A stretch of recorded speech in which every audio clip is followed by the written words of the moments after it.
Order, please. Before we begin the daily routine, the topic for tonight's late debate is submitted by the Honourable Member for Northside Westmount. Whereas the price of fuel has risen by 41% in the past year, and many people rely on fuel for their cars to get them to work and heat their homes, and whereas our primary industries like agriculture and fishing rely on diesel to run their businesses, and jobs in our primary industries have dropped by 20%, and whereas the government could have provided for Nova Scotians for over a year and had all opportunities but has not chosen not to. Therefore, be it resolved, the cost of fuel is causing severe economic challenges for Nova Scotians as a result of the government's inaction. and that will be debated at the moment of interruption. We'll begin with the daily routine, presenting and reading petitions. The Honourable Member for Bedford South. Thank you, Mr. Speaker. Mr. Speaker, I beg leave to table a petition, operative clause of which reads, "We, the undersigned residents of Stonington Park, request that our community be included in the boundary for the new Broad Street pre-primary to grade 8 school." I have affixed my signature to the petition as well. Thank you, Mr. Speaker.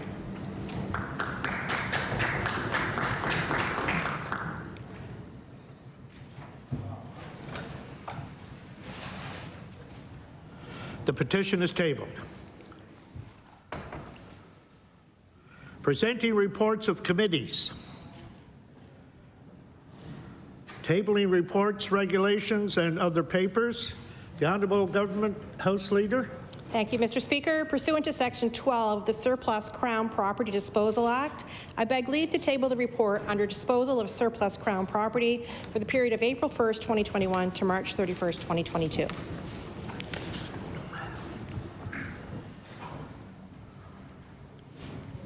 The report is tabled.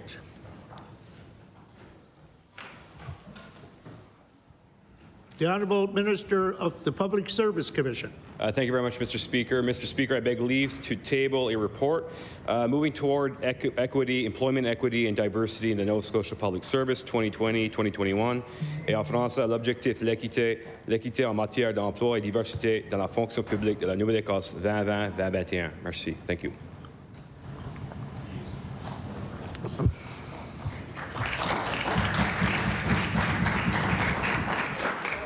The report is tabled. Statements by ministers. The Honourable Minister of Housing and Municipal Affairs and Housing. Thank you, Mr. Speaker. Mr. Speaker, this week is a time of pride for Canadians. And on Friday, November 11th, Canadians will officially honour those in uniform who fought on distant battlefields on the sea and in the skies for freedom. Freedom from tyranny and war, and freedom for countries to choose their own destinies. Many paid the ultimate price of their lives so that we may have these freedoms today. Each year, Remembrance Day stirs many emotions for me personally.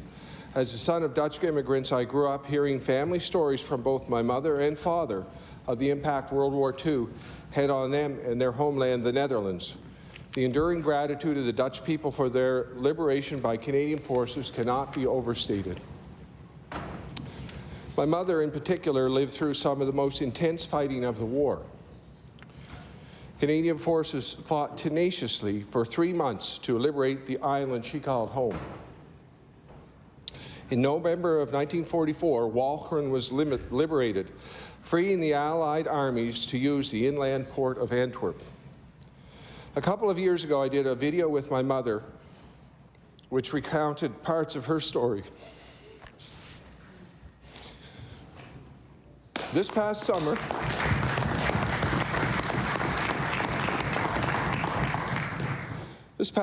I had a cousin from Holland visit and telling me this is the only family account of those events. My mother had 5 older brothers and an older sister, now all of them deceased. All that any of them would ever say of those days was, it was a hard time. A hard time indeed. Again, a reminder that freedom isn't free.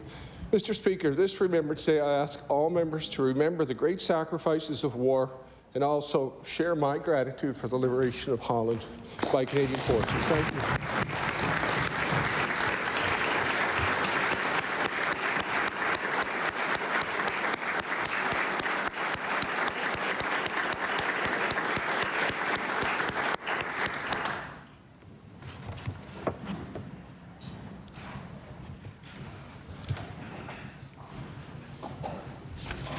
Government notices of motion.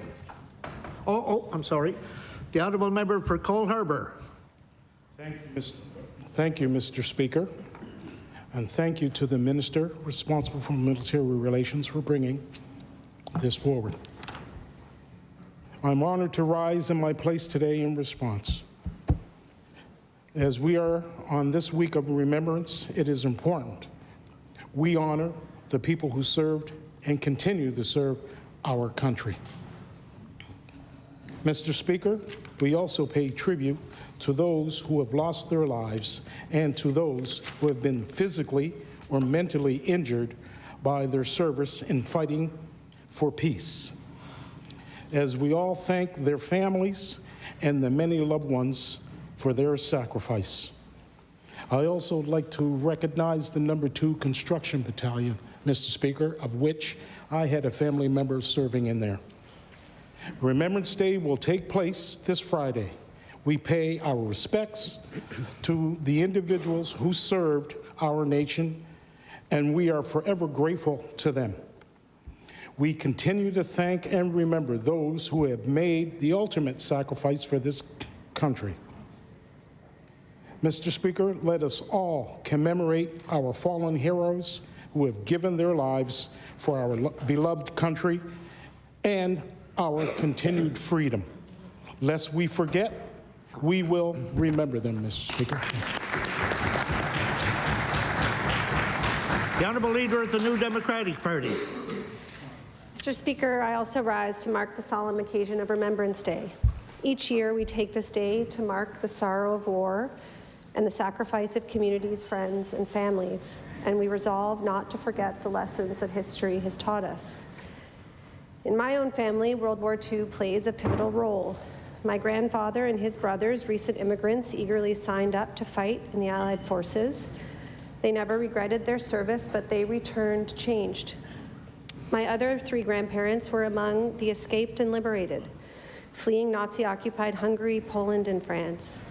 Their history is one of persecution and fear, of increasingly dangerous travel through Europe over land borders, of daring escapes and sad goodbyes, and ultimately of freedom and long life.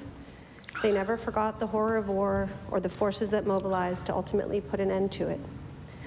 Mr. Speaker, Remembrance Day is a day for us to remember all of our histories and all those who served on our behalf, and to reflect and resolve to honor and care for veterans and their families, lest we forget.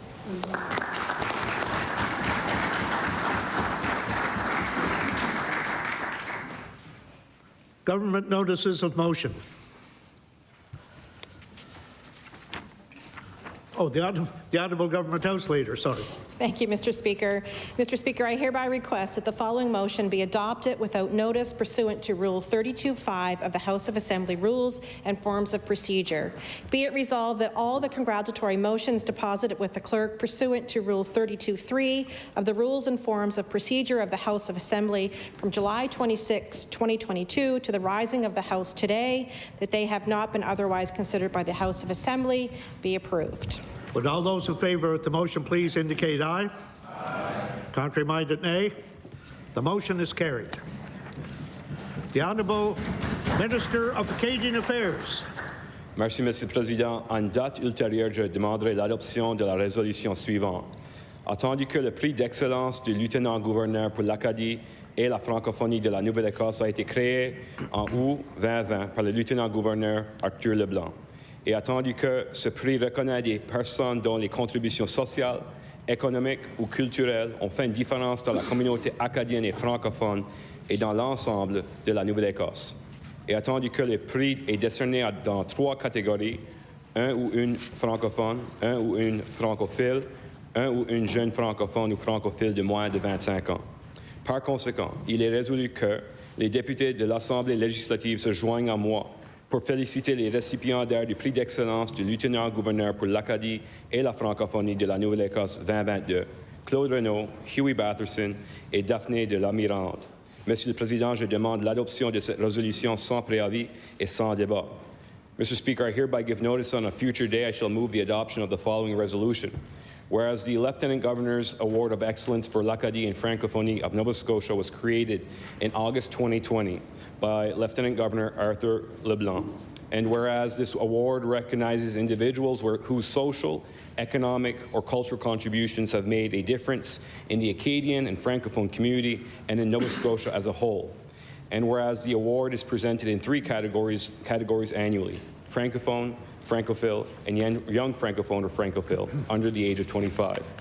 Therefore, be it resolved that members of the House of Assembly join me in congratulating the recipients of the 2022 Lieutenant Governor's Award of Excellence for l'Acadie and Francophonie of Nova Scotia, Claude Renaud, Huey Batherson, and Daphne de la Mirande. Mr. Speaker, I ask for waiver of notice and passage without debate.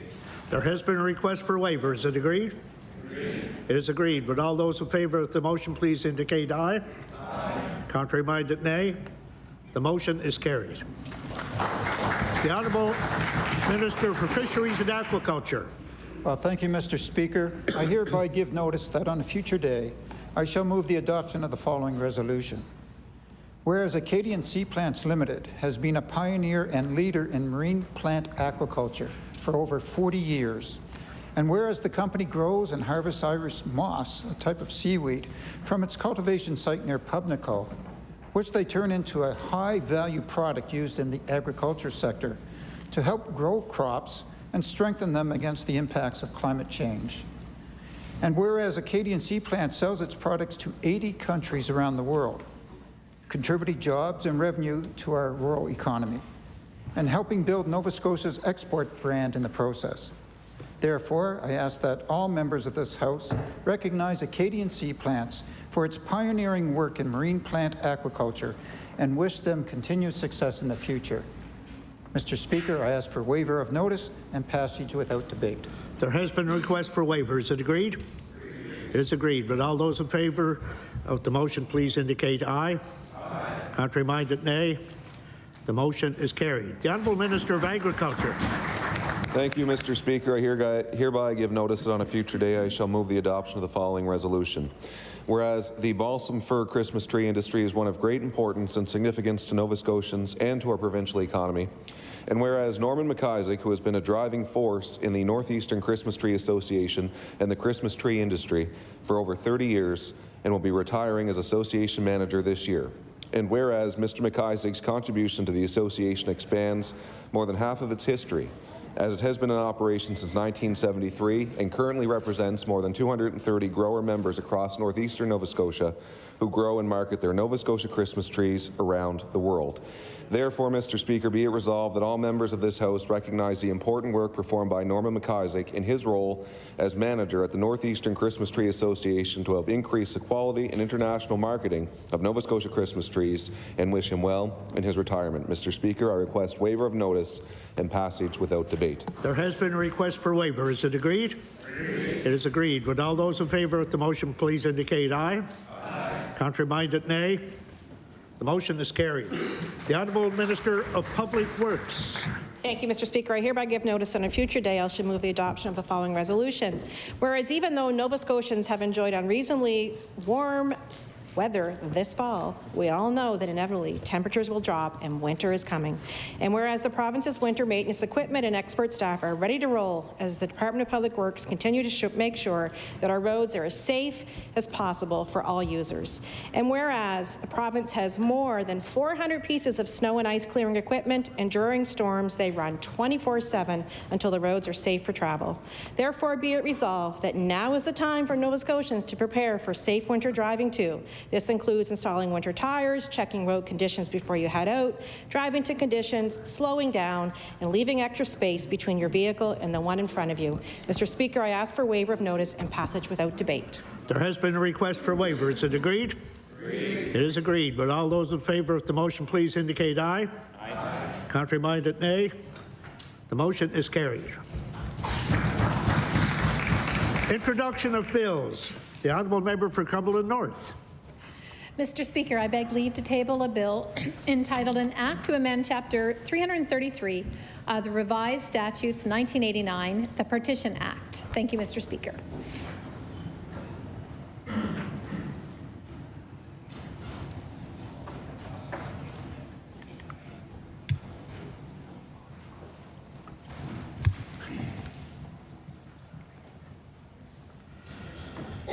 The Honourable Member for Cumberland North begs leave to introduce a bill entitled An Act to Amend Chapter 333 of the Revised Statutes 1989, the Partition Act.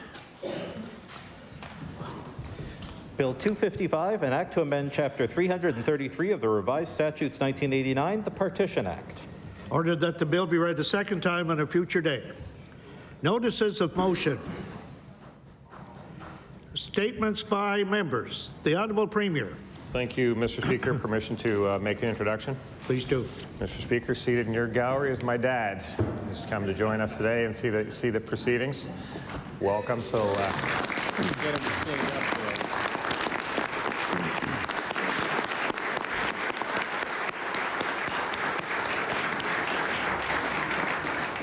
The Honourable Premier. Thank you, Mr. Speaker. Members of this House may know my dad as the commissioner at the Johnson Building. You may have seen him there, but before that, he had an incredible career in the armed forces. Left home as a teenager, hitchhiked to the recruiting office, as the story goes. He was the oldest of 8, and had an incredible service to our country, where he toured the world and waved the Canadian flag, and I know brought great peace to a number of people. He came from rural Ontario to Halifax as a young sailor, and met my mom, and theirs is a true love story. Almost 60 years together now, so awful proud of my dad and his service to our country. He's a man of very calm demeanor and few words, just like his son. Love you, Dad. Thank you for joining us today.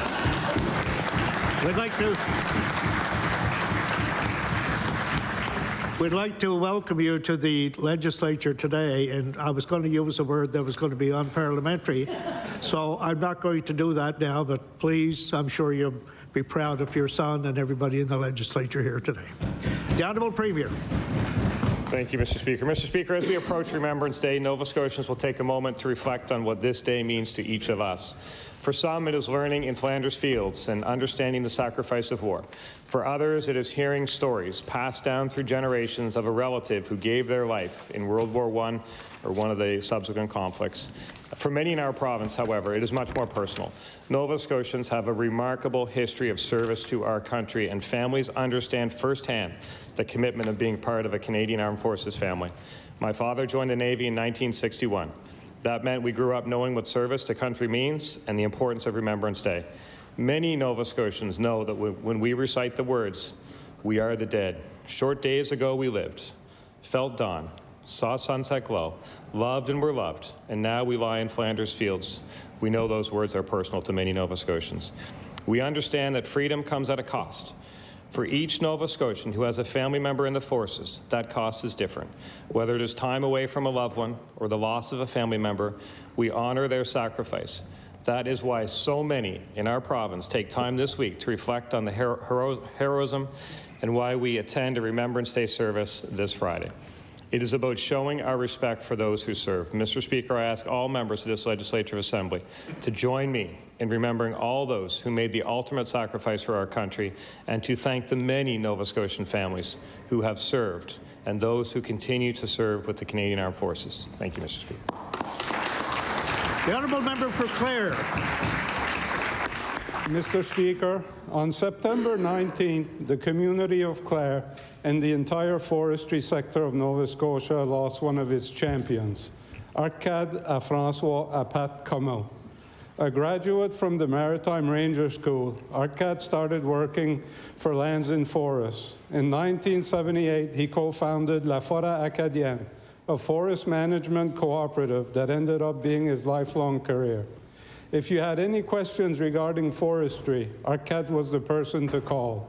Arcade's knowledge, his ideas, and most of all, his good judgment were respected from one end of our province to another.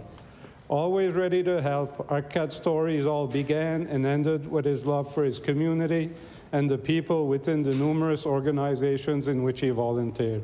Mr. Speaker, I ask that all members join me in extending our sincere condolences to Arcade Comeau's family, friends, and his forestry community. Merci. The Honourable Member for Halifax Citadel, Sable Island. Mr. Speaker, I rise to acknowledge the efforts of CUPE Local 3912 once again. After 3 weeks of job action, the union has reached a tentative agreement with Dalhousie administration.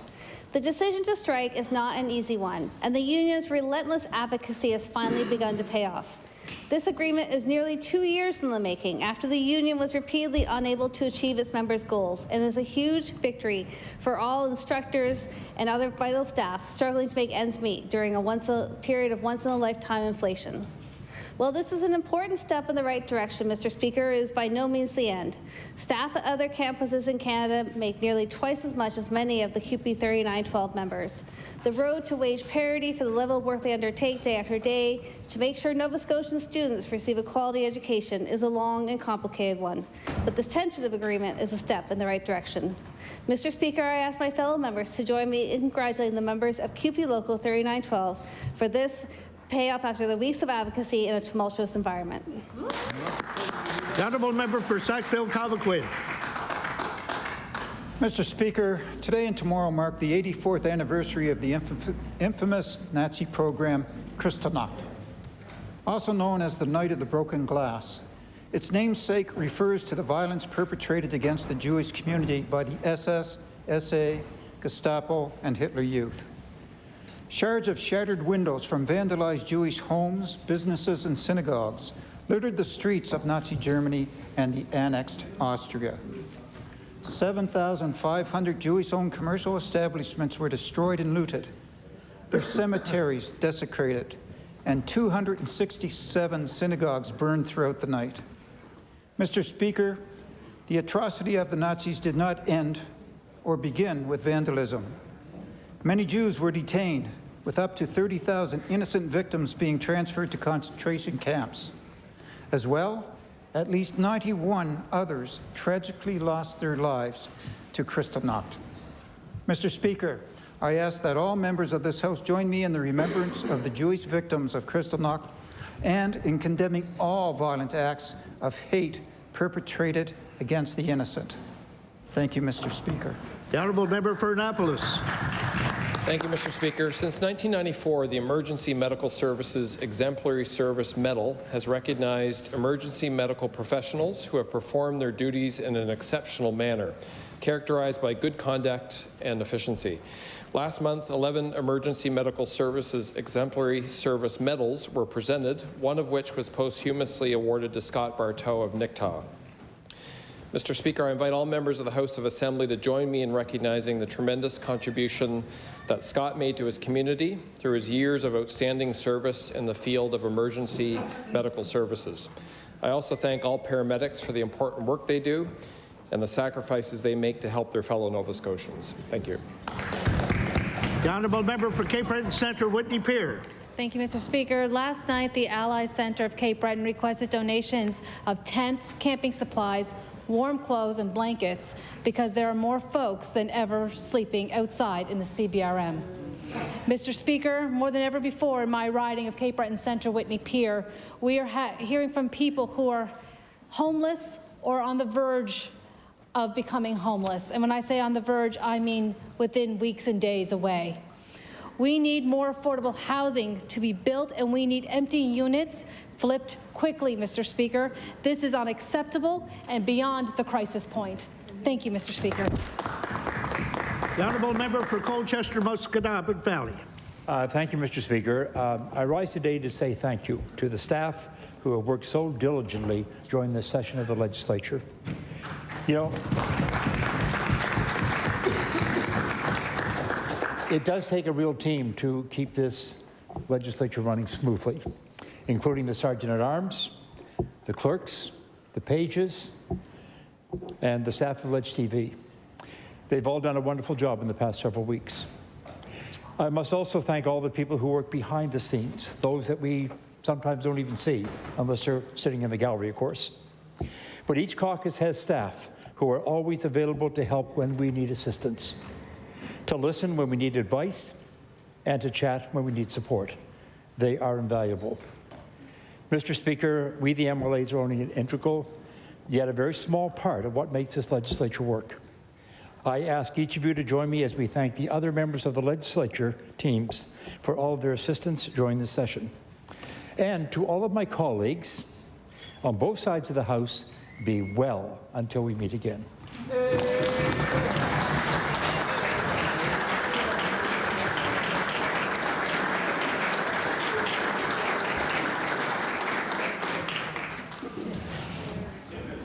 The honourable member for Clayton Park West on an introduction.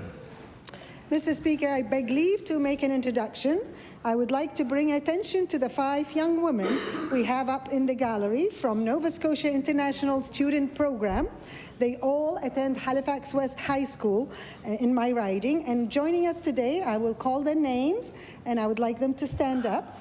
Aurora Fernante is in grade 12 from Italy. Emma Corni, also in grade 12 from Italy, and I'd like to say benvenuto in legislatura. And then we have Chiara Bourneau from France, and I would like to say bienvenue à la législature. And Beth Colel in grade 11 from Spain. Bienvenido a la legislatura. And last but not least, Sarah Sweers in grade 11 from Germany. And I'm going to attempt this again. Willkommen beim Goethes Haus. Did I get it right?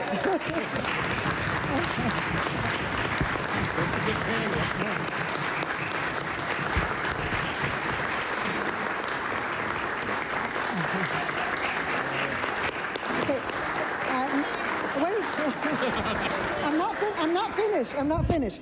Mr. Speaker, their parents are watching live the proceedings of the House, and I thank them for sending their beautiful girls to our beautiful province. I met 3 of the girls in my yoga class at the Canada Game Centre, and that's how I found out about those wonderful girls.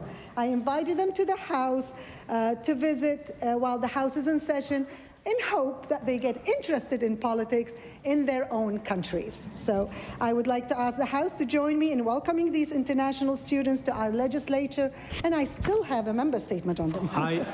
On behalf of the legislature, I would like to welcome all of you here, and I hope you enjoyed and love Nova Scotia as much as we do. So you're welcome. The honourable member for Clayton Park West. Mr. Speaker, I rise today to acknowledge the international students, all students studying in our high schools in Nova Scotia. I also would like to thank the host parents who participate in the Nova Scotia International Students Program, to which the students are matched. I am happy this program has returned to Nova Scotia after a 2-year break during COVID. The Nova Scotia International Student Program offers high school education to students from around the world. It is committed to providing excellent education and homestay environment to all international students, like the young woman with us today. Students are given the opportunity to choose from a variety of subjects focusing on arts, sciences, languages, and computers. I would like to share some of the thoughts that Sarah from Germany shared with me. She said, the best part of being here is living in a completely different way than in our countries. And she also said, we are not really homesick because it is so nice here and everyone is so nice to us. We should be proud, Mr. Speaker, that our province is providing such great experiences for these students that this experience will stay with them for life. I ask that the House join me in acknowledging the Nova Scotia International Students Program and all the host families who make it happen. Thank you. And once again, welcome. The honourable member for Halifax-Cheboksary. Congratulations are due all round today in the labour movement in Nova Scotia, Mr. Speaker, to the 1,500 members of CUPE Local 3912, representing the part-time teachers, teaching assistants, markers and demonstrators at DAL who went on strike October 19th and who yesterday achieved a tentative agreement, to NSGEU Local 73, representing over 600 educational assistants, student support workers, library support workers, early childhood educators, administrative staff, clerks and IT workers in the Annapolis Valley Regional Centre for Education, who went on strike October 19th and who voted yesterday to accept a new tentative agreement, and to NSGEU Local 70, representing 130 of the same educational workers in the South Shore Regional Centre for Education, who went on strike October 25th and who vote today on a new tentative agreement. Across Nova Scotia, these educators have struck for fairness, whether it be wage parity with other Canadian universities or wage parity with Halifax for educators in all parts of this province. These Nova Scotia educators' unions are to be extended every commendation for what they have stood together to achieve. Thank you. The honourable member for Lunenburg. Thank you, Mr. Speaker. Mr. Speaker, I'd like to extend my congratulations to New Germany Rural High School's senior girls soccer team on their commanding 4-0 victory in a provincial qualifier match at home last Saturday. I met a number of the players earlier this fall when they were hosting a fundraising barbecue, and I was thrilled to be able to attend this game in person and cheer these strong and skilled young women. Mr. Speaker, I used to play soccer on that field many years ago when my hometown Lunenburg Mariners would take on the New Germany Saints. However, the skills I witnessed Saturday far exceeded even our most powerful players. I wish the team good luck as they compete for the provincial title this weekend. Thank you, Mr. Speaker. The honourable member for Fairview, Clayton Park. Thank you, Mr. Speaker. Mr. Speaker, close to 25 years ago, I met a group of young, energetic, politically involved and aware students. We became fast friends. Over the years, our paths have moved from the streets of Wolfville to the buildings on Bay Street to provincial parliaments in our nation's capital, always managing to reach out in good times and bad. Today, on one of the good times, I would like to do just that for our friend Dan Kuchar. On Monday, Dan was elected mayor of beautiful Summerside, PEI. He celebrated his victory with family and friends by his side and begins a journey which I'm certain he will excel at. Never one to shy away from hard work or let the fear of the unknown stop him, Dan is truly someone who has the skills needed to help, lead, and grow, something his community has seen firsthand since moving there. I'm so proud of him and remember clearly about 20 years ago, as we drank coffee in downtown Toronto, him informing me that being mayor was how you could really facilitate meaningful change in people's lives. I ask the members to join me in wishing his worship as he begins this work for the people of Summerside, his wife, Dr. April Kuchar, and their 2 kids, Ayrton and Amelia, the very best as they enter into public office life. Thank you. The honourable member for Clayton Park West on another introduction. Thank you, Mr. Speaker. I'm delighted today. I have another wonderful young woman, Tanya Maloney, the president of my association, the Clayton Park West Liberal Association. I met Tanya when she was around 10 years old. Tanya's sister and I were in university together, and when I noticed another Italian girl who has interest in politics, I right away asked her to come and sit on my board, and she has become my president and has helped me attract more and more wonderful, strong women to our board. And thank you. Once again, we welcome all guests to the legislature and hope you enjoy the proceedings. The honourable member for Halifax Needham. Thank you, Mr. Speaker. I rise today to remember a dedicated serviceman who is no longer here, but is going to be remembered today. My grandfather, Stanley S. Hansen Sr., and I want to recognize his service and his time in the service as Corporal U.S. Army in World War II. Granddad was an amazing husband, loving father, grandfather, great-grandfather, and now a great-great-grandfather. Granddad was always the most proud of his grands. He would often be remembered for his long walks throughout Harlem, New York, and he would walk everywhere. Even at the age of 80, he would walk everywhere. He knew the city like the back of his hand. Whenever we would stop, he would always introduce his grandchildren. He was so awfully proud of us.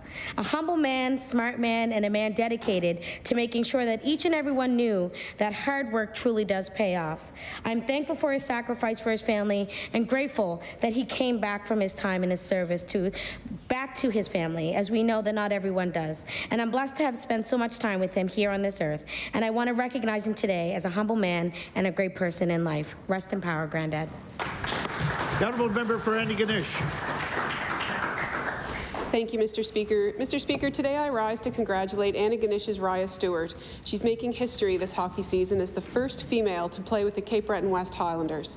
Raya, a goaltender, comes from a strong hockey family and started playing the sport at 4 years of age in the minor hockey program. This summer, Raya was one of only 3 Nova Scotians to receive an invitation to the Team Canada Under-18 Summer Selection Camp. At 15, she is one of the youngest players on the roster. I ask all members to congratulate Raya on this achievement and to wish her and her teammates a successful season. Thank you. The honourable member for Timberley Prospect. Thank you, Mr. Speaker. 3 days from now, it'll be the birthday of my daughter. Mary gave birth to Freya Rose Rankin on November 12th last year, and it has simply been the best year of my life. She is standing on her own now and about to start walking. Her infectious smile is already lighting up rooms. She loves people and animals and exploring literally everything she sees. I went from the songs in my head by artists like Jay-Z to mostly songs by the Wiggles. Freya's favorite song is called I Am a Fine Musician, and she loves music and reading books with her dad. We get to spend early mornings together, just the two of us, and I cherish those moments. To my baby girl, Dad loves you forever. Happy birthday, my little Fru.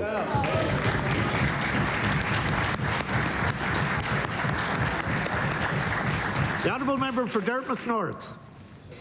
Mr. Speaker, in 2004, I had the opportunity to live and study in France, and during this time, my mom came to visit me. Together, we took a train to a medieval town called Bourges, and from there taxied to a Commonwealth cemetery outside of town. In that very organized and well-cared for cemetery, there were rows and rows of graves of soldiers from across the Commonwealth who were killed in World War II and who had never made it home. Included in the graves was one for my mother's uncle, my grandfather's brother, Joseph Roach, who was a member of the RCAF and was shot down over France. As we stood at his stone to pay tribute to him, it was not lost on us that my mom and I were the first members of his family to ever visit his grave. It was at once a sad moment, but also a great honor to be present there. As we mark this week of remembrance, may we remember those who have fought in wars and conflicts and those families who waited at home and to receive the terrible news that their loved ones were lost. Thank you. The honourable member for Richmond. Thank you, Mr. Speaker. Mr. Speaker, today I would like to recognize an exceptional volunteer from Richmond County. Grace DeWolf is a grade 12 student at Richmond Academy, the daughter of Sean and Kelly, and older sister to Logan.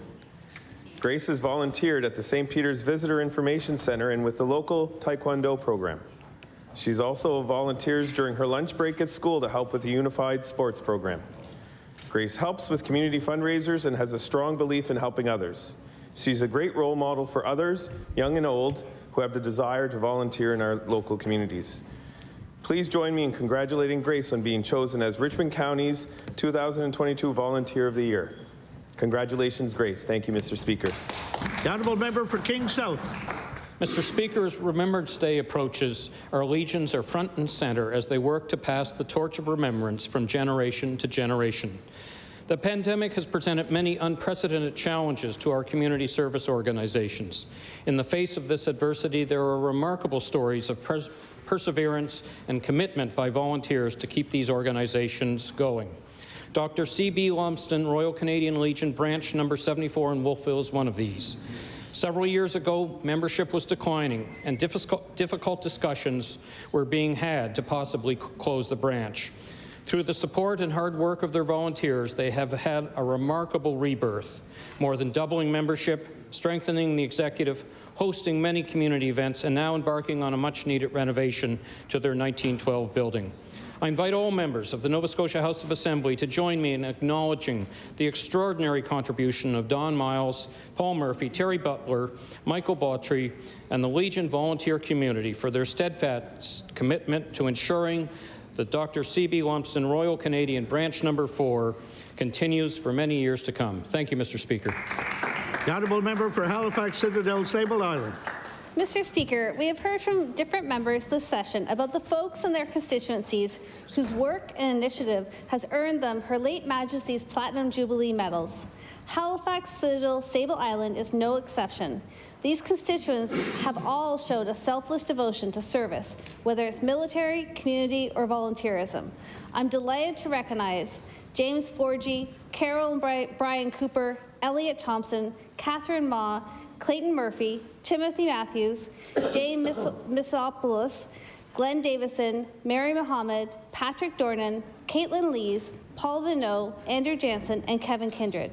Mr. Speaker, I ask that my colleagues in the House join me in recognizing these constituents' hard work and leadership that led them to being awarded this very special medal. The honourable member for Cumberland North. Thank you, Mr. Speaker. I rise today to recognize an important program that's taking flight in Cumberland County. In the Works, a social enterprise network, is a unique program that's designed to support young people who are overcoming struggles with mental health and addictions. Earlier this spring, In the Works program began its first phase of the program, which has paired young people with lived experience and a local contractor, Nick Trenham Construction, to work together to renovate the future home of In the Works on Prince Arthur Street in Amherst. In this phase of the program, participants are supported by an on-site mentor with job coaching, training, and ongoing assessments of their progress.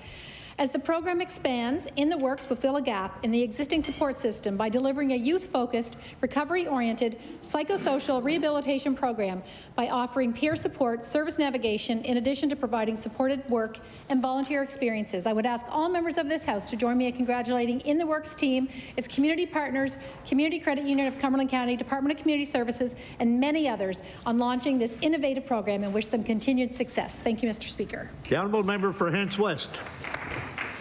Mr. Speaker, I want to take a moment to acknowledge a life lost this past year. Michael Jamieson was not born here, but he was a lifelong resident, and he was dedicated and passionate about our community. The Hants County Exhibition, the Christmas Angels Telethon, our Remembrance Day ceremony, and the world-renowned Mermaid Theatre performances are all important parts of our hometown. It wouldn't be what they are today if it hadn't been for him. He was the sound guy, for lack of a better term, and he was one that made the magic happen, always making sure the events went off without a hitch. Michael was the recipient of the 2020-21 Dave Coombs Hants County Exhibition Champion Award for his dedication to the event from the early 1980s and onward. Mr. Speaker, it is safe to say the upcoming Christmas Angels Telethon, Mermaid Theatre performances, Remembrance Day ceremonies won't be the same without him. Michael set the foundation for success in whatever role he played. He really was our community's go-to guy, and he will be deeply missed by us all. Thank you, Mr. Speaker. The honourable member for Fairview Clayton Park. Mr. Speaker, since the late 1800s, Lebanese immigrants have been here in Nova Scotia. This group, fleeing the oppressive rule of the Ottoman Empire, would be the first of 3 large diasporas bringing Lebanese people to our province. The second in the 1950s, shortly after Lebanon's independence, which is celebrated on November 22nd each year, and the third during Lebanon's civil war from 1975 to 1990. Our people are resilient, entrepreneurial, and in spite of the many challenges and biases our early community members faced, and in some instances still do, our culture and presence are woven into the fabric of this province. From Tarbish and Cape Breton, which started in the coal mines and was born of our traditional card game Tarnib, to the Halifax skyline, where Lebanese developers have created and grown, to the food which is devoured and cherished across the province. November is Lebanese Heritage Month in Nova Scotia, and it is a time to share these facets of Lebanese culture, to learn of the many stories of our community, and to celebrate an identity that continues to strengthen even as generations pass. On this last day of our fall session, I'd like to wish all a very happy Lebanese Heritage Month. Thank you. The honourable member for Cape Breton Centre, Whitney Pear. Thank you, Mr. Speaker. I rise today in gratitude. I cannot begin to express my gratitude and appreciation to my amazing CA, Dylan, and my staff, Ann and Donna.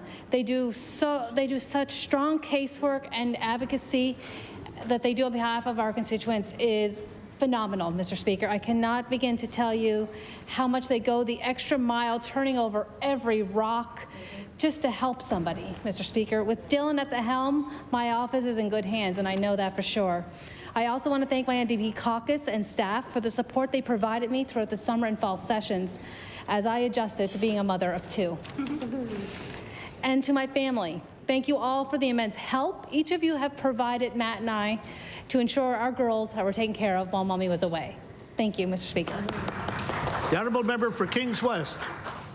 Thank you, Mr. Speaker. Recently, I hosted a community meeting in Kings West for volunteer and not-for-profit organizations that support the most vulnerable people in our communities. We called this meeting the People Helping People Summit. As we all know, as the cost of living increases across the globe, people are struggling to make ends meet. It becomes even more difficult as we approach the holiday season. The intention of this meeting was to get all of the helpers together in one room to learn what each organization does, how they support our most vulnerable, and create opportunities to work together. We were even able to create a database to share the local resources with the public. This was a very successful event that has encouraged further community engagement and a pooling of resources. I would like to take a minute to name a few of the organizations that attended and thank all of our local organizations for their dedication and support. The Kingston, Berwick, and Coldbrook Lions Clubs, the Berwick Food Bank, Upper Room Food Bank, Bridgetown Salvation Army, Stockings Were Hung, Berwick and Kingston Libraries, Western Kings Community Health Board, the Annapolis Valley Frugal Moms, Advocates for Angels in Motion, Kingston Pastoral Charge, Berwick Baptist Church, St. Anthony's Catholic Church, Campaign for Kids, Valley Connect Outreach Association, and the Berwick Shriners and Masons. Mr. Speaker, we all have organizations like these in our communities filled with caring and kind and compassionate individuals who go above and beyond to help their neighbors. I'd like to ask all members of the legislature to join me in thanking all those volunteers and organizations who work to make our communities a better place to live. Thank you, Mr. Speaker. Well, it's a good thing this is the last day, because the number of member statements is getting fewer each day. The honourable member for Hammonds Plains, Lucasville. Mr. Speaker, Canadians have many reasons to show gratitude to our veterans for their service and sacrifices that have helped us enjoy the lives we are able to live today. Many Canadians are dedicated to commemorate veterans and their service. This support is particularly evident during Veterans Week, when countless people volunteer their time and efforts to honour Canada's veterans. One such person is Commander-retired Heather Joan Armstrong from Hammonds Plains, who received the Minister of Veterans Affairs Commendation in Nova Scotia. This honour was presented by the Honourable Lawrence Macaulay, Minister of Veterans Affairs and Associate Minister of National Defence, alongside MP Daryl Sampson, Parliamentary Secretary, and the Minister of Veterans Affairs and Associate Minister of National Defence. This award was created in 2001, and the Minister of Veterans Affairs Commendations has been awarded to deserving Canadians who have improved the care and well-being of our veterans or honoured their sacrifices they have made. Mr. Speaker, we recognize all people in Nova Scotia that make a point to do this, but in particular today, I'd ask the House to join me in congratulating Commander-retired Heather Joan Armstrong for not only her services to our country, but for continuing her service by honouring our veterans.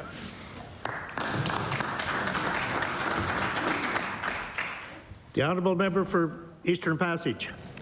Mr. Speaker, I rise today to recognize the significant efforts of Eastern Passage resident Mel Zilkowski in supporting business owners, veterans, and our entire community.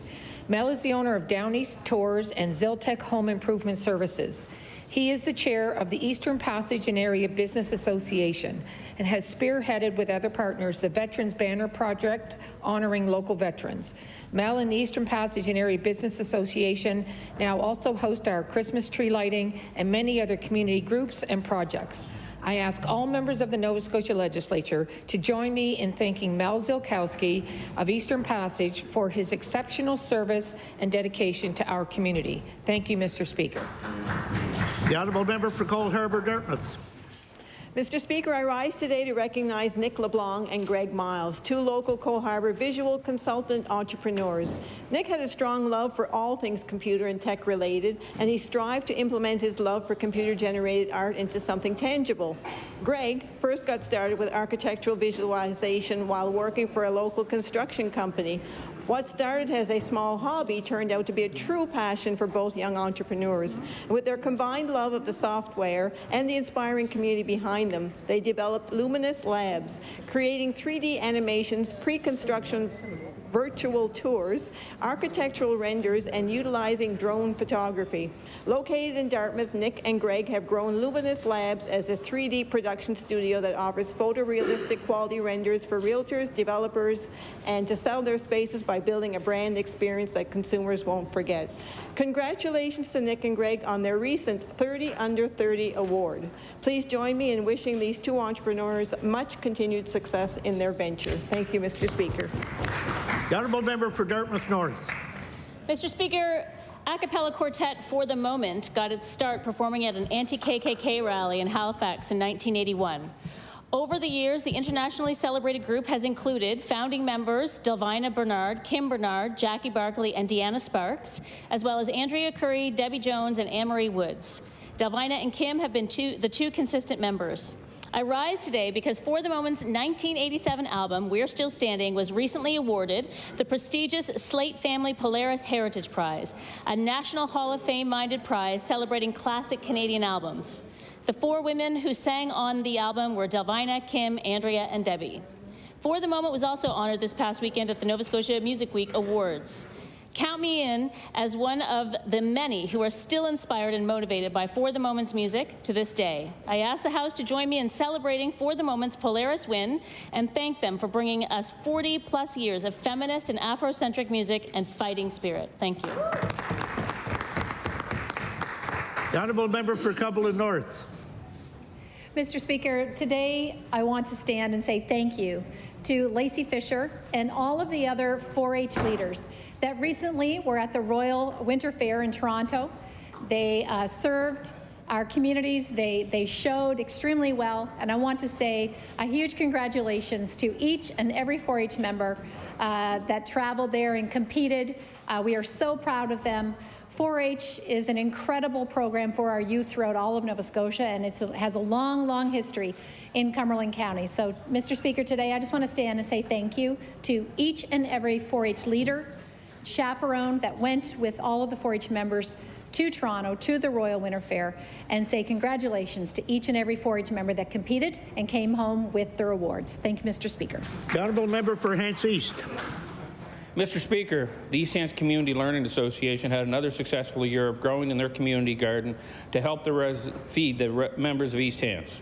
The East Hants Community Learning Association has been able to provide seed, space, and gardeners to produce food for the community. The garden is available to everyone. Last year, the garden was able to fill 2,678 plates for families.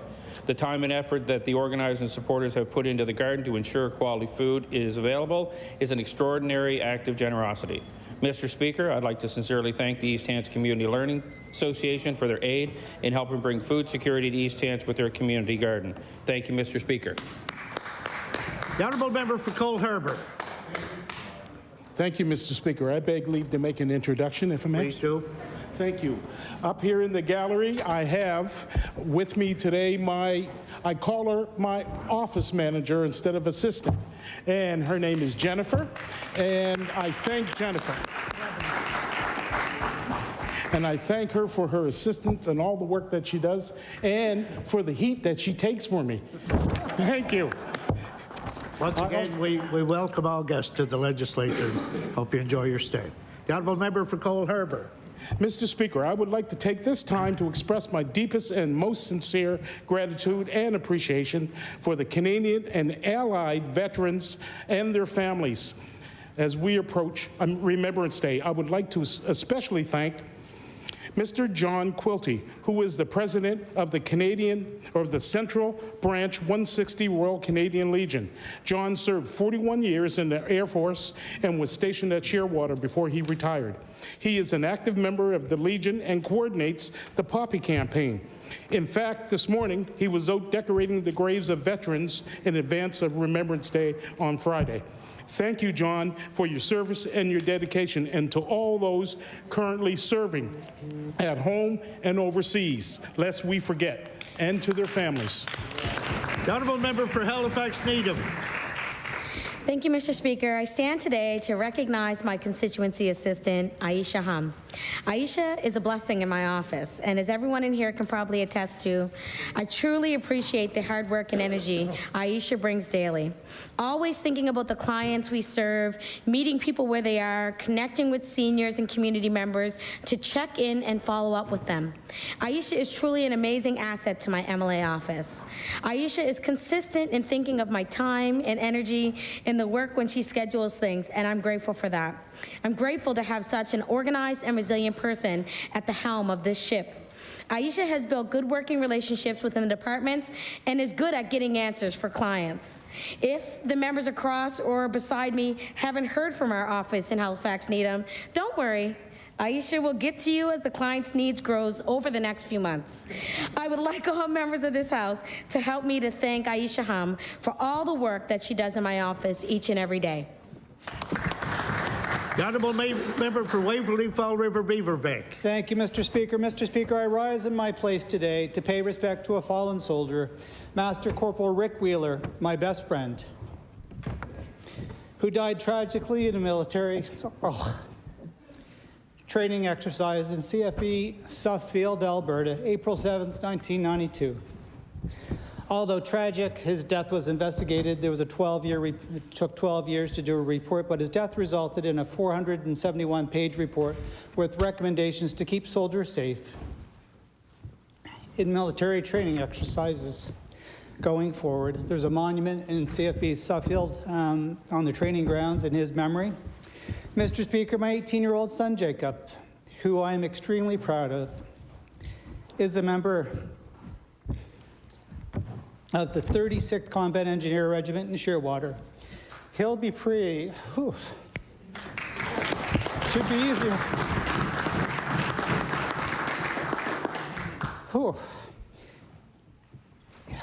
He'll be parading for the first time at the Remembrance Day ceremonies in Preston on Friday. Mr. Speaker, I ask all Nova Scotians to pause and remember all those that have sacrificed their lives for us on Remembrance Day, and wish safety for all those who serve. Thank you, Mr. Speaker.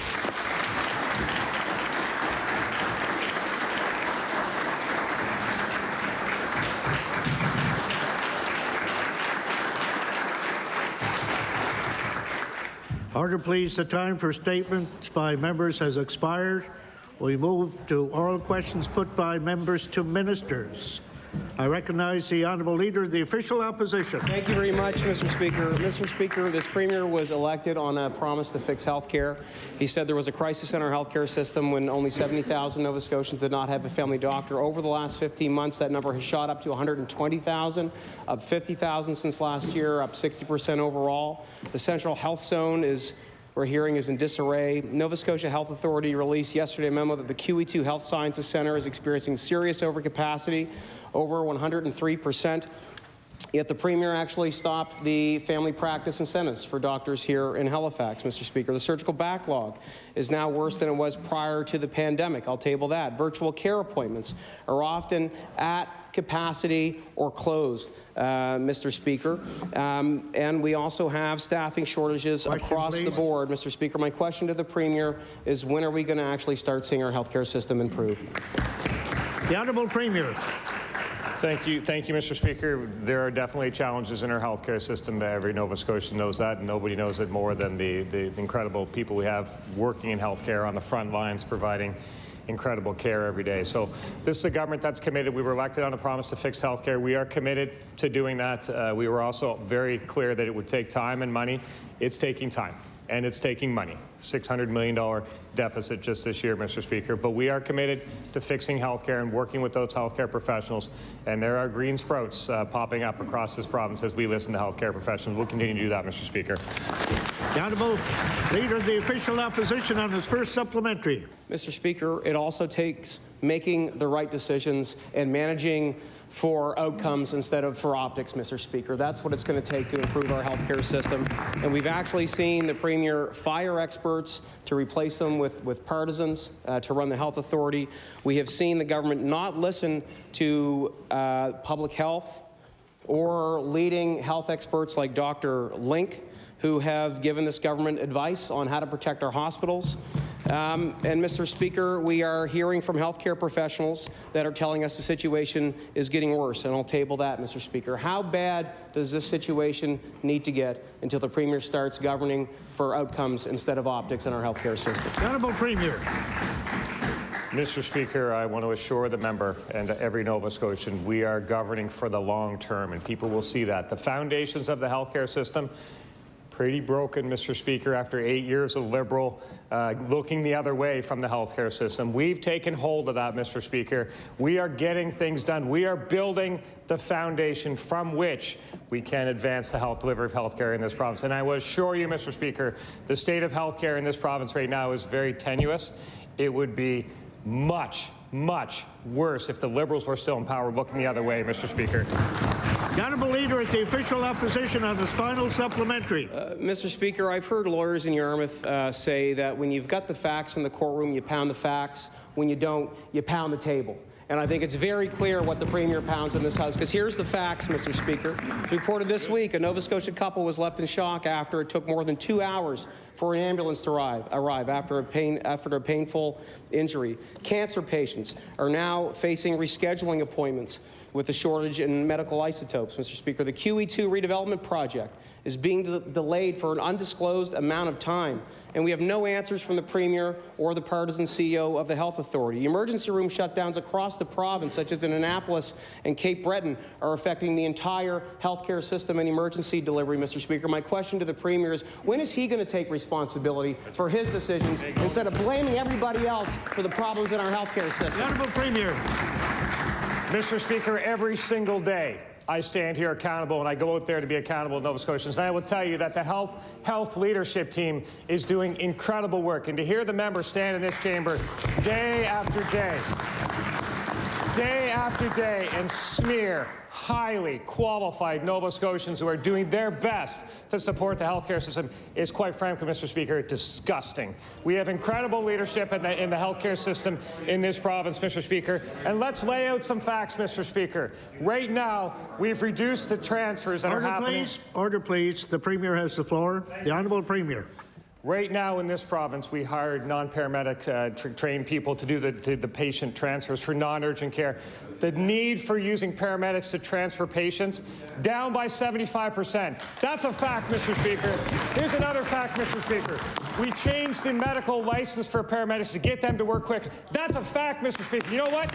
You know what's also a fact, Mr. Speaker? That government could have did every single one of them, and they didn't bother, Mr. Speaker. The Honourable Leader of the New Democratic Party.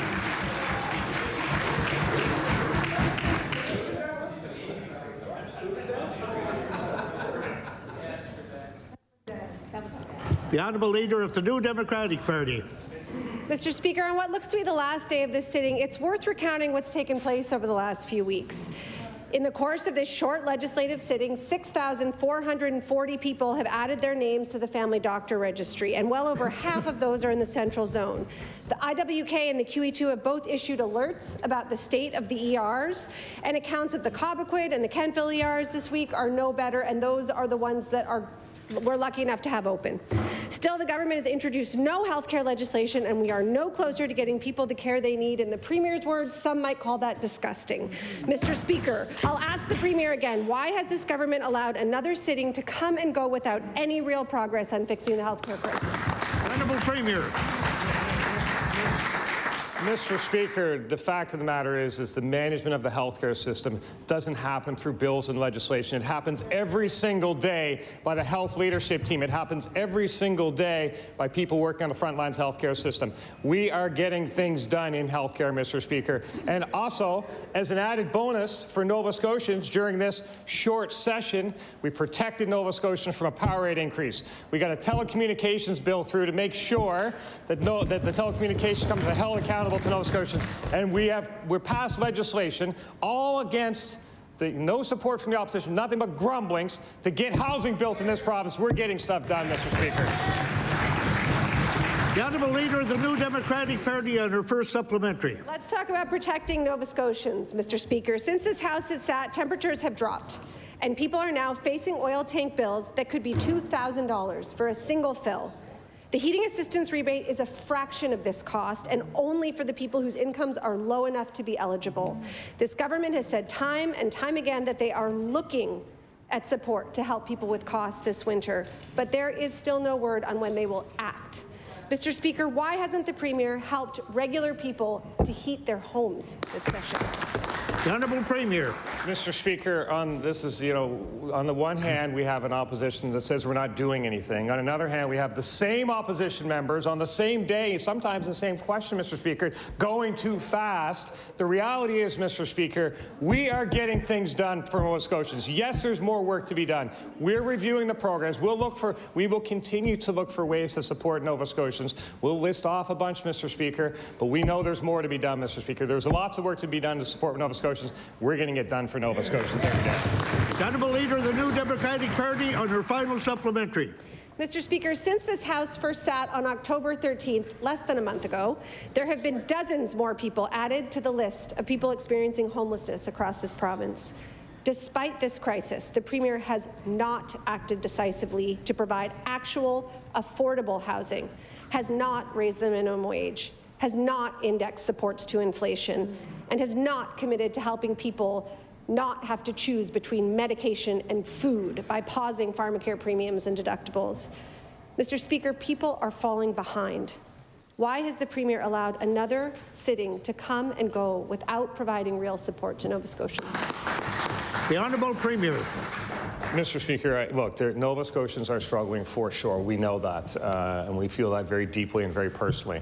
It's happening in Nova Scotia. It's happening across the country. It's happening across the world, really, the inflationary issues we have, Mr. Speaker. We are doing things to support Nova Scotians, and the members might want to acknowledge that, but we are doing things. And we will also take extraordinary steps to get things like housing built. When people try to get in the way and slow it down, we'll push them out of the way and we'll get housing built, because we're interested in making sure that we do everything we can to support Nova Scotians, and we're not going to be distracted.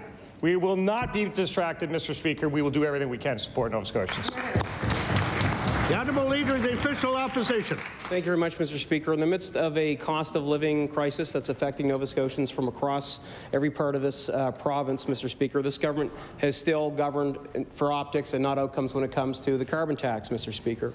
Mr. Speaker, this government would have known that the Supreme Court of Canada acknowledged that the carbon pricing system imposed minimum requirements on provinces and territories that failed to meet the Act's pricing and admission benchmarks, either because they failed to enact carbon pricing laws at all or the regime falls behind federal benchmarks for carbon pricing.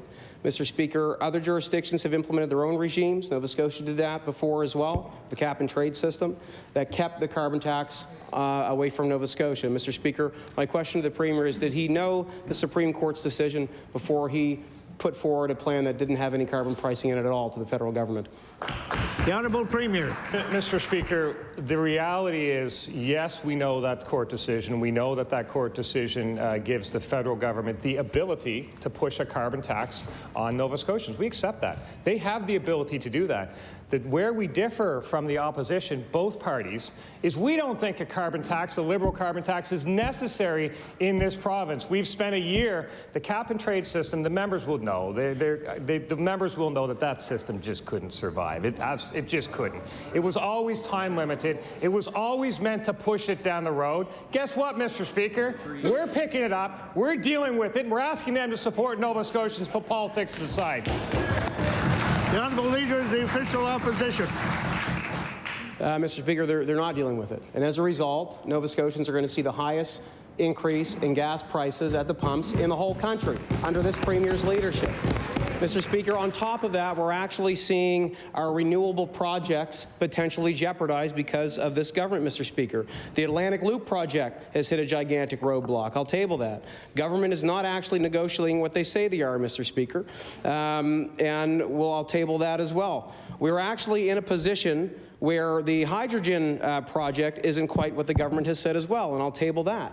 Mr. Speaker, the fact is, now Nova Scotians are going to be paying more for green initiatives and doing less. How does that make sense to the Premier, Mr. Speaker? The Honourable Premier.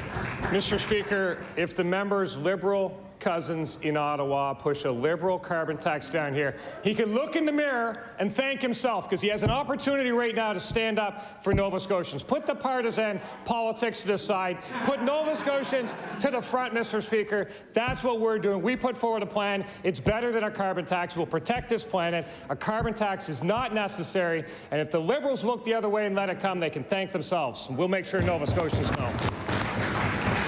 The Honourable Member for Sydney, Member 2. Interesting, Mr. Speaker. During the Premier's debate when he ran the election, he called himself like Justin Trudeau. and Mr. Speaker, this party stood up for Nova Scotians and negotiated a deal that kept the carbon tax away. So, Mr. Speaker, high fuel prices hit our rural communities the hardest of all. It's impossible to navigate our rural communities without gas to drive. This summer, the municipality of St. Mary's sent a letter to the Premier and the Minister of Agriculture pleading with them to do something about the high gas prices that are hurting their community. Warden Greg Weir said, "We are a very rural area. We have people on fixed incomes. Gas prices are high and going higher, and we thought we will be saving this summer for next winter. We're putting it into our cars and into our groceries. Is starting to hurt constituents," and I'll table that. Question, please. When can the Premier and the Minister tell the people of St. Mary's about how they're going to help people in their community with the price of fuel? The Honourable Minister of Finance. Mr. Speaker, it's always important to think about what you can control. The price of fuel is a worldwide phenomenon. We saw the prices really start to spike when Russia invaded Ukraine, Mr. Speaker. So this is a problem that everybody around the world is dealing with. What we can control in this country is not putting forth a carbon tax to further hurt people at the gas pump, Mr. Speaker. So, and so it fascinates me. Order, please. The Honourable Minister of Finance has the floor. It fascinates me at this point in time when everybody's dealing with this inflation and the cost of fuel and the impact that has on food prices, why on earth the federal government wants to continue with a carbon tax. The Honourable Member for Sydney, Member 2. Mr. Speaker, we can continue to talk about the carbon tax, but I'll say this: Quebec put their second check out today for people who make under $100,000 to help them with inflation, and this government has yet to do that, to help working-class Nova Scotians deal with the costs that are skyrocketing. So the Minister of Finance, if he wants to help, let's get a check out to people to help them.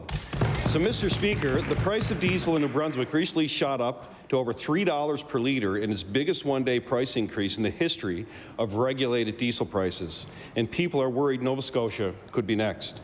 Mr. Speaker, fishers use diesel to fuel their boats. Farmers use diesel to fill their tractors. A spike of this magnitude could be fatal to their businesses. We are talking about tens of thousands of dollars in added fuel costs. Does this government plan on introducing any emergency fuel cost relief for these cornerstone rural industries? The Honourable Minister of Finance. I fundamentally disagree. The Liberal finance minister in Ottawa has referred to such measures as pouring gas on a fire, Mr. Speaker. The central bank is trying to kill inflation, Mr. Speaker, sending out checks to everyone. What good is a $600 check to somebody who's making $100,000 a year who has no dependents? The Honourable Minister of Finance has the floor. What good is that, Mr. Speaker? We need to focus on targeted supports, Mr. Speaker, to people who are feeling it the most, Mr. Speaker. And I cannot state again how much more I disagree with this idea of blanket checks to everyone, Mr. Speaker. The Honourable Member for Northside Westmount. Mr. Speaker, I'll just respond to that for a second. There was a $20 million fuel tax surplus that this government, and they're going to have another one so cut the fuel tax. That's not going to cause anybody money. Please, Judge, I'm going to ask the member to get to his question. Thank you. Mr. Speaker. Small businesses are still bogged down. The Honourable Member for Northside Westmount. Thank you, Mr. Speaker. Small businesses are still bogged down under the weight of pandemic debt and inflation. The cost of fuel is continuing to weigh them down. Mr. Speaker, the CFIB notes that fuel and energy costs are the top cost constraint for 67% of small businesses, and yet this government has not provided any support for the soaring costs, and I'll table that. Mr. Speaker, when businesses cannot afford these costs, they either cut wages, lay people off, or increase prices. All of these are terrible outcomes for Nova Scotians. Mr. Speaker, to the Minister of Economic Development, when will the government support businesses with soaring fuel costs? The Honourable Minister of Finance. Speaker, I want to correct the member. We're actually not allowed to eliminate the fuel excise tax. We've been told that by the federal government. They've told us the carbon tax is coming, and you're not allowed to eliminate the fuel excise tax, Mr. Speaker, because they don't want us trying to interfere in what they're trying to do, Mr. Speaker, which is increase the price of fuel so people stop buying it. The only problem with that, Mr. Speaker, is people need to buy fuel to drive to work. People need to buy groceries that get delivered in trucks that use fuel. They want more tax on the fuel, Mr. Speaker. We don't understand this, Mr. Speaker. So again, I would say to the members, why not stand up and protect Nova Scotians from the carbon tax? The Honourable Member for Northside Westmount. So, Mr. Speaker, is the minister suggesting other provinces are breaking the law? Because other provinces have cut fuel taxes in their provinces, Mr. Speaker, and I suggest that we continue the same. Mr. Speaker, with small business operators looking for support, all they see coming is more costs due to the Conservative carbon tax. Mr. Speaker, the cap-and-trade system protected small businesses from this carbon tax, and now they will face even more costs they cannot afford due to this government's mismanagement. Over 80% of Nova Scotia small businesses believe that government must ensure that the Conservative carbon tax revenues collected from small businesses must be returned to them in the form of a rebate, and I'll table that. Can the Minister of Economic Development let Nova Scotia small businesses know what rebate they will receive from this government's new carbon tax? Thank you, Mr. Speaker. The Honourable Minister of Finance. Speaker, the member is wrong again. Provincial governments in some cases did remove fuel excise taxes, but they've been told they're not allowed to do that anymore from the federal government, Mr. Speaker. So I'm putting that fact on the floor, Mr. Speaker. Small businesses, there's no question the carbon tax is going to hurt them too, Mr. Speaker. And at the end of the day, this is not a comfortable time with inflation, Mr. Speaker, but businesses have to pass those costs on. And I would come back to my first point, Mr. Speaker, that we need to give targeted supports to people. Some people can handle a little bit of this, Mr. Speaker. They're making bigger salaries. They don't have all the dependents to look after at home, Mr. Speaker, but there's others who can't, and that's why targeted supports are most important. The Honourable Member for Dartmouth North. Mr. Speaker, my question is for the Premier. Last week, in response to a question about why people are still waiting hours for an ambulance, the Premier said, look, it's very easy to get impatient. Indeed, people are impatient, and they have good reason to be. Another paramedic reached out to us the other day to say she's worked as an ambulance paramedic for 13 years, but just quit because the stress of her job is not improving. We know there's lots of work underway, but my question for the Premier is, when is it going to get better for paramedics in Nova Scotia? The Honourable Minister of Health and Wellness.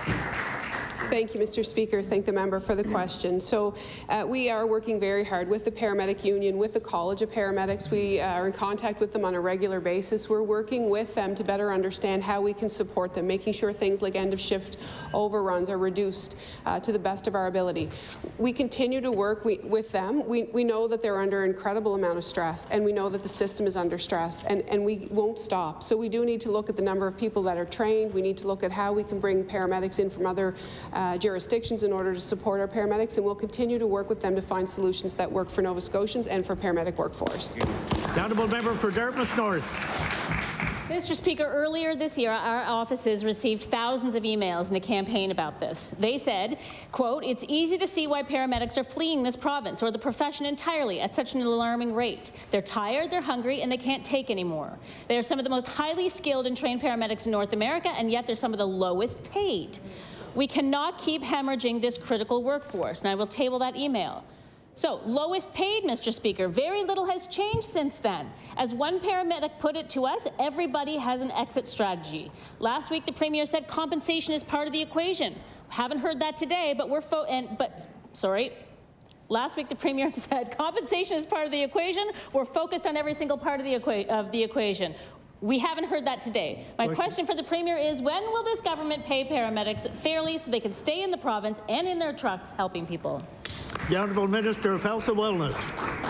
Thank you, Mr. Speaker. And I know it's very important to the opposition members to ensure that we respect the collective bargaining position, so we will be sure and we will be doing that in order to address wages. In the meantime, in the meantime, Mr. Speaker, we are working with the things that we can help the paramedics with immediately. We have a spare unit as an example, Mr. Speaker, so that those that are on the regular trucks have an opportunity to work at in a different environment. We are looking at how we can support them in expanding education and a ladder in order for them to go from PCP, primary care paramedicine, to advanced care paramedicine. We're very, very focused on the paramedic workforce, and we will continue to work with them. Thank you. The Honourable Member for Bedford South. Thank you, Mr. Speaker. Mr. Speaker, the high price we are seeing for diesel fuel is having a huge impact on our trucking industry. Some truckers are actually carrying out contracts at a loss due to the cost, which is currently at $2.28 per litre. Over half of this year, the price has been over $2 a litre, the highest it has ever been. So I'd like to ask the Minister of Finance, what can the government offer to our province's truckers who continue to deal with skyrocketing diesel prices? Thank you. The Honourable Minister of Finance. Mr. Speaker, the challenge here, and I'm sympathetic to the truckers, Mr. Speaker, they do need, wherever they can, is to protect themselves. I would hope that they have contracts that are fair, and the people that are employing them are ensuring that they are not getting hurt by rising prices of fuel, that those costs are passed on, and that they don't have to shoulder those costs individually as truckers. That would be very important to me, Mr. Speaker. But in terms of the government trying to create rebates to truckers, for instance, Mr. Speaker, it just mutes the impact of the inflation we're seeing, which at first blush sounds like a great thing, Mr. Speaker, but it could actually make things worse, because what the central bank is trying to do is trying to fight it. Bedford South. Thank you, Mr. Speaker. Mr. Speaker, dating back to the summer session, I've been confused by the Minister of Finance's approach to this issue. He is the Minister of Finance. He is responsible for a $13 billion budget. And if we listen to him on a daily basis, you would think he's a child in charge of a lemonade stand who's run out of water, lemons, and sugar. There are things that this government can do to help Nova Scotians. And I would ask the Minister of Finance, when is he going to take advantage of the power that he has and actually do something to help people? Thank you. The Honourable Minister of Finance. Mr. Speaker, $13.2 billion might sound like a lot, but it's kind of like a lemonade stand if you look around the world and try to deal with a problem that's on a global basis, Mr. Speaker. So I'll accept the comment as a friendly joke, Mr. Speaker. But yeah, $13.2 billion is a lot of money, Mr. Speaker, but these are worldwide problems, and we don't have a treasury that can fix this problem. There you go. The Honourable Member for King South. This was posted 18 hours ago by Shara Robichaud on Facebook. The waiting room at Kentville Emergency Department is beyond packed. This is outrageous. Middleton is closed. There's a man bleeding through his bandage, an elderly man who has had a stroke and is waiting while his wife is crying beside him. People are distressed and arguing who's next. The elderly lady said that she would leave, but her husband may have a brain bleed. Ambulances are backed up. The gentleman beside me hit a car and his leg is bad. One lady just left because she's been waiting 10 hours. What are people to do? This is awful. People are sitting on the floor. People are opening up on their medical issues in hopes of being more urgent than the next person. To the Premier, has he fixed health care or ruined it?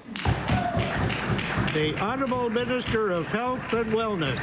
Thank you, Mr. Speaker. I'd like to thank the member for the question. So we continue to work across all sectors to try and support our healthcare workers and Nova Scotians in this province. We know that healthcare is under significant strain. Health and human resources are the biggest issue that we are facing in this province. The time is now, and the time was 8 years ago. We cannot make a doctor today. We have to recruit doctors. We need to bring them in from other jurisdictions. We are looking at incentives. We are looking at ways in which to increase training. And Mr. Speaker, I can tell you 15,000 people work in healthcare. Order, please. A lot of banter going back and forth here. I recognize the Honourable Minister of Health and Wellness. And while I don't want to, we don't like to talk about blame, but there's 15,000 healthcare workers in this province, and we know what it was like the day they formed office, and we know what it was like the day they left. The Honourable Member for King South.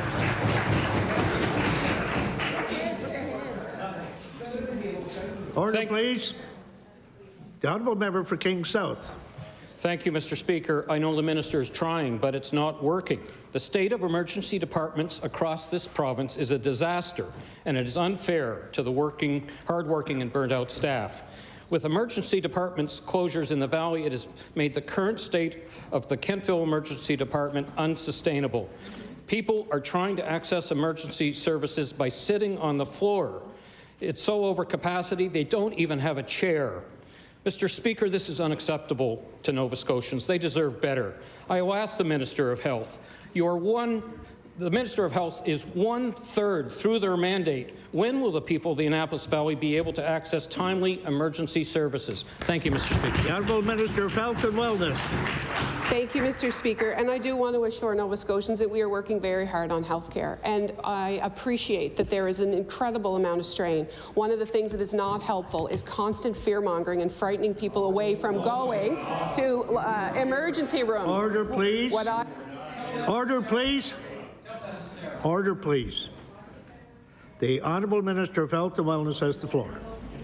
What I want Nova Scotians to know is that we have very capable healthcare workers in this province. We work on a triage system so that the sickest people are seen first, and we have very skilled folks. There are people who wait long periods of time. We have to address primary health care, but I don't want anyone to be discouraged from going to an emergency room in this province if they need emergency care. The Honourable Member for Fairview Clayton Park. Mr. Speaker, on Friday, the Minister of Education said that all promised funds were flowing to early childhood operators. We now know that that statement is incorrect, and if the documents I tabled yesterday didn't show that clear enough, I will table a document directly from the department which states as much and was sent yesterday afternoon to operators. Operators continue to reach out to me saying they're not receiving help from the department despite what is being said on the floor of the legislature and to the media. My question to the minister is, why is she creating more chaos with our licensed childcare operators? The Honourable Minister of Education and Early Childhood Development. Thank you, Mr. Speaker, and thank you to the member opposite once again for this question. I've answered the question multiple times. I will answer it again in the 45 seconds that we have. Operators continue to receive funding to provide operations through the course of this transformation. I would encourage the member opposite to reach out to me or the department, and we would be happy to sit down with her and explain in more detail how this is working, because this is a complex transformation. It's really difficult to explain it in 45 seconds, but unfortunately the member hasn't done that. She's just asked the question at question period. So again, if the member is really interested, if the member... Order, please. If the member... The Honourable Minister of Education and Early Childhood Development. Thank you, Mr. Speaker. If the member opposite is really interested in understanding this complex transformation, I encourage her to reach out. We'll be happy to Clayton Park. Thank you, Mr. Speaker, and it doesn't surprise me that the minister is yet again espousing things that are not accurate. I guess when I spoke to her directly after question period on Friday, that wasn't coming and speaking to her directly. That was just waiting for hits during question period. But that's okay. I don't have a documentation to table that other than the members who saw us speaking and heard what we were speaking of. Under this minister and premier, we've already lost close to 500 daycare spaces, with more operators telling me that they will have to do so before the end of the month. The operators feel coerced into signing an agreement that has no information in it and feel that they are being gaslit by this minister, just as recently as the call she made to them last night. Can the minister tell the House what contingency plan she has for parents and children without daycare and those that are soon to follow? The Honourable Minister of Education and Early Childhood Development. Thank you, Mr. Speaker, and thank you to the member opposite for the question. So I would just like to say that we had excellent feedback following the sector calls we had last night. So our department has been continuing to support the sector with sharing of information and lots of calls. And last night I spoke directly to hundreds of operators in the sector, both our for-profit and our not-for-profit, and we've had a lot of feedback. I'd just like to read an excerpt of one of them. Historic change has been definitely brought with it historic levels of stress. Navigating our future within the Canada-wide agreement with funding changes and uncertainty. Grateful for the changes in engagement and communication that have been made within the department under Minister Drouin. Sector calls and engagement are greatly appreciated and helpful throughout this process. Thank you, Mr. Although you are quoting, you cannot use proper names even if it's your own. But I'd ask the minister to please table that. The Honourable Member for Halifax-Chebucto.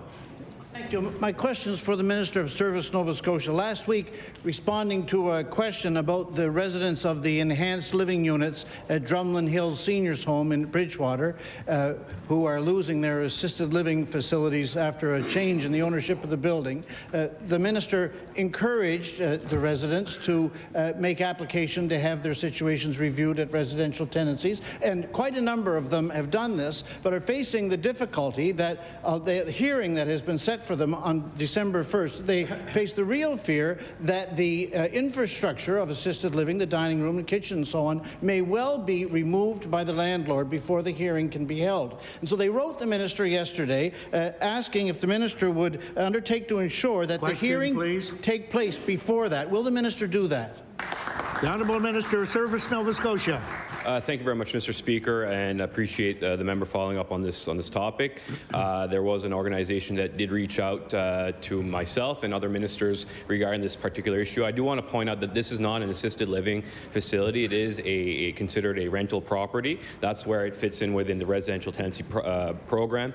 Mr. Speaker, as with any application before the board, either party can apply through the residential tenancy officer that's noted on the notice of hearing for an early or later adjournment, and that's an option that's available to the parties that, involved in this matter. Thank you very much. The Honourable Member for Halifax, Chiboucto.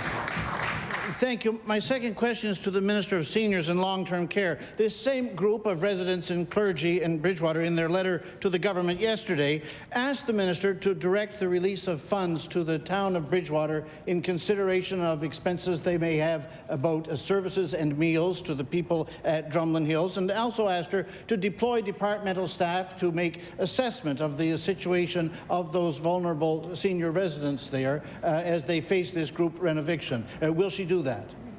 The Honourable Member for Minister of Seniors and Long-Term Care.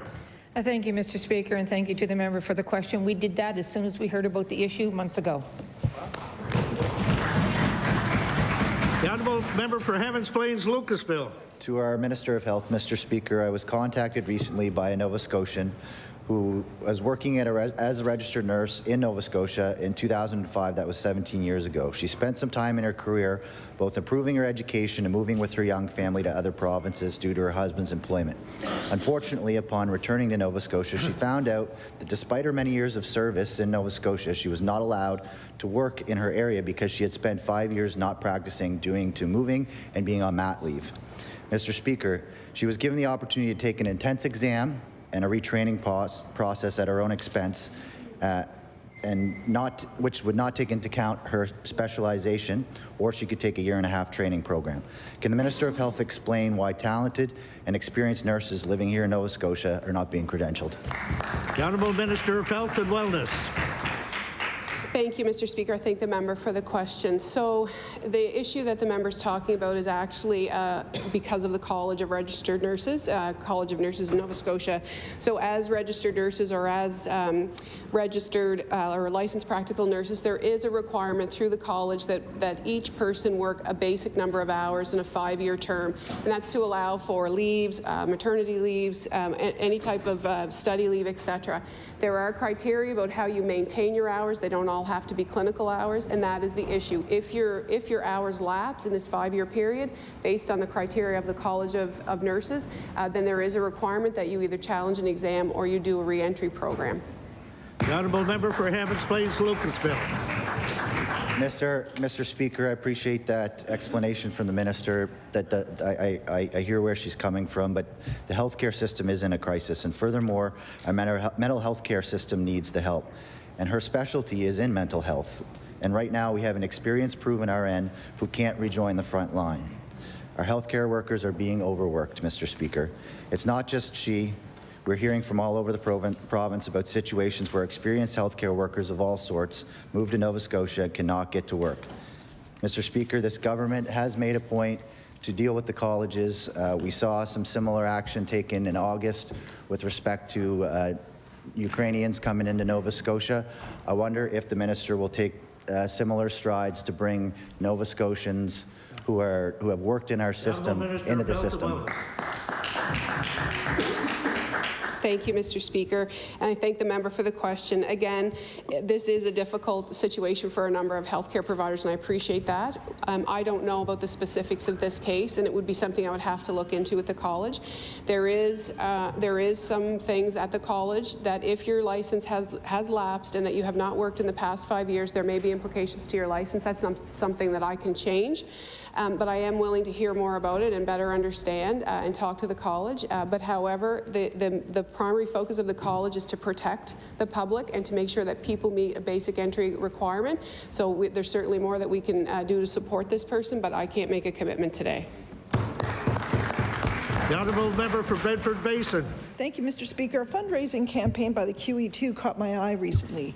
In a post, the Hospital Foundation makes a plea for donor assistance to fund contraceptive devices, specifically IUDs, because not all people who need them after abortions have the money or the insurance to access them.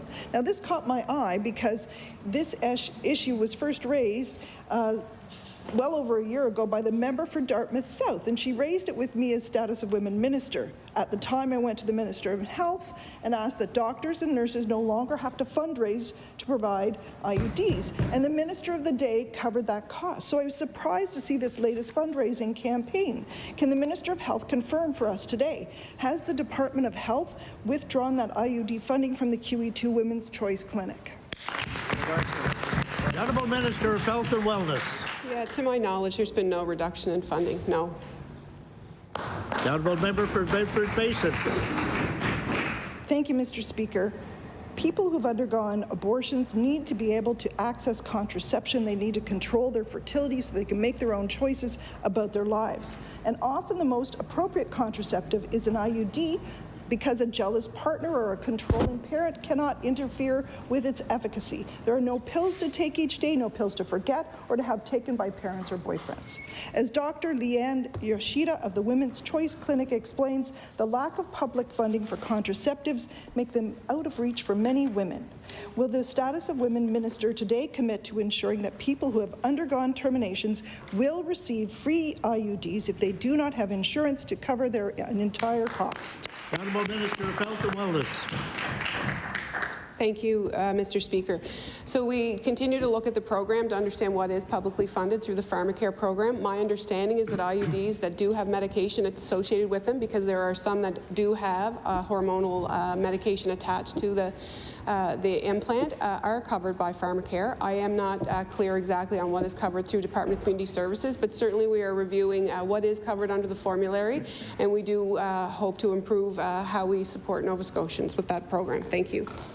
The Honourable Member for Cumberland North. Thank you, Mr. Speaker. It is absolutely within this government's purview to lower taxes on gas and on fuel.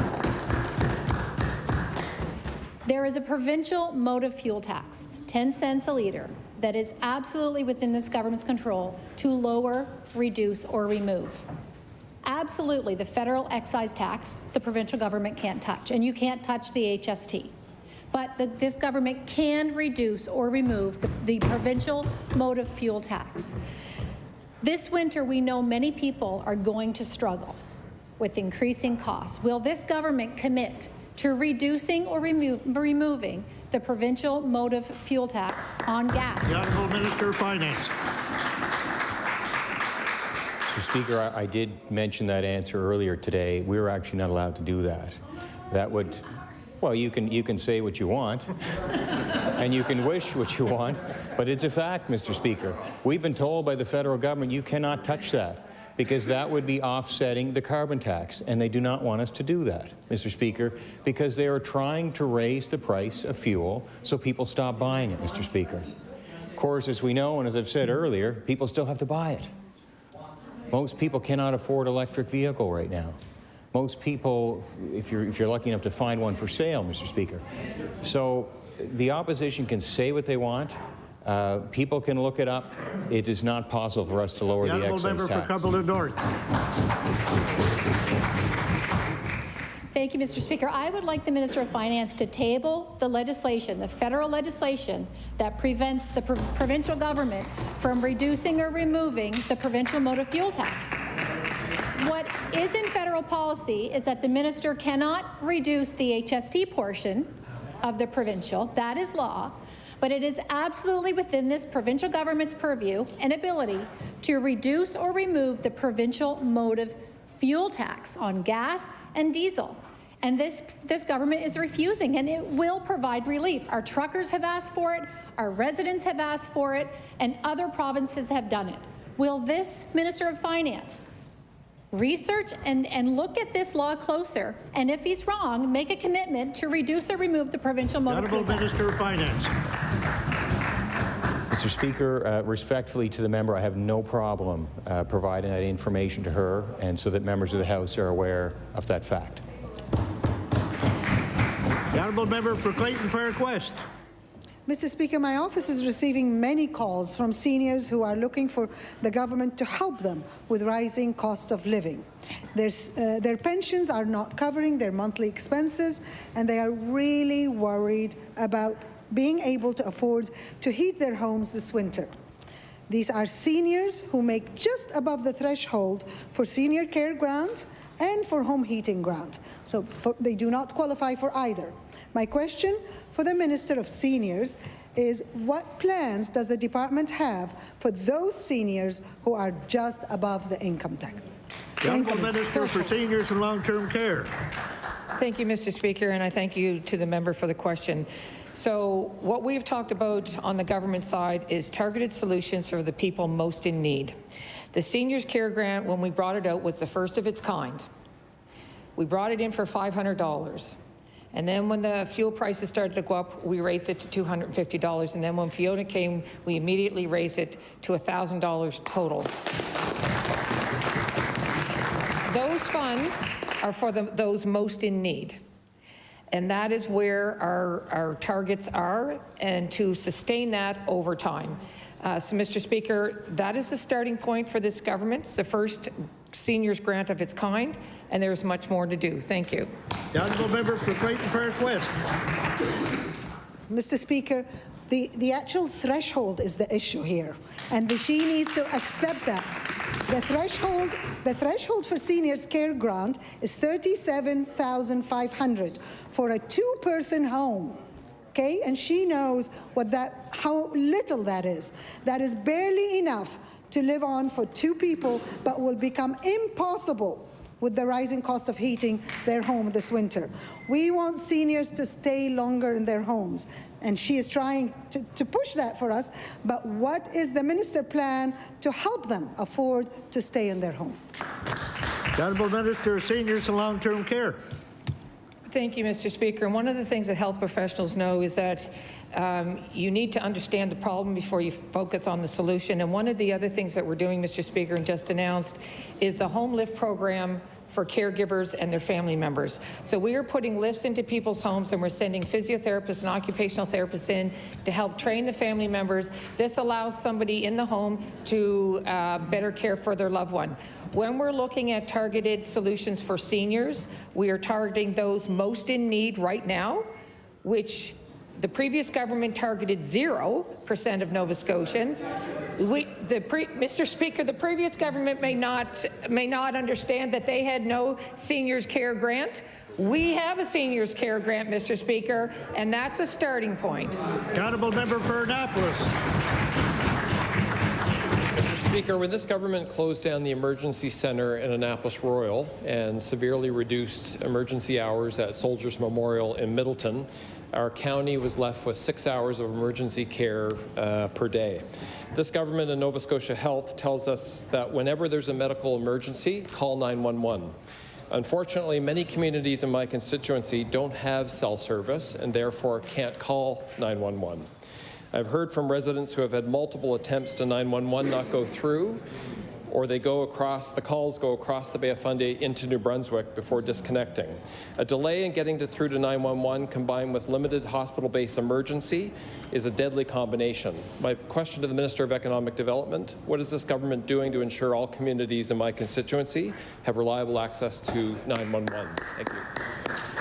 The Honourable Minister of Municipal Affairs and Housing. Thank you to the member for the question. There's a lot of things in the 911 issues to unpack. Part of the answer is that we are going to Next Generation 911. That's a national program, so it's a change. The carrier who provides 911 services is Bell. In Nova Scotia, if you have your cell service through Rogers or any other cell service provider, it's seamless. When you make that call, it will go right into to Bell, but unlike other provinces. That's part of the answer. We're working on that Next Generation 911. As you know, during Fiona, we had the issues with service across eastern Nova Scotia, and we've put in a bill before the House to address some of those issues. For Annapolis. Thank you, Mr. Speaker. The lack of emergency cell service is a huge problem in many parts of rural Nova Scotia. All Nova Scotians should be able to call for help when they need it. The health and safety concerns around lack of cell service aren't hypothetical. We have heard firsthand from constituents who weren't able to connect with 911 in a timely manner when emergency situations such as heart attacks, motor vehicle accidents, and again this week, a home invasion. To the Minister of Health, maybe rather than the Minister of Housing, I don't see that access to 911 is in the mandate letter, but I'd like to know if she and her department consider access to 911 a priority. Thank you. The Honourable Minister of Municipal Affairs and Housing. So just for the members' information, Mr. Speaker, as the Minister responsible for EMO, part of that is 911 services, the next generation 911, all that we are doing.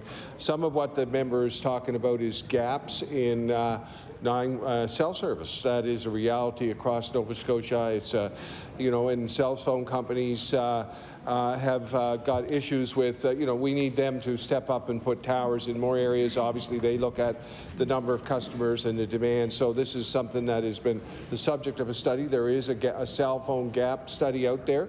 What other people don't realize is in some cases they think I have a landline. Good, I'm safe. The reality is the landlines have in some cases been tied into the cell phone service. The Honourable Member for Northside Westmount. Thank you, Mr. Speaker. Mr. Speaker, my question is for the Minister of Education, and we know that new school projects happen in phases, and my question is whether or not the site selection process has been completed for the new school in Northside Westmount. Thank you, Mr. Speaker. The Honourable Minister of Education and Early Childhood Development. Thank you, Mr. Speaker, and thank you to the member opposite for the question. So yes, new schools are very exciting for communities, and we're building modern schools to meet community, student, and family needs. And we know that a school for your area was included in the 5-year capital plan, and that continues to be on that plan. As updates are available with respect to what the development of that looks like, the community will be advised by the region, and so the community can stay tuned for any additional updates. Thank you, Mr. Speaker. Order, please. The time for oral questions put by members to ministers has expired. I recognize the Honourable House Leader for the official opposition. Once I find my sheet, Mr. Speaker.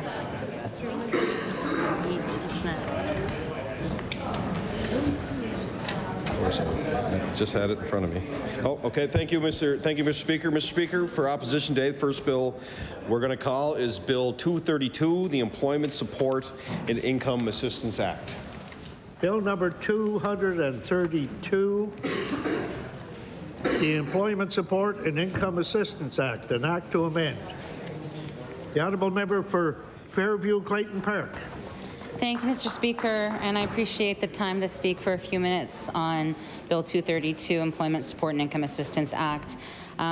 This is basically a bill that will tie income assistance rates to CPI, which is inflation every year. We've had a number of sessions now where the cost of living has been... Order, please.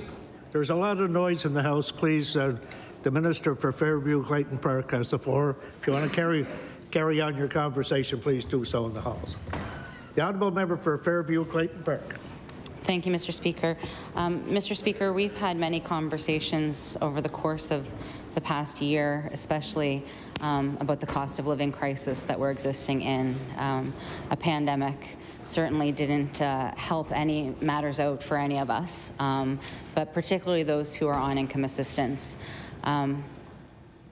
There are struggles. There are struggles every day and hard decisions that are made, and we've talked about a few of them. There's been some other opposition bills that have come forward that really try to highlight the challenges that people are facing, decisions about whether how they're going to heat their house, or if they're going to be able to buy groceries, or if they have to buy medication for their children. Questions that, quite frankly, none of us should ever have to ask, particularly those who are the most vulnerable in our communities. We have no control over inflation. I listen when the Minister of Finance gets up and speaks and talks about what's happening around the world and all of the different factors that play in to the rates that exist around us. Contrary to possibly some government members' opinions. I'm actually quite smart, and I can follow along with things quite easily. And so inflation is something that I do understand. I understand and I take the government at their word when they say that they are trying and talk about the assistance that they have given to certain. And again, an introduction of a bill like this is not by any means to negate that, to call criticism to that, but it is a means to enhance the supports that are there. It is a suggestion of how we can come together and how we can support our most vulnerable.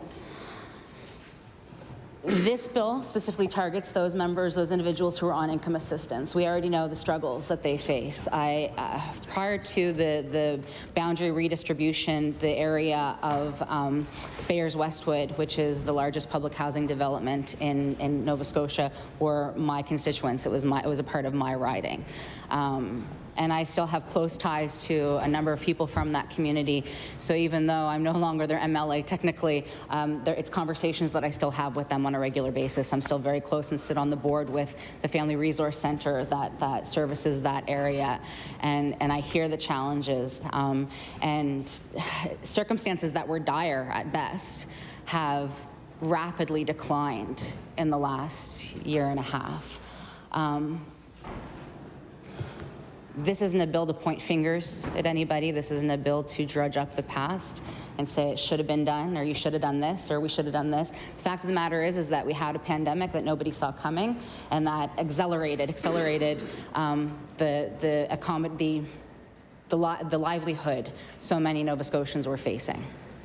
And this bill takes the struggles of those that are on a fixed income and alleviates them to a certain degree, because it enhances the fact that when inflation goes up, their payments will go up as well. It'll be directly tied to inflation, so that they're not going to have to do the calculations.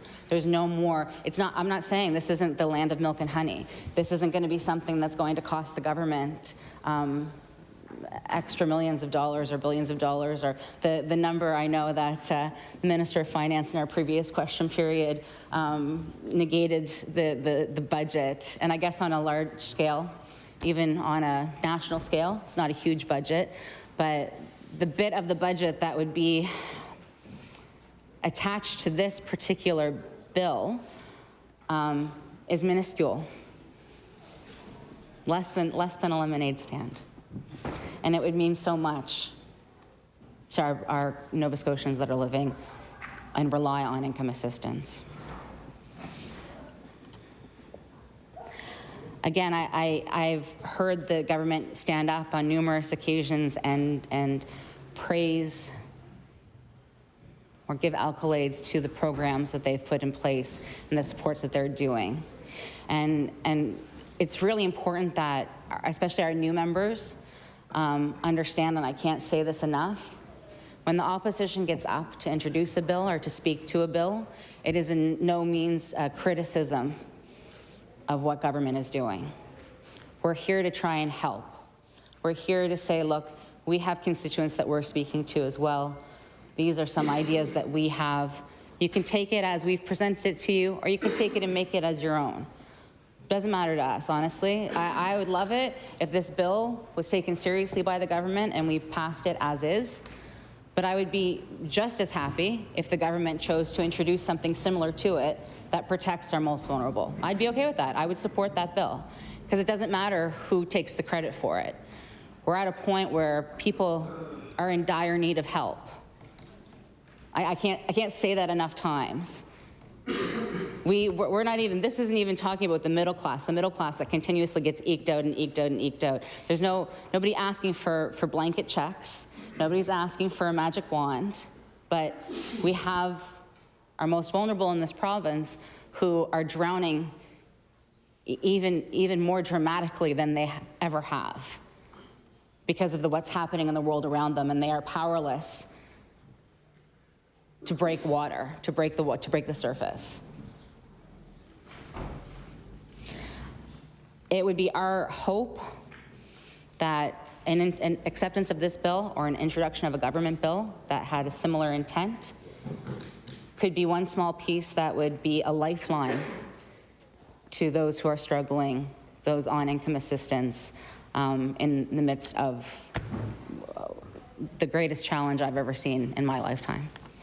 And with that, Mr. Speaker, I will sit down. Thank you. I recognize the honourable member for Cape Breton Centre, Whitney Peer. Thank you, Mr. Speaker. I am glad to rise to speak to this bill. Our caucus has been asking for raises to and indexing of income assistance rates for a long time now. I was, prior to when I got here and when I became the critic for DCS, we still continued to advocate for this and fight for this. And although I don't want to point fingers at my Liberal colleagues, I will. Although with the deepest amount of respect, because I find it interesting that this has been brought forward by the Liberals, who governed for over many years, since 2013, and the rates that, and with rates, Mr. Speaker, that kept people in deep, deep structural poverty. People on income assistance are condemned to a life of poverty because the assistance rates are far too low. This is the case under this government, and it was the case under the previous government as well. But I am happy, I will give them this, I am happy that they have seen the error of their ways and that they might have a few regrets of possibly not, that maybe they would have, maybe if they'd had another year or so, they would have provided indexing, Mr. Speaker. I just want to remind everybody in this room, individuals on income assistance and disability supports, they're people. These are real people with real lives. They're not numbers. They're not stats. They are not an inconvenience, and they're nothing to be, you know, huffing and puffing about, Mr. Speaker. They're people who are struggling to survive. And they deserve our respect, and they deserve dignity, Mr. Speaker. So to say, when I hear government say, well, we've done this, we've done that, we've done this, what else, you know, what have you, as if that's enough. When we are coming to them, when constituents are coming to us saying, I can't feed my children. I can't feed my children. I can't take a job, Mr. Speaker, for fear of losing more of my income assistance. In Nova Scotia, 100% of families that rely on government support as their only source of income live in poverty because the amount of support falls far below the poverty line. With rising inflation and no increase to income assistance, people who depend on income assistance actually had a 5% cut in their purchasing power at the time of the government's first budget that was delivered. And this gap has been growing ever since. So not only has this government not raised income assistance rates, they've effectively cut them off. Nova Scotia has some of the lowest welfare incomes in Canada. For single people and single parent families with one child, no one should be forced to live in poverty and be unable to meet their basic needs. Nova Scotia has some of the highest rates, again, Mr. Speaker, of child poverty, and in Cape Breton, we do have the even highest rates within this province. In some areas, it's 1 in 2 in Cape Breton. In some areas, it's 1 in 3. And I think that's getting higher, Mr. Speaker, and that is unacceptable, and it's a disgrace. And that was true under the previous government, and it remains true under this government. For years, we have heard from, again, the Liberals, whom I do have the utmost respect, but this is a fact, claim to be transforming income assistance for the past 8 years. In reality, Mr. Speaker, very little changed for people living on income assistance. Now, I'm glad they've seen the error of their ways, but again, Mr. Speaker, the rates have stayed the same. The only time we've ever seen the rate, only time we've ever seen the percentages change, Mr. Speaker, was when there was money flowing through from the federal government that upped the child benefit, that we saw any change, but that's not a real number. That's a COVID-19 number. The NDP caucus, Mr. Speaker, successfully supported the calls to the Liberal government to end the clawback of the child support payments from ESIA recipients and the clawback of the CPP benefits, including CPP survivor benefits. The NDP caucus also supported calls to the Liberal government to end the requirement for older individuals to apply early for reduced CPP benefits, which are then deducted 100% from their ESIA entitlements, Mr. Speaker. If it weren't for this work, people would be living even deeper in poverty, with even greater hurdles to meeting their basic needs. So those are things that I will say that the previous government did hear us and did react. If it weren't for this, but Mr. Speaker, those who are fortunate enough to have long-term employment are eligible for EI. If they are laid off and receive benefits they have paid into, this money is also clawed back at 100% from their ESIA. The NDP caucus has tabled a bill to end this practice, but neither the previous government or the Conservatives have acted, Mr. Speaker. This government has argued that it is providing targeted support. What possible targeted support could there be than raise the income assistance rates? I ask you, please, somebody answer me. Why have they not done this already, Mr. Speaker, in the wake of cost of living crisis where people who rely on ESIA are going hungry? Mr. Speaker, we've all heard it in our constituencies. I can't tell you the stories that I have heard of parents who are just trying to take care of their children, or single individuals who are just trying to make it day by day, Mr. Speaker. Instead, what we've seen is a $35 million corporate tax cut from the government for big companies, with no details about why this is coming now. Now, I've been around government quite a bit. I can tell you something I've learned. Corporate tax cuts don't do anything. What they do is they allow big box stores, Mr. Speaker, to put in automated, what are they called? Checkouts, Mr. Speaker. Automated checkouts. Who lost their job there, Mr. Speaker, with that tax cut? How many people lost their jobs in that tax cut and had to go on income assistance? But that's what corporate tax cuts do. That's what they've always done. The last time there was a corporate tax cut, I believe a bunch of stores put in automated checkouts. But again, we still don't know what the details of that $35 million tax cut from this government is going to do, Mr. Speaker.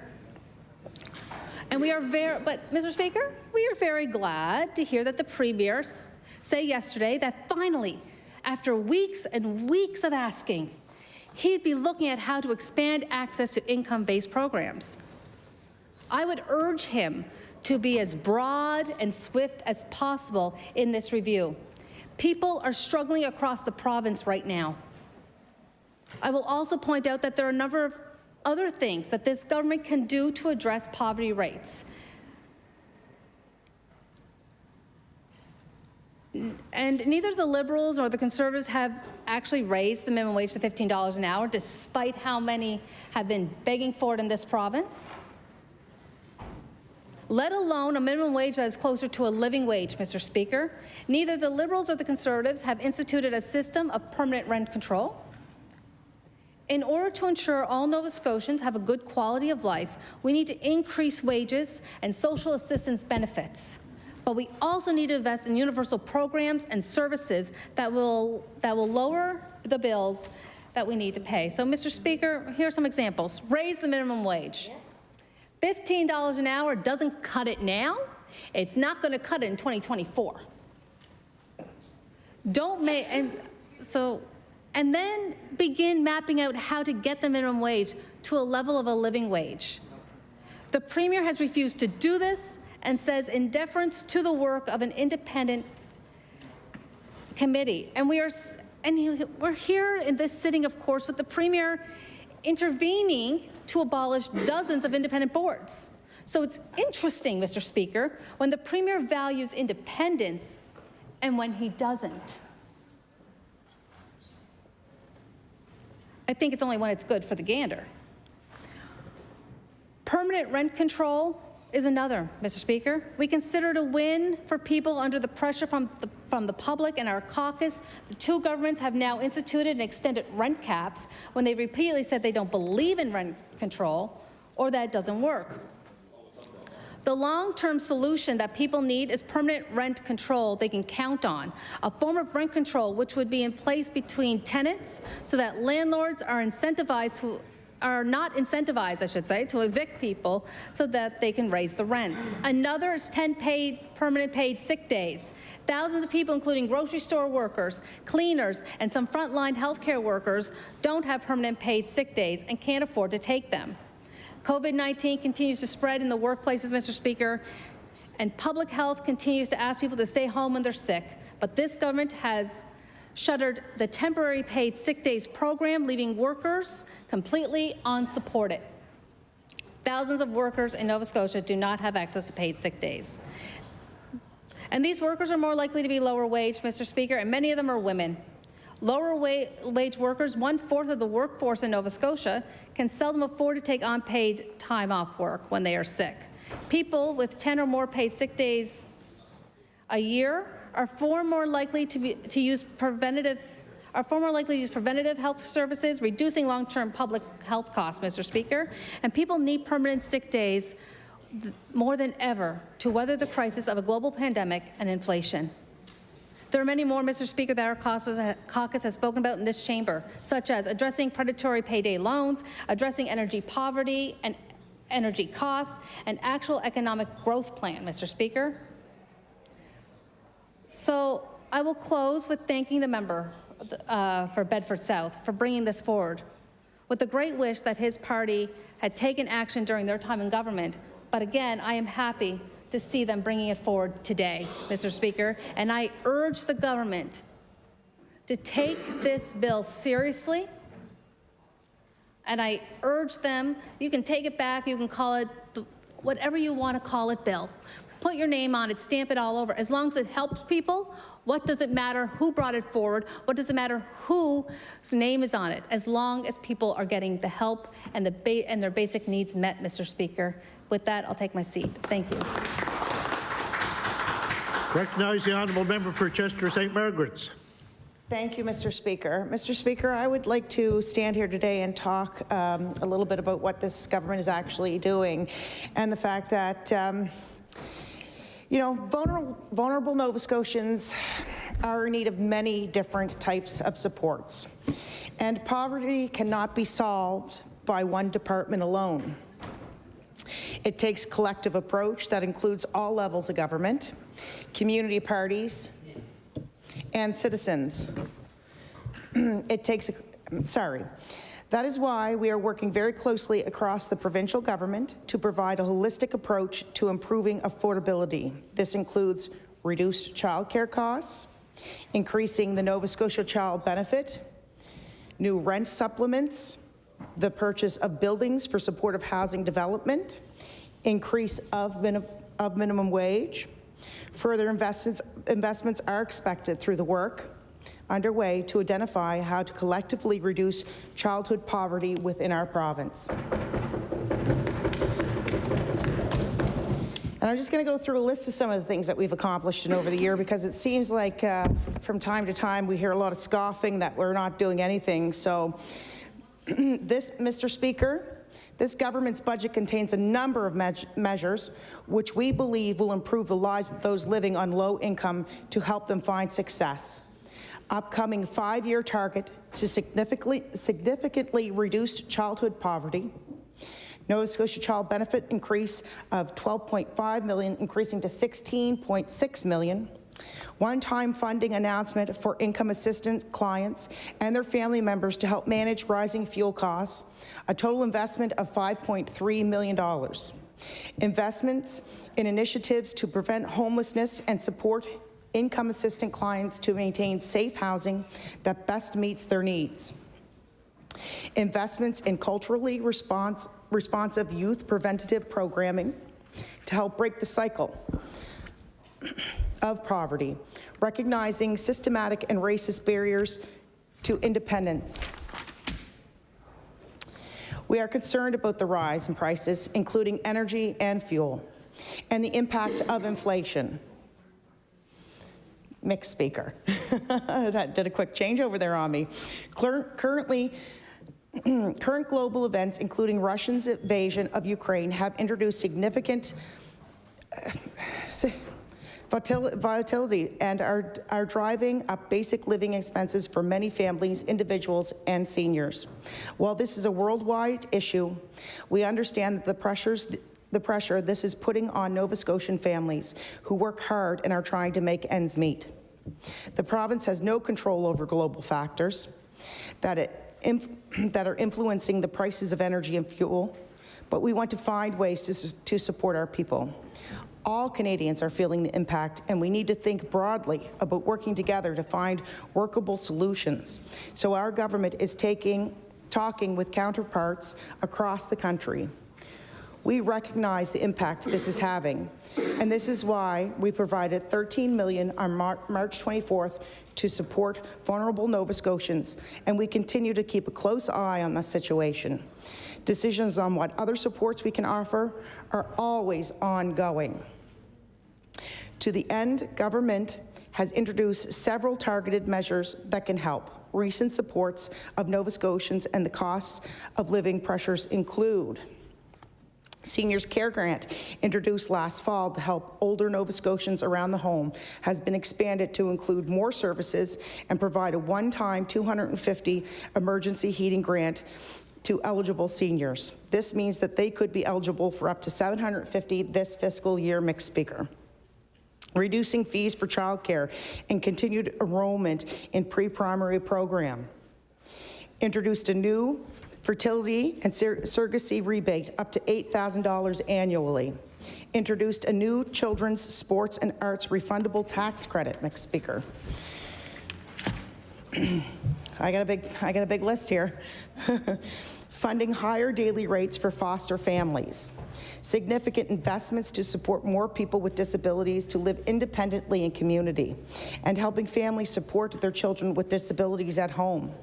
The province will now pay for cystic fibrosis drug for children aged 6 to 11. Without this program in place, it could cost patients as much as $300,000 per year. The new satellite internet service rebate program will cover the cost of installing satellite internet equipment for eligible household or businesses up to the maximum of $1,000.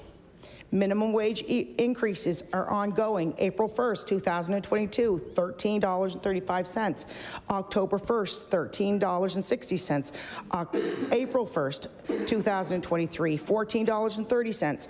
October 1st, 2023, $14.65. And April 1st, 2024, $15. Government increased the pay of continuing care assistants and early childhood educators.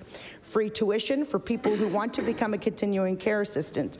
Introducing new tax refund to return provincial taxes to young skilled trades workers, the MOST program, Mixed Speaker, and we expect to expand the trade groups eligible. The province is introducing a new leading program to help nonprofit organizations keep and increase affordable housing units. The province has improved the down payment assistance program so that more Nova Scotians have an opportunity to buy their first home. The government is investing $2.5 million to create a community housing growth fund to strengthen the sector and grow the number of nonprofit housing units. In 2021 to 22, the province invested more than $35 million to create over 1,100 new affordable housing units across the province, including 425 rent supplements. Thank you. Thank you. Budget 2022 contained $15 million more for affordable housing programs and funding for 550 new rent supplements. The province now offers them 5,500 supplements every month to help Nova Scotians with the cost of rent. Mixed Speaker, I want to talk a little bit about energy-related costs as well. The government spends more than $30 million in our core energy efficiency programs every year to help retrofit homes and businesses and move more people off oil. Government stopped Nova Scotia Power from raising net metering charges for solar customers. Amendments to Public Utilities Act will help protect ratepayers from power rate increases related to Nova Scotia Power's general rate application now before Nova Scotia's Utility Review Board. We have worked hard to try to prevent a federal carbon tax on Nova Scotians, introducing our own better plan for reducing the province's carbon emissions. And Mixed Speaker, I'm still not done. I still have 10 more pages of things that this government has done to help people with the cost of living. Mixed Speaker, the many different types of supports that our vulnerable Nova Scotians need include direct financial support. Years ago, when the income assistance program was developed, there could have been a mechanism built in to index for inflation. But the program, excuse me, I have the floor. But the program is so far advanced, we're at a stage now where we need to look at other options to help vulnerable Nova Scotians. But the program is so far advanced, we are at a stage now where we need to look at other options to help vulnerable Nova Scotians, which is why, for example, government recently announced measures including a one-time payment of $150 to all current income assistance recipients, including disability support program participants receiving income support. For example, a single parent on income assistance with 3 children received $600. A one-time payment of $150 to all currently eligible recipients of the Heating Assistance Rebate Program. $1 million to Feed Nova Scotia to distribute among the 140 food banks province-wide. $200,000 to local food banks across the province, which are not part of the Feed Nova Scotia network. The budget also contained a number of other measures that I mentioned earlier, such as the increase. I recognize the I recognize the honourable member for Dartmouth North. Thank you very much, Mixed Speaker. I just want to make a point of order that the member, though listing all kinds of interesting facts, is not speaking to the bill, and I'm wondering if how we address that. Do I ask you to ask the member, or how does that work? I'm not asking you. Thank you, but I have the floor at this point. Just give me a couple minutes to confer, and I'll come back with a next step.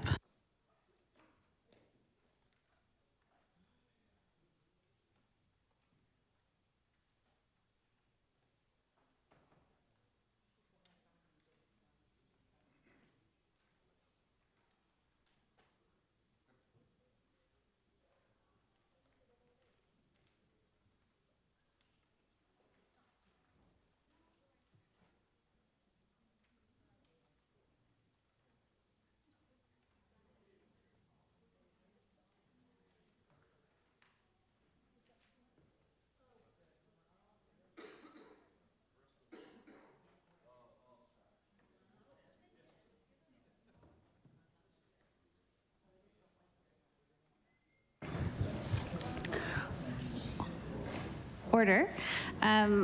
I think that at this point, I would just ask the member to remain on topic and speaking to the bill, and I will give the floor back to the honourable member for Chester St. Margaret's.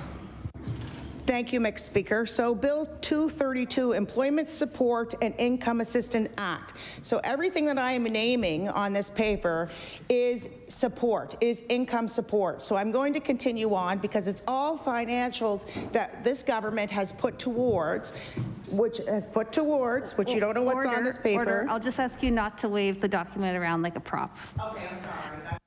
I recognize the honourable member for Chester St. Margaret's. It is. I'm a hand talker. I think you said that. Yes, Mr. Speaker. So I'm going to continue on with the supports that financial supports that this government has supplied over the last year and 2-3 months, which I lost where I was at. So I'll have to pick it up. The budget, so 200,000. To local food banks across the province, which are not part of the Feed Nova Scotia network, which I'm sure helps a lot of people on low income and a lot of people in middle income, so I'll just put that in there. There is no question that having a place to live provides stability, security, and a sense of belonging. As members of this House are aware, the reasons for homelessness varied and are complicated. They may include certain physical and mental health challenges relating to addictions, lack of affordable housing, and community and family breakdown.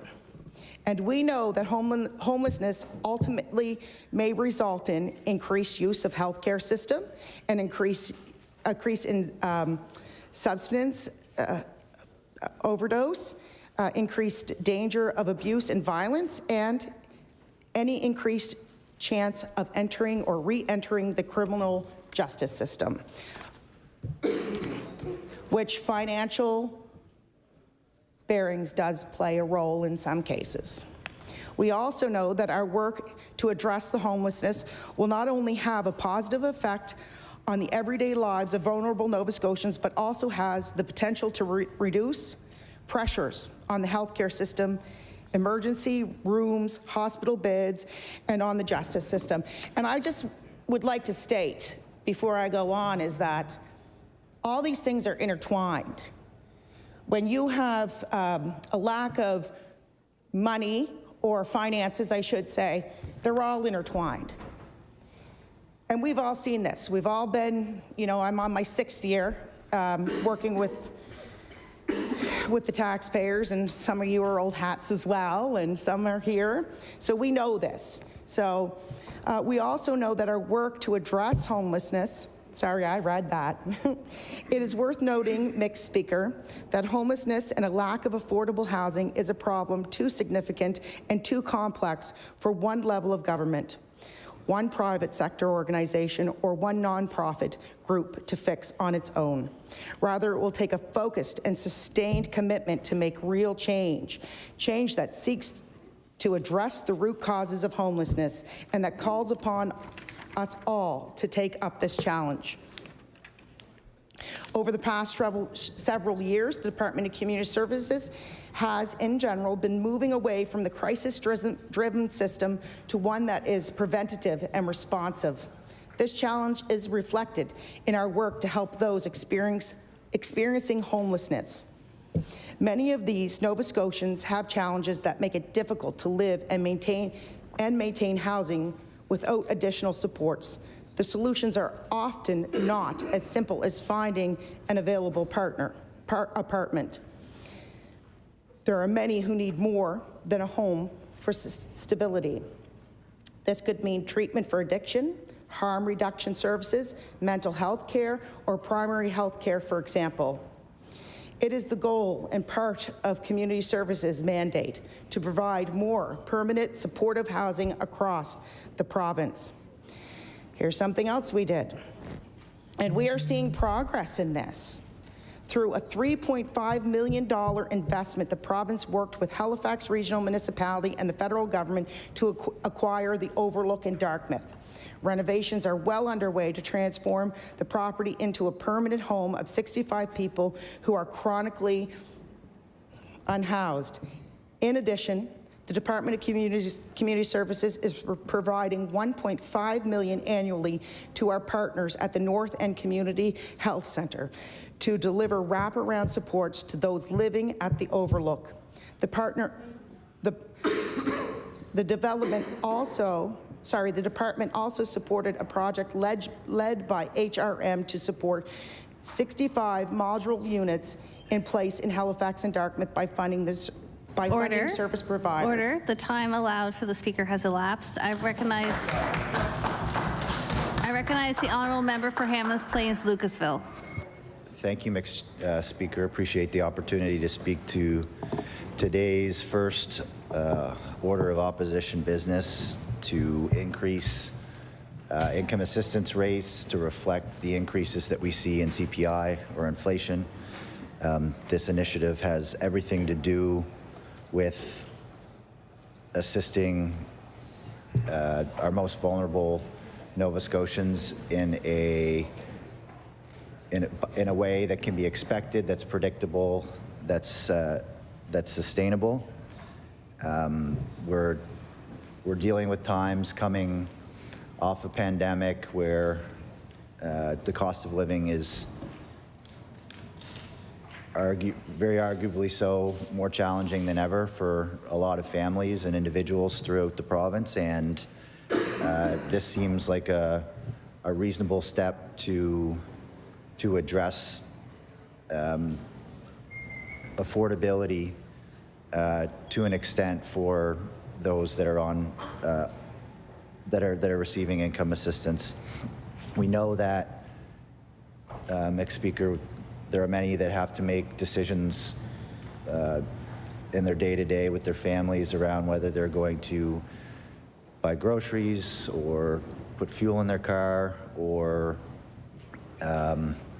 get their medicine. These challenges are very real for a lot of Nova Scotians, and having an expectation, a reliable scenario where the rates that they're receiving around income assistance would increase on an annual basis tied to inflation would at least provide the reassurance that their purchasing power would not diminish year over year, that the costs that they see would be that they would be, if nothing else, just as able to purchase the things they are, not having to do with the rate of inflation. We heard a couple of history lessons today, and I say history lessons because, we hear the NDP talk about, well, we introduced this and the government of the day, the Liberals didn't. And we hear, I'll say, a history lesson in the form of kind of a collaborative effort around a list that the Conservative, the Progressive Conservative member addressed in her remarks. I think it's fair and accurate to say that the governments of all stripes had a hand in that list of supports that are available to Nova Scotians, whether it be rent supplements. I would add that continually we saw the Progressive Conservative members, while in opposition, demean the use of rent supplements that they now hold so dearly. I'll leave it at that on this piece. I think it's fair and accurate to say that each stripe of government had some degree of impact on the supports that are available for Nova Scotians. And when we get to the point that we're at today,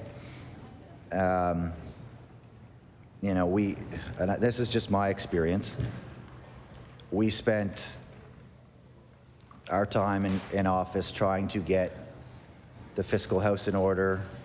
We made historic investments in our education system. We made historic investments reflecting in increases to income assistance rates. We, again, tried to get the fiscal house in order so that we had a greater capacity to institute changes like that that can be done in a more sustained method. And I can appreciate that if the now government, the Progressive Conservatives, are hesitant to do something that is as definite as fixing income assistance rates to the point of inflation because of a concern around what's fair and equitable and what is sustainable. You know, a year into government, perhaps that's justifiable, but I would say that the last 8 years we spent considerable time laying a solid foundation around our economy and our fiscal standpoint, that this initiative does have some sort of credibility with respect to the option of moving forward on it. And to date, we've heard responses in regards to our questions from the government, citing things like the Seniors Care Grant, one-time investments of sorts, increases to the child care benefit, one-time funding for clients of income assistance to help them deal with fuel costs. I mean, those things are certainly meaningful on the fly, but like this bill has everything to do with a predictable, ongoing, considerable investment that folks on income assistance can expect, rather than, you know, a situation where, you know, someone's showing up looking for a day's work and doesn't get the call and has to go home empty-handed. We've seen other provinces chip in to help their citizens out with support to deal with the cost of inflation. The member for City Member 2 referenced Quebec as a jurisdiction that has already sent out a check for to help address that. But that one-time stuff is not enough. And income assistance for a lot of people is their only form of income. And to continue a piecemeal approach, and the government will reference it as targeted funding. But I think that we need to dig a little deeper to find more sustainable, predictable financial reassurance for our most vulnerable if we are to serve the public good in the way that I believe that we can, because we have worked so hard to put ourselves in a strong financial situation over the last several years. Other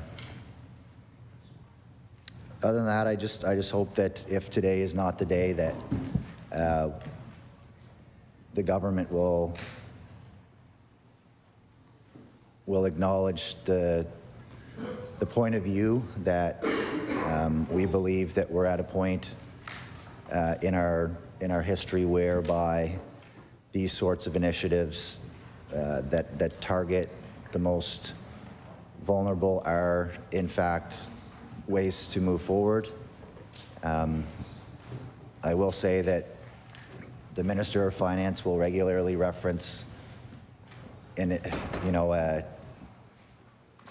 some sort of sentiment that we're talking about giving out a blanket, a number of checks, referencing people that make $100,000 a year.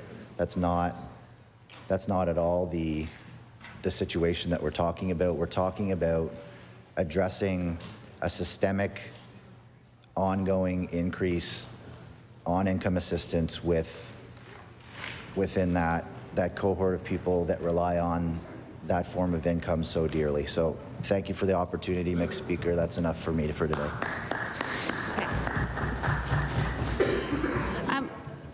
Actually, I want to recognize the honourable member for Bedford Basin on an introduction. Thank you, mixed speaker. I would direct the members' attention to the West Gallery to a gentleman who needs no introduction, and yet I'm going to give him one. I just want to say welcome to Liam Daly, who is a long-time Liberal supporter. He went to school with one of my daughters and did some early door knocking with me along the way. We're delighted to have him back here for a visit. Don't know how long, but we're delighted to have him back here from Ottawa for a visit. So I would like to ask the members to give him the warm welcome of the House.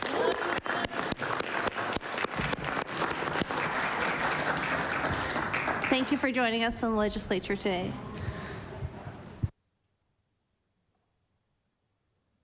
I recognize the honourable member for Cumberland North. You sure? Okay. Thank you, mixed speaker. I would like to stand in support of Bill 232. For me, it's just common sense. We know we're going through an affordability crisis here in the province of Nova Scotia.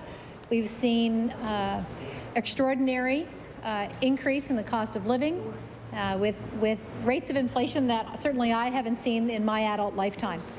Anywhere between 7% and 9% of increase in the rate of inflation here in the province of Nova Scotia.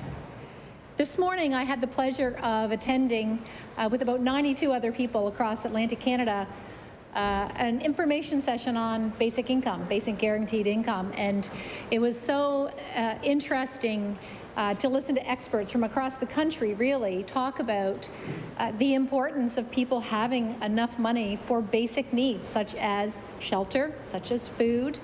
And when we look at this bill, all this bill is asking government to do is to increase income assistance support by CPI, by Consumer Price Index, the rate of inflation. We're not, I think that should be just a given. There should almost be in law that this happens every year, that there should automatically be an increase in income assistance based on CPI, based on inflation.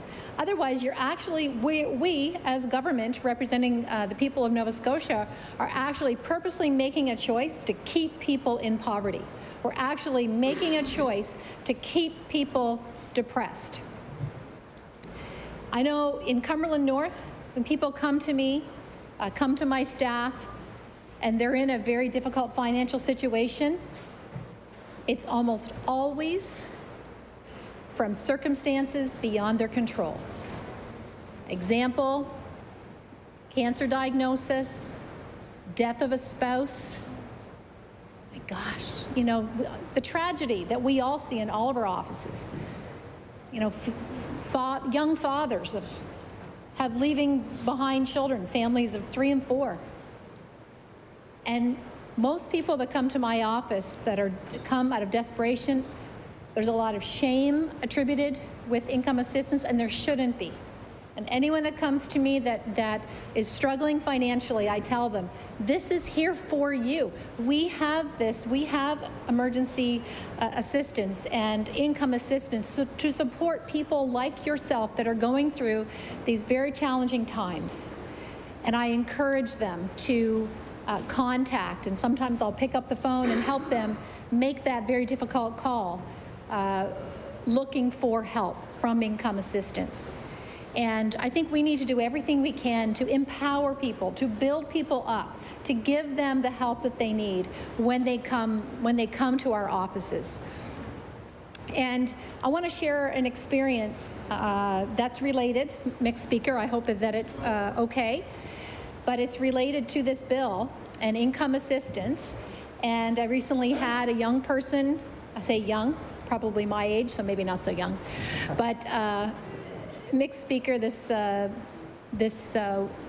person was homeless, living on the street, not wanting to, obviously, and said, I need help.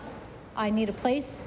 It's cold tonight. I need a place to put a roof over my head. And I said, listen, I'm sure that we can at least get you into a hotel room tonight. So let's call. And she said, well, I've already made a call, and they weren't able to help me. So I said, I'm going to help you make a call. Now, I haven't actually addressed this with the department yet, but I'm planning to. So my staff called the local Department of Community Services. The manager said, sorry, unfortunately, there is a central phone number now that someone has to call. So here's the central phone number for intake. So I dialed the phone number for this person because this person was nervous. They didn't want income assistance, but they really felt, they also didn't want to spend the night out in the cold. So we called this number, and we get to one of these menus that I really find frustrating every time I get one. It takes a lot of patience, you know, press 1 for so-and-so, press 2, and it went through this menu of about 5 things. And I always think if I have no patience for this, I can only imagine for somebody that's under a lot of stress, including someone that literally has no home and is living on the street. So anyway, we patiently went through, we picked what we thought was the right number, and we spoke to a human being. And the person said, well, I can't help you, but I'm going to forward you to someone that can. So we get another ring, and we get this person in the Truro office, we get their a voicemail. And guess what? It's a Thursday afternoon of a long weekend. So it's about 3 o'clock, and we get this person's voicemail. So I said, well, this is no good. This is not helping this person. So I call the central number again. I get the same person. Keep in mind, mixed speaker, this is the 3rd phone call we've made to try and get help for this person. Get the same person. So I explained to the person that we weren't able to actually talk to someone. We only got their voicemail. She said, well, they must be on vacation. I said, so what next? What can we do? She said, well, that's a good question. I said, well, you're the intake person. You're the person that's supposed to be able to help us. And she said, well, I work from home. I can't do anything. Keep in mind, mixed speaker, this is the central provincial phone number for someone needing help. And all I could think about was, think if I wasn't actually helping this person who's living unsheltered. So I said, well, this is not acceptable. She said, well, call your local community services office. And I said, oh my goodness, that's actually where we started. That's actually where we started. And they gave me this number that I'm calling you now for the 3rd time. So the person said, well, I'm sorry, I work from home. There's nothing I can do. All I can say is call your local office again. So we called our local office again. I explained everything to the local person, and they said, well, send the person over and we'll do what we can. So that's exactly what we did, and the person was helped by our local person. But that was about an hour worth of work and phone calls, mixed speaker, that didn't need to happen, and it sent this poor person who's already struggling and stressed and living homeless on a wild goose chase. And I'm so thankful that this person came to my office and asked for help and got some help. But it took way too long and way too much bureaucracy to make that happen. But mixed speaker, I'm sharing this story because the people that I've met in my job as MLA for Cumberland North, when they ask us for help, most of them, it's a last resort. And they would prefer not to have to ask for help. But when they do, we want to make sure that we're actually giving them enough help that will be beneficial. And people that are living in poverty, we're actually making a choice to purposely keep people in poverty when we're giving them such a small amount in the first place, and then also making a choice to not give them an increase based on CPI and inflation. So this is a very common sense bill. I'm really glad to see it and stand in full support of Bill 232. Thank you, mixed speaker.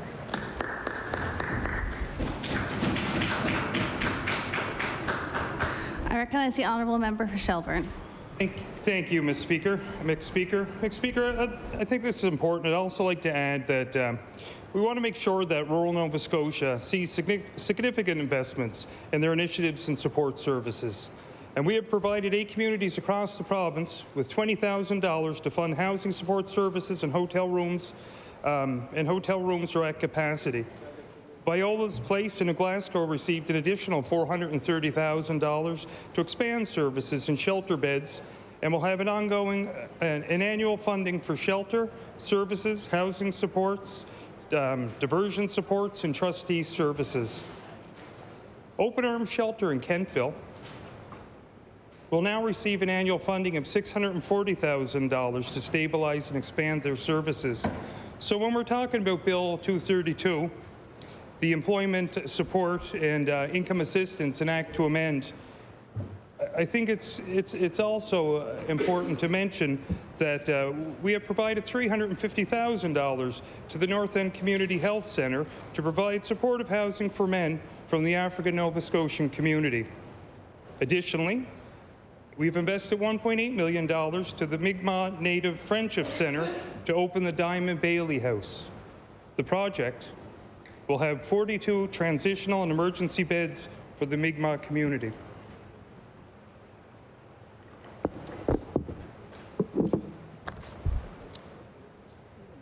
Also, services available in-house will include elder support, cultural mentor, land-based learning, and life skills development. Order. I would ask the member to speak directly to the bill. We only have a few seconds left, but the intention of the bill is not related to specific housing programs. I recognize the honourable member for Shelburne. Thank you, Mr. Speaker. I think when you're looking at amending the Act, having to take a holistic approach and look at all the other additional services that are out there that would contribute to income assistance. So I will keep my topics on point. So I know one of the additional things was supporting our youth. And we have known that young people experiencing homelessness lack many of the social supports necessary for the transition from childhood into... Order. The time allocated for consideration of Bill 232 has elapsed. I recognize the House Leader for the official opposition. Thank you, Mr. Speaker. I don't, just for process, do I have to adjourn that, or did we just ran out of time? Just ran out of time. Okay, perfect. Okay, thank you, Mr. Speaker. The next bill we're going to call for opposition today is Bill 97, Social Safety Net Security Act. Do I read this? Bill number 97, an act to strengthen Nova Scotia's social safety net. I recognize the honourable member for Bedford South.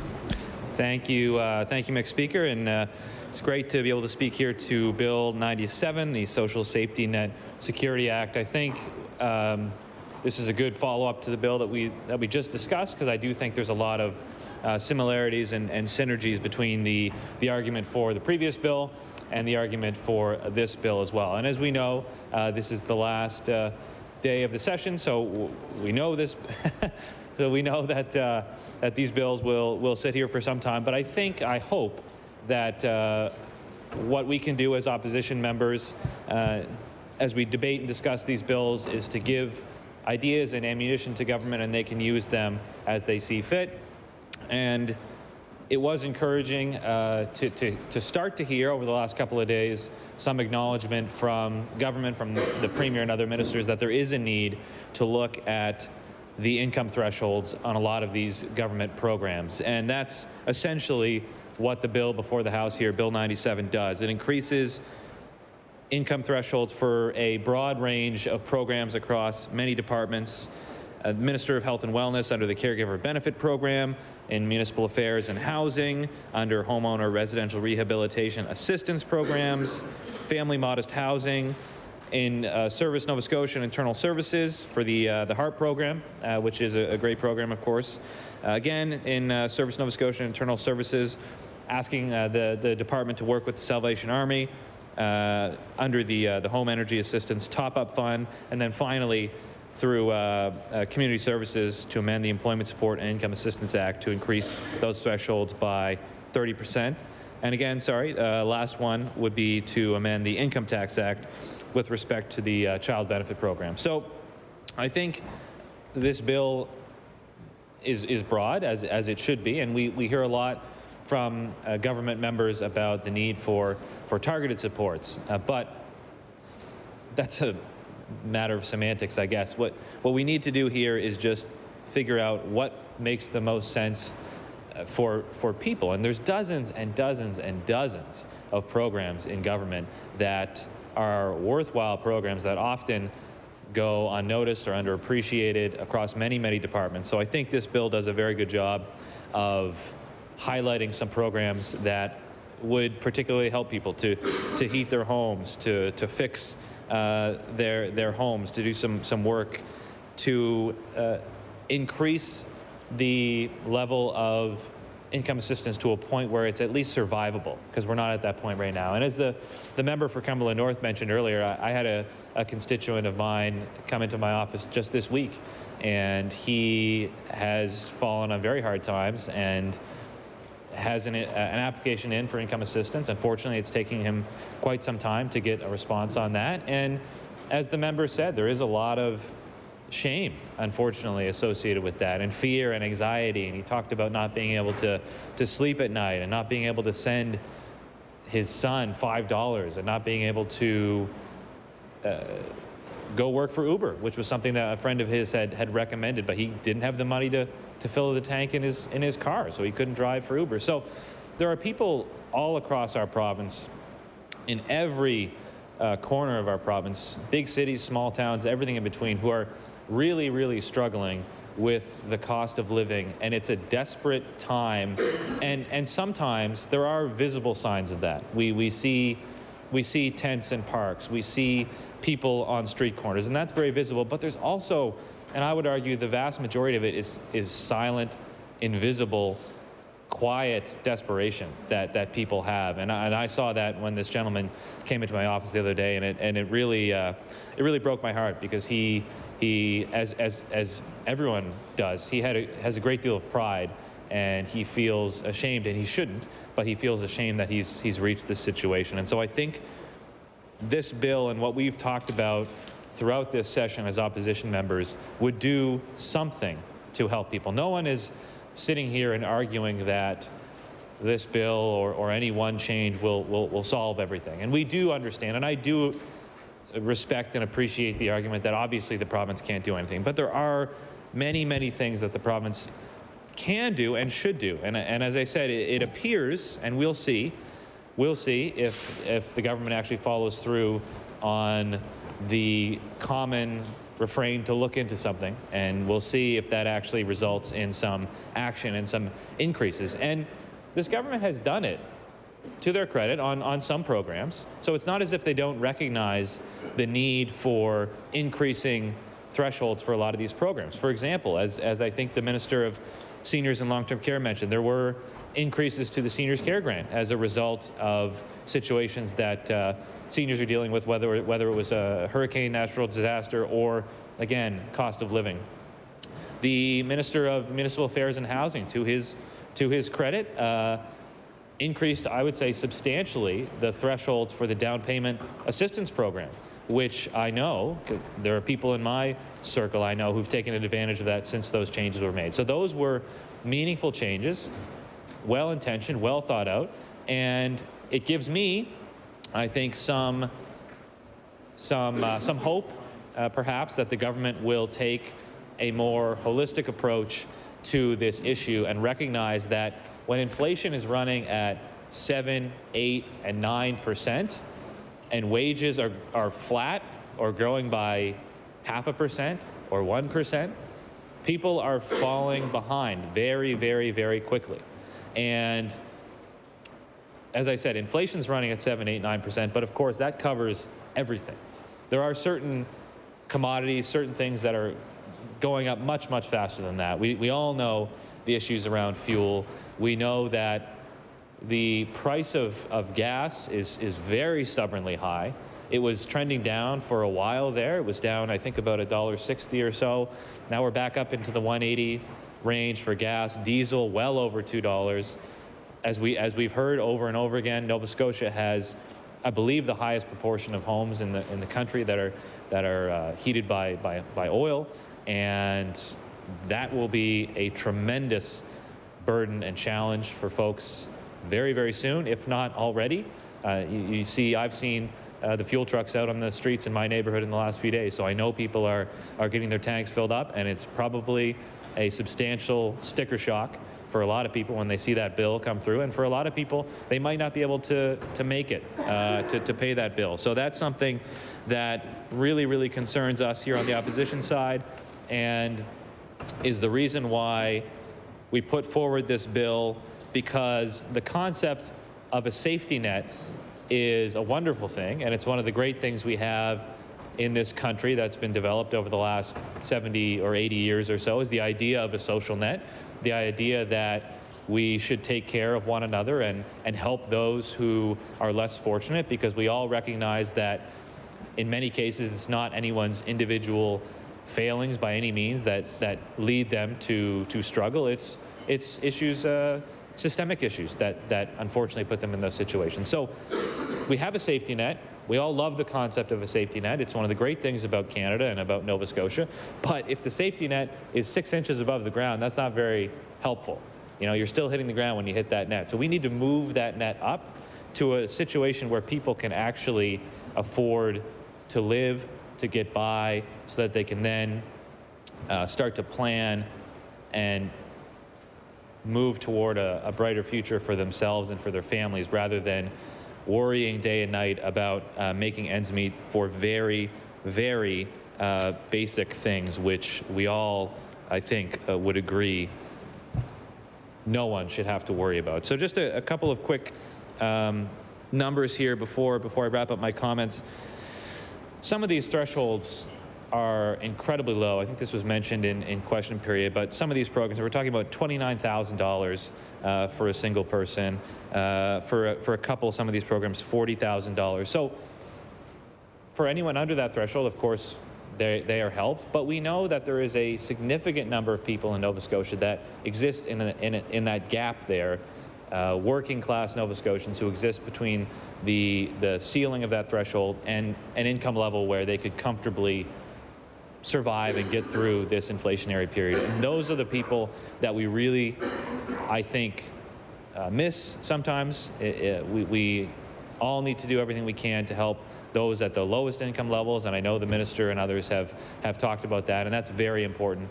But helping those working class Nova Scotians by bumping up these income thresholds in a substantial way, similar to what was done with the seniors care grants, similar to what was done with the down payment assistance program, would really, really make a big difference. And I'll conclude my comments by saying, you know, the Minister of Finance talked today about his $13.2 billion budget and made it sound like it was not a lot of money. But it's $13.2 billion. And I don't care where you are, where you live, what your situation is, that is a lot of money. And I think we should be using those funds, being creative, being responsive. One of the things that we most often hear in our offices, and we hear when we go to doors, when we talk to voters, is they say, why does everything take so long? By the time government actually figures out something's a problem, studies it, decides what they want to do, and then goes about fixing it, the problem's either gotten so much worse that the solution no longer helps, or it's resolved itself and we're back where we started. And I worry that we might be moving into that situation right now with the overall cost of living crisis, that we are not moving nearly quickly enough or nearly substantially enough to make a material difference in the lives of hundreds of thousands of Nova Scotians who are struggling today and will continue to struggle until this government takes significant action, which is outlined in the bill before the House today. So with those comments, Madam Speaker, I will take my seat. Thank you very much. Thank you. If I am to recognize, I'd like to recognize the Honourable Member for Dartmouth North. Right? Thank you very much, Madam Speaker, and welcome to the chair. It's exciting that you're sitting there. I wanted to take some time and speak to this bill and thank the members of the opposition for bringing it forward. I just want to start with a couple of comments about this general situation. And it occurs to me when we talk about the high cost of living, we talk about sort of the desperate situation that more and more Nova Scotians are finding themselves in, we hear from the government side that either we are looking at things or that it's a worldwide problem. And sure, it's a worldwide problem. We all know that. But guess what? COVID is also a worldwide problem. And when COVID came to North America and COVID came to Nova Scotia, the government of the day, and again, I'll reiterate that I say these things with a grain, take it with a grain of salt, folks. But the government mobilized. Public health mobilized. The Department of Health and Wellness mobilized. And whatever you think about the response back in the early months of 2020, we were dealing with it. We dealt with it because there was no choice, and we didn't know what was coming. And it was an emergency. It was a public health emergency. And now that we're on, I won't say the other side of it, because we all know that COVID is alive and well and living in Nova Scotia, but we figured it out a little bit. Boy, I have to say, like, it's awful glad that, or I'm awful glad, it's awful good that we did what we did when we did it, because we wouldn't be in the situation we are now, sitting together in a room, maskless, and highly vaccinated. So when we hear things like, it's a global problem, yeah, it is a global problem, and we can still act, and we can still do things to address the cost of living crisis. I also want to say real quickly that, seems like my clock is wrong. I also want to say real quick that, we often hear when we're debating such bills, litanies, Madam Speaker, litanies of things we have done, or litanies of things we haven't done, or you haven't done, or whatever. Long lists of ideas. And that is also all well and good, Madam Speaker, but it does not improve debate on these situations. It doesn't improve the situation, and in fact, the debate of the situation is, he said, she said, they said, your fault, our fault, no one's fault, everyone's fault. It's boring, and it doesn't get us anywhere. So let's debate ideas about these issues. Let's talk about why the litany of things that we've done or didn't do is a problem or helpful for a situation. So why is all of the things that the governing party, what they've been doing, what they've been listing to address the cost of living crisis, why is that not enough? Why are they Band-Aid solutions? What is it about the situation or the people that it's most affecting that prevent us from acting immediately and effectively? So, Ledge TV. Just a couple of thoughts to begin. As I said before, I'm glad to stand and speak to this bill. We know the cost of living crisis has been challenging for all Nova Scotians, but particularly for those most vulnerable. And we all have people who are our province's most vulnerable in our ridings. We all represent very vulnerable people. So this issue is for all of us to be talking about and caring about. We have spoken at length, Madam Speaker, during this sitting about the inflation increases we've seen this year, and this bill that the Liberals have put forward does work toward addressing some of the problems. But I would say that it is a bit reactionary. I am disappointed in this bill that the increases are just one-time increases. So we have a big problem ahead of us, and that we're living in right now, not future, but present. And we need more than Band-Aid solutions. We need more than one-time payments. We need systemic changes. And we have advocated for this government to index social many of these social programs, especially income assistance, to inflation. And this would make sure that we don't get here again the next time inflation goes up. We need to make sure that people on income assistance are protected year after year, and that there are increases to their payments built in, so we don't have to get to these places where we're like, oh, they haven't increased, income assistance in 18 years. It's unsustainable and unmanageable.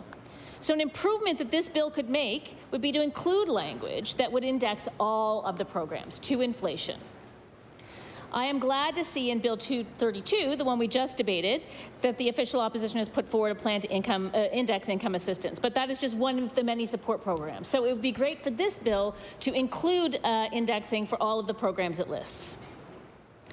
Many of the programs, even with the top-ups proposed in the bill, are designed to keep people in poverty and don't come close to helping people enough. For example, even with a 30% threshold increase, a family would still have to earn under $33,800 to receive the full Nova Scotia Child Benefit. And we know that that is not very much money, Madam Speaker.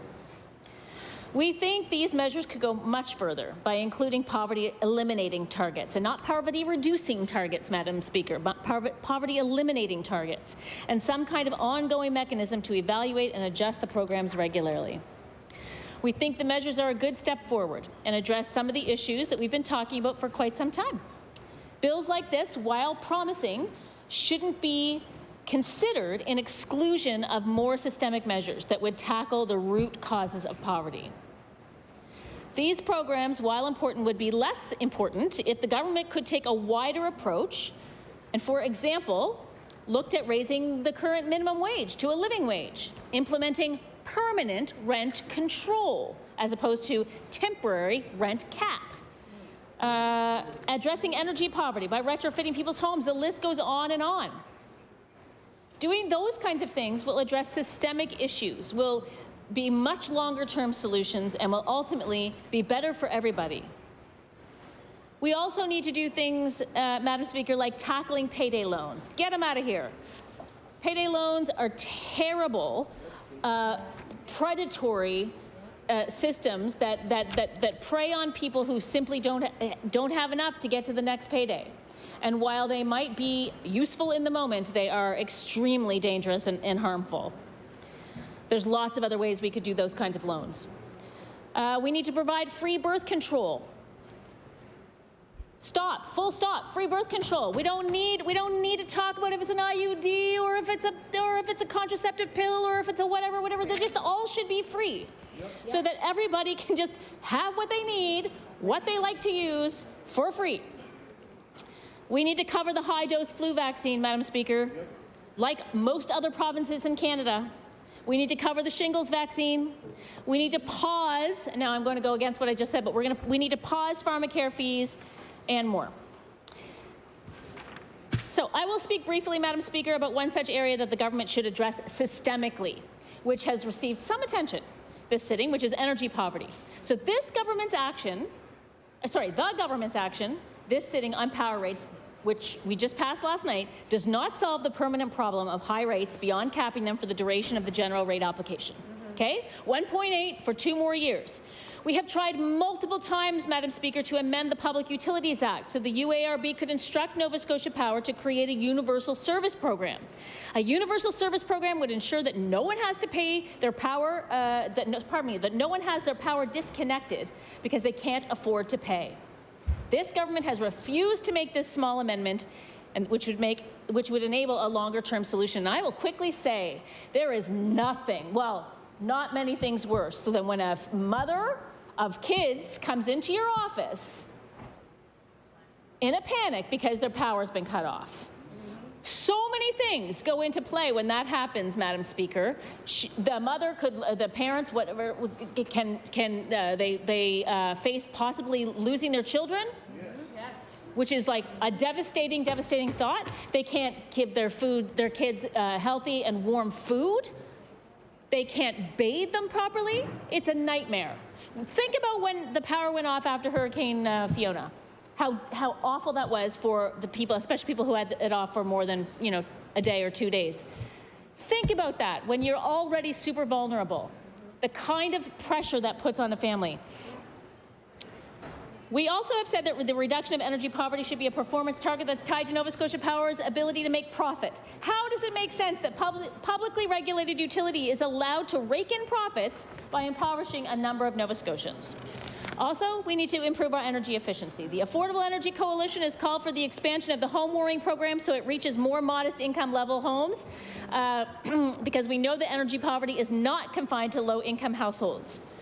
In expanding the home warming program, there's got to be increased ambition to save people more energy. Not 30%, but 50%. And there needs to be an emphasis on fuel switching. I will give you a quick example of a guy that we've been helping in my office, a very vulnerable senior living in his own home. He has taken advantage of all of the programs, okay? The home warming, the whatever the thing is from Housing Nova Scotia where you get repairs done in your house. And guess what, Madam Speaker? He needs a new oil tank.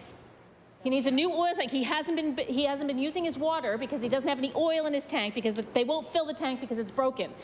He needs an expansion of that program of $1,300. And it has taken me, to date, about 4 months to get any kind of response from the Department of Housing on that.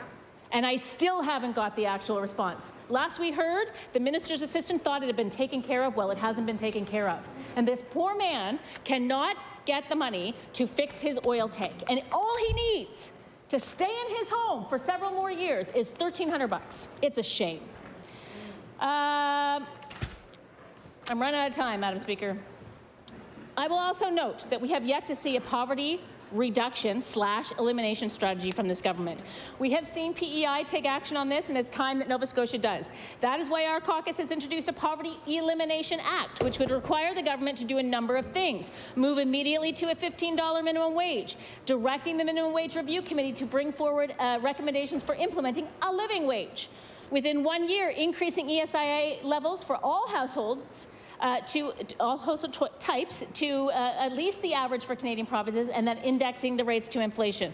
By March 31st, 2024, reduce the Nova Scotia poverty rate by 50% from 2019 levels, food insecurity by 50%, food insecurity among children by 0%. We cannot do these things, Madam Speaker, if we don't have a plan.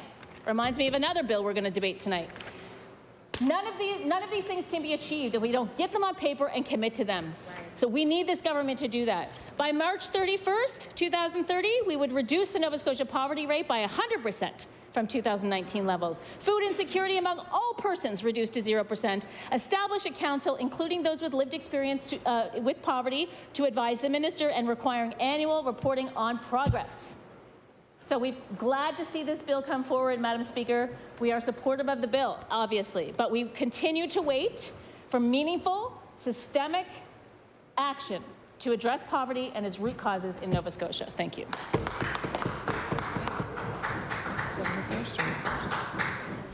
She stood up first. I'd like to recognize the Minister for Seniors and Long-Term Care.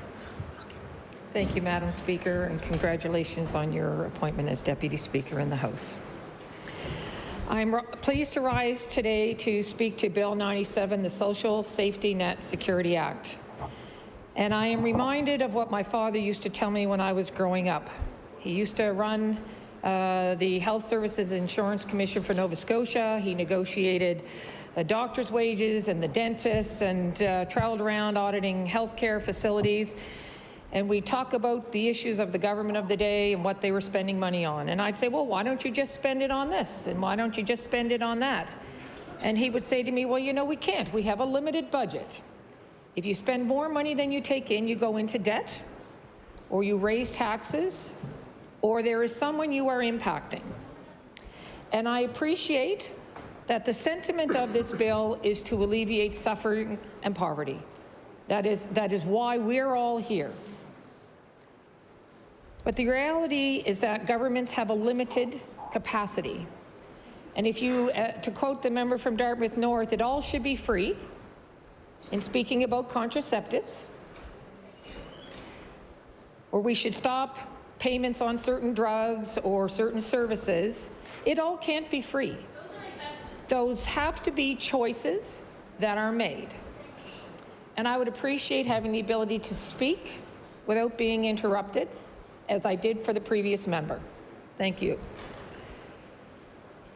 Madam Speaker, I am honored to speak about this bill today because as the previous member spoke on this bill, they said that we can do and should do creative and responsive actions.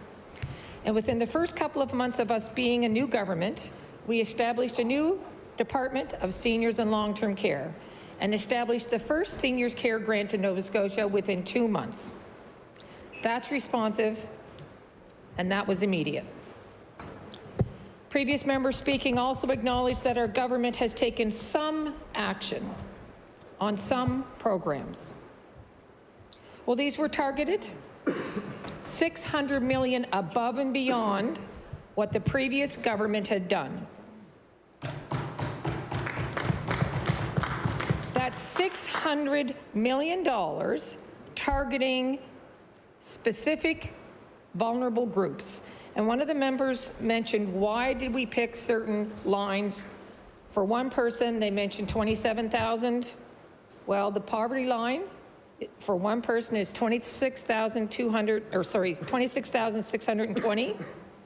And they mentioned 37,000 for the Seniors Care Grant that my department's responsible for. The poverty line for 2 persons is 33,140. Madam Speaker, I will table that. What this government is doing is targeting the most vulnerable Nova Scotians as a starting point. Previous government had 8 years. We've been here for a quarter of our term so far, and that's what we're doing. It's a starting point. There's a rationale for why we picked that, and I just referenced the poverty line is a starting point. We know that many Nova Scotians are struggling right now, and we know that they're feeling the impacts of the rising cost. Madam Speaker, government recognizes this, and we share these concerns. We are taking action by making targeted, sustainable investments to attack the root causes of the challenges that Nova Scotians are facing, the ones that are within our government's control. But make no mistake, Madam Speaker, the federal government has a role to play. And one of the examples is that right now our health transfer payments are too low for the province of Nova Scotia.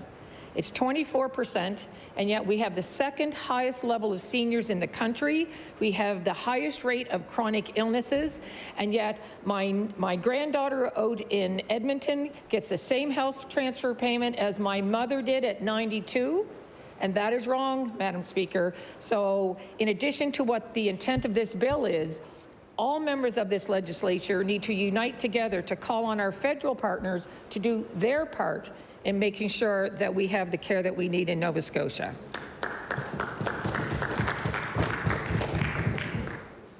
Madam Speaker, one of the things that we did was create the Seniors Care Grant. That was responsive. Then when the fuel prices started to go up, we targeted that same group and we increased by $250 for the fuel. Then when Fiona hit, we didn't wait around to see how many seniors were going to be impacted. We gave them an extra $250 for the loss of food or other things that were occurred by the hurricane. Many Nova Scotians are benefiting from this grant. That was never in existence prior to our government. More than 27,500 older Nova Scotians have been approved to receive the Seniors Care Grant this year in the last 3 months, totaling $13.8 million. Almost 20,000 seniors have been approved to receive the Home Heating Grant, totaling $4.9 million. The most vulnerable seniors are the ones that we're talking about. And more than 27,500 grants for Hurricane Fiona repairs and cleanup have been approved, totaling nearly $7 million. Madam Speaker, Nova Scotia has an aging population. That's why this government is the first in the country to have an entire department responsible for seniors and those in continuing care. We are proud to devote programs specifically targeting this age group, whether they're frailty level 1 or frailty level 9. We are making strategic investments in this area. We are committed to doing all that we can for this age group as well as our youngest Nova Scotians. However, there are other groups that were not included in this safety net, and I want to mention one of them.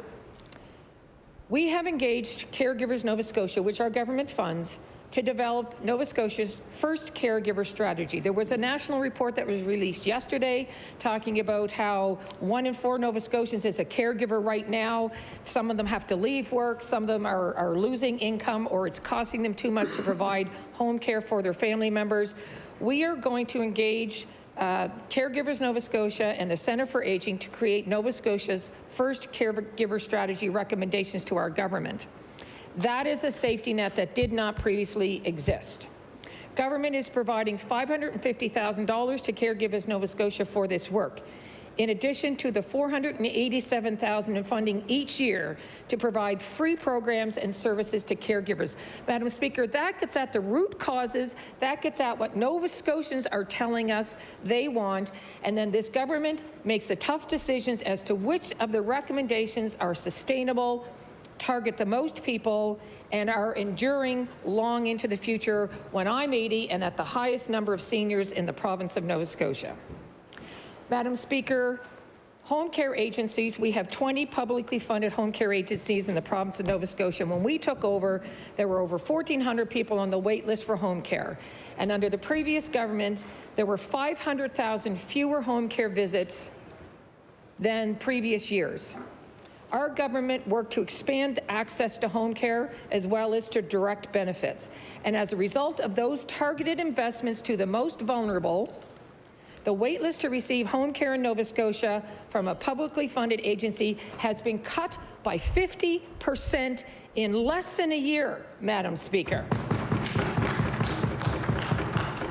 So for anyone to suggest that this government doesn't have a plan or they're not seeing improvement, they're not wanting to look at the results that don't support their theory. We are also working to include the home care giver benefits using an income threshold outlined by the home care income tables. Madam Speaker, the government has expanded options for this type of home care to allow people to hire family members as well as local neighbors in the community. We are also investing in providing the right tools for our continuing care work staff to ensure that they are safer than in the past. Previous injury rates in long-term care are the highest of any sector in the country at 17%. Under the previous government's investments, it resulted in no reduction in the injury rate in home care or long-term care. And until the WCB report is released, I can't specify the exact amount, but it is the biggest reduction in injury rate that I know of in this sector in the history of Canada. And I'm extremely proud that on this side of the House, those investments have reduced the injury rate, because when the opposition talk about middle class and not doing anything for the middle class, Madam Speaker, our healthcare workers were getting injured and off work under the previous government, and now by the investment in the 4.1 hours of care per senior per day, and I'll wait for the opposition to stop interrupting.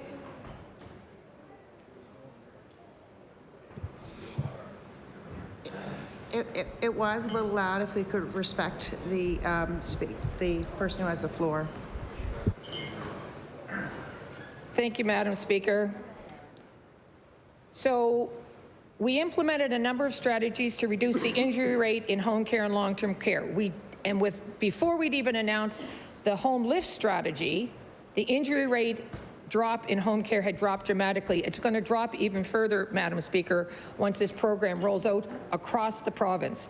By increasing the staffing ratio in long-term care to 4.1 hours of care, which the previous government absolutely refused to do, we are reducing the strain on all of the staff in long-term care, because they now have that second person needed to do that two-person transfer, Madam Speaker. There is somebody to answer the call button when they press it. We're not there with every facility across the province. We will be the first province in Canada to have that ratio, and once everyone is up to that level, Madam Speaker, the morale and the respect that the staff deserved in long-term care will go up. That's a sustainable, targeted investment. The $650,000 invested in the Home Lift program is part of an overall $3 million investment to fund workplace safety. When staff are safe and are able to stay at work, that reduces the need for the safety net. A good job is one way of helping people navigate the increases in the cost of fuel, houses, and all of the other things that have been challenging over the last couple of years. Madam Speaker, the government has invested $8.6 million in new models of home care delivery, day programs, supportive equipment, and more. In addition to giving directly to Nova Scotians, Madam Speaker, we are giving to the organizations that provide those safety nets as well. These organizations like the Canadian Red Cross, Independent Living Nova Scotia, VON, and Caregivers Nova Scotia are just some of the ones that we have given money to help support Nova Scotians. Talking about lower to middle income Nova Scotians, we have targeted investments in our CCAs and ECEs with an increase that the previous government did not do. We have made significant investments in hiring and training 2,000 CCAs for free. The previous government did not do that. Madam Speaker, our government was elected to fix health care. It is going to take time. We talk about it all the time. Our ministers here collaborate every week. All of the things that we are doing are designed to improve the workplace. We're also needing to recruit. We have the most program for young people to help them want to stay in Nova Scotia. That plan was a targeted, sustainable plan for the next 20 years, not just the election cycle, Madam Speaker. And finally, Madam Speaker, when we talk about housing, I was a little surprised to hear that no one mentioned long-term care housing. We need 3,000 to 4,000 new long-term care beds. We need the federal government to step up with better health transfer payments to help us build those beds. But Madam Speaker, we're not waiting for the federal government. We have already announced prior to the election, a year before the last election, what our government would be committed to doing. And we are well on our way to fulfilling that obligation and then some. Madam Speaker, so the government of the previous government took the plan that we announced a year before the election and then announced their own, taking the playbook straight from our campaign platform.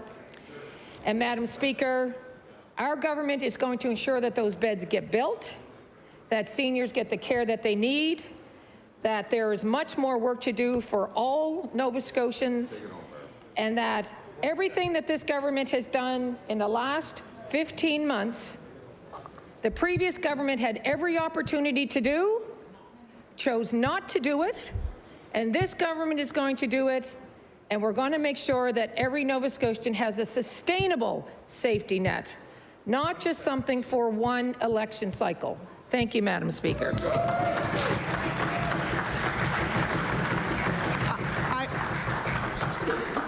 I recognize the honourable member for Cumberland North. Thank you. Oh, sorry. Yeah, go ahead. Sorry.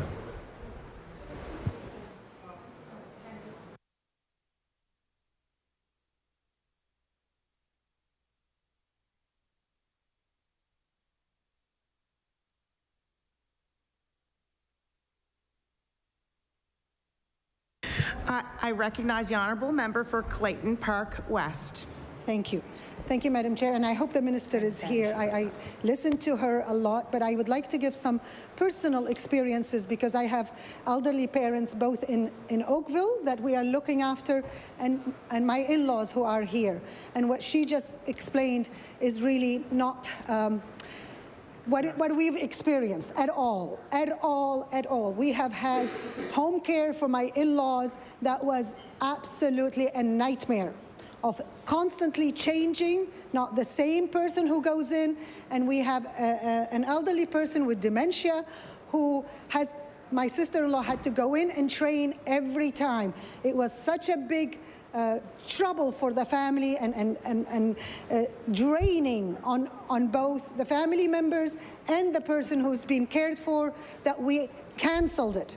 And I remember I had a meeting with with the department in here, and I suggested what is happening in Oakville, in Halton region, where the same caregiver goes in every day, and we've had them for 5 years, the same.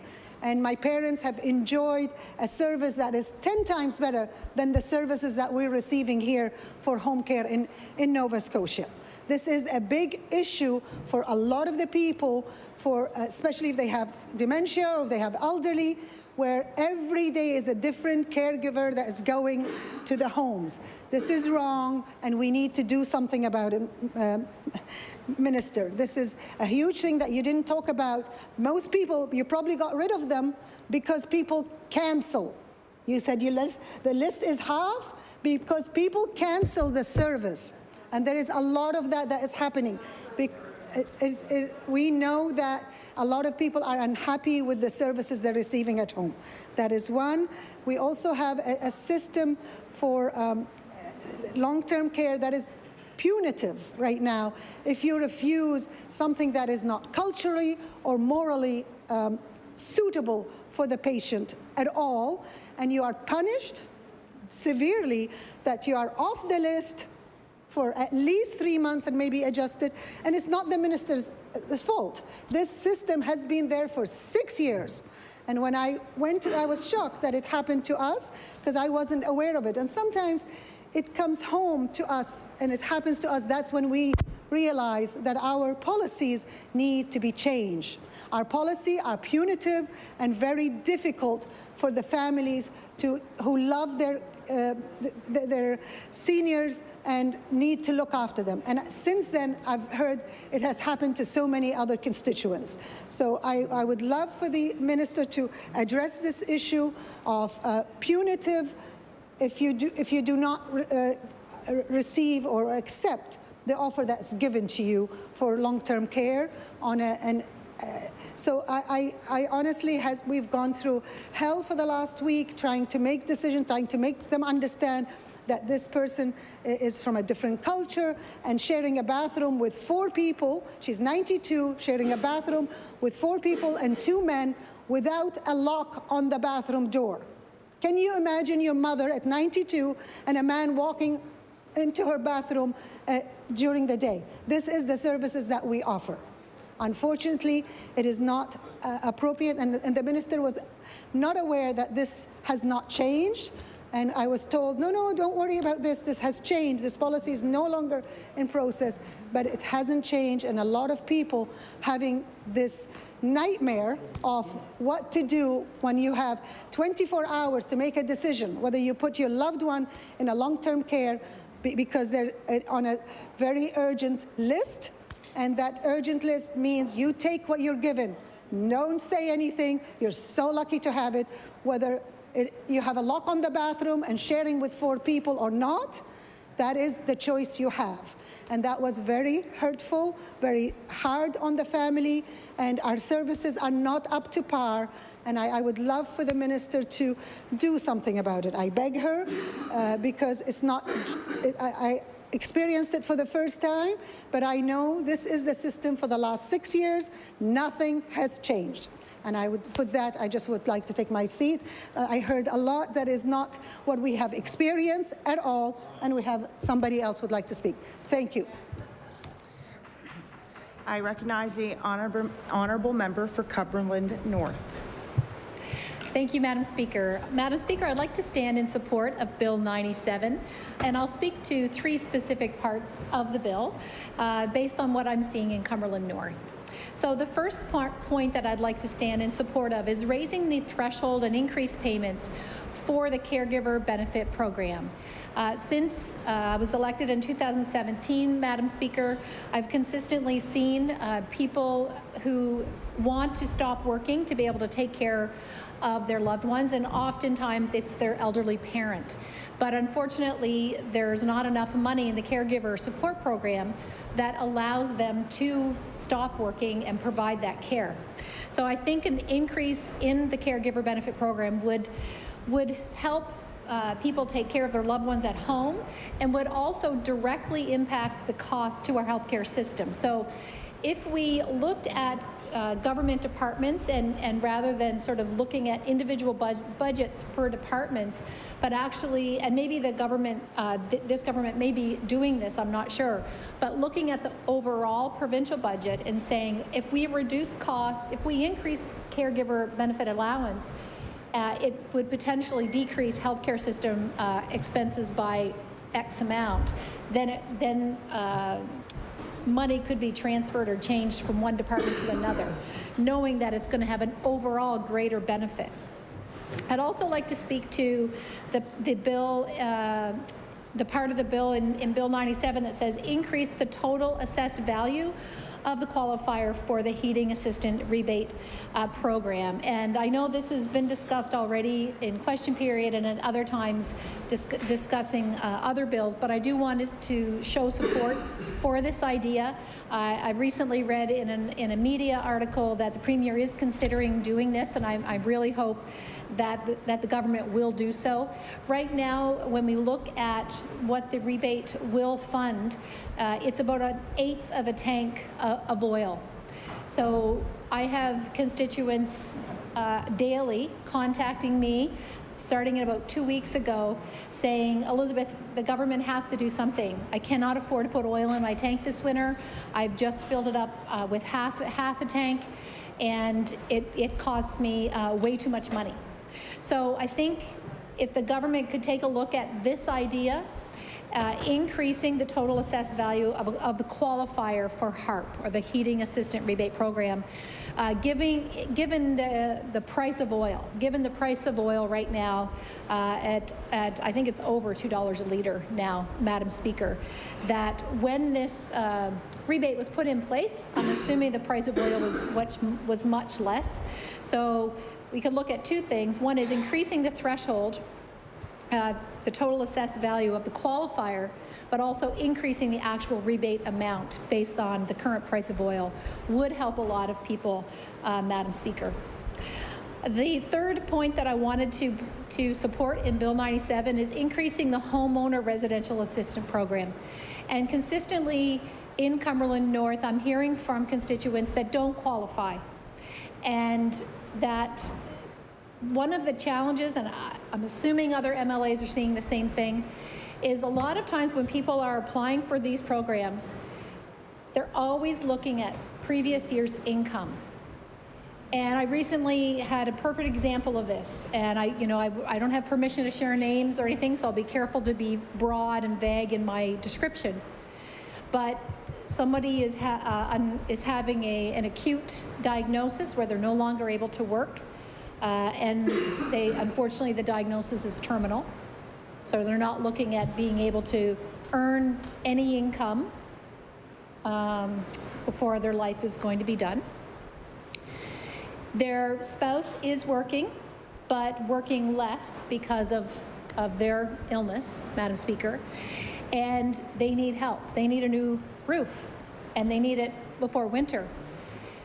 But they don't qualify for the help for the residential homeowner program because it's all based on last year's income. And last year's income was good, but it was before this person received this terminal diagnosis, and they need help now. So I'm sure other MLAs have seen very similar situations where the qualifiers for some of these programs are actually prohibiting people getting the help that they really need. And I think the intent of the programs are good. So by changing some of these qualifiers would really help a lot of people. Just a couple of other comments in general with this bill. When we make decisions such as keeping the caregiver benefit allowance low, it has other, sometimes indirect consequences. And we know that when we are making decisions that sort of keep people into poverty, whether it's non-intentional, but that has direct impacts on personal health. And when we know, when we looked at indicators of health, finances is number one. Finances is the number one indicator of health. And when someone is under significant financial stress, we see increased rates of suicide, we see increased risk of depression, we see several other health risks as well increase. So anything we can do to help build people up out of poverty will have direct and indirect impacts on health, personal health, which will have positive effects on people not having to access our healthcare system as much. So I think if we looked at increasing the amounts of the rebates, increasing the threshold to some of these programs that we have, we would actually save money in our healthcare system. And the last comment that I will make, if I was to advise my colleagues on this side on the bill, there's one thing that I would ask them to consider adding, and that is to increase basic personal allowance on provincial income tax.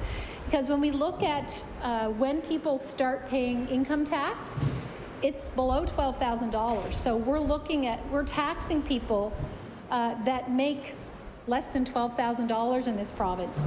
So increase that basic personal allowance. And I know our Minister of Finance often says, you know, we need the money, the province needs the money.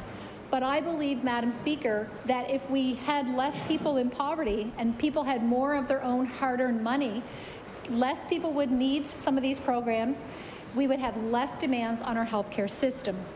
Also, indexing the income tax brackets. So right now in Nova Scotia, we do not index our tax brackets. So most other provinces, every year, they index their tax brackets and based on inflation, based on CPI. So, Madam Speaker, I would add those two comments as possible ways to improve this bill, both for the purpose of allowing people to keep more of their hard-earned money, and which I believe, Madam Speaker, as a registered nurse, would actually help decrease the strains on our healthcare system. Thank you, Madam Speaker. I'd like to recognize the official opposition House Leader. Thank you, Madam Speaker. I'm going to adjourn debate on Bill 97, and that concludes opposition business for the day. I'll now pass it back over to the Government House Leader. I'd like to recognize the Government House Leader, Honourable Government House Leader. Thank you, Madam Speaker. Could I ask for unanimous consent to move to the moment of interruption? I'd like to ask for all those in favor of unanimous consent to interruption, say aye. Aye. All those, sorry, I don't have the work in front of me. Contrary minded, nay? So moved. Thank you.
Late debate was submitted by the Honourable Member for Northside Westmount, whereas the price of fuel has risen by 41% in the past year, and many people rely on fuel for their cars to get them to work and heat their homes, and whereas our primary industries like agriculture and fishery rely on diesel to run their business, and jobs in our primary industries have dropped by 20%, and whereas the government could have provided support for Nova Scotians for over a year at all opportunities, but has chosen not to. Therefore, be resolved that the cost of fuel is causing severe economic challenges for Nova Scotians as a result of the government's inaction. I'd like to recognize the honourable member for Northside Westmount. Thank you, Madam Speaker, and I'm very pleased to stand and talk on this very important topic that's facing Nova Scotians today, and has been facing Nova Scotians for the last number of months, Madam Speaker, and that is the rising cost of fuel. We all know that Nova Scotians are struggling.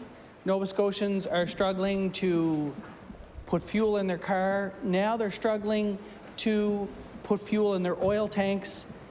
Many industries are struggling to break even because the cost of fuel is driving their overall costs through the roof, Madam Chair. So what I wanted to iterate this evening is the fact that this current government really has done nothing to help Nova Scotians with regards to the rising costs of fuel, as well as many other cost pressures that are happening right now with regards to food prices, diesel, home heating oil. So, Mr. Speaker, I will table a document just indicating a couple of documents here, but here's a document from October 19th just showing gas rising by 5 cents per litre as the cost of fuel continues to climb. An article from November 5th indicating that diesel in all three maritime provinces is topping at $3 a litre, Mr. Speaker. And when prices go like this, it causes so much trouble for average, everyday Nova Scotians. So we know that there's many Nova Scotians that are struggling financially on a day-to-day basis. But when gas prices soar, when diesel prices soar, it has a very detrimental effect to the spending power of working Nova Scotians. So Nova Scotians that were previously working to meet their needs are now not able to do so because of the soaring price of fuel. As we indicated, fuel has increased by more than 41%, and this is affecting many business organizations within our communities, with the examples that were put in our late debate topic of agriculture, fishing, and trucking. So many owner-operators, and I'm hearing from some of my constituents who are owner-operators in the trucking industry who don't know how they're going to make ends meet. So what's going to happen? Are they going to have to just park their truck? They're not going to be able to deliver the food that we need. They're not going to be able to deliver the medicines that we need. And Nova Scotia could grind to a halt. Mr. Speaker, today during question period, the Minister of Finance indicated that they're not allowed to cut gas taxes. And I would disagree. The member for Cumberland North in her question talked about the motive fuel tax, which is a provincial tax. Provincial tax which has no jurisdiction from the federal government. Perhaps the federal government may have said, we don't want you to reduce taxes, but that doesn't mean you can't. We need to reduce the cost of fuel.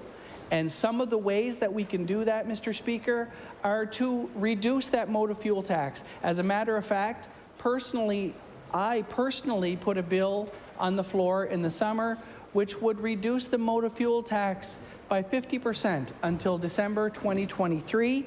And what would that have meant for Nova Scotians? It would have meant an immediate 7.75 cent drop per litre on gasoline and a 7.7 cent drop per litre on diesel fuel.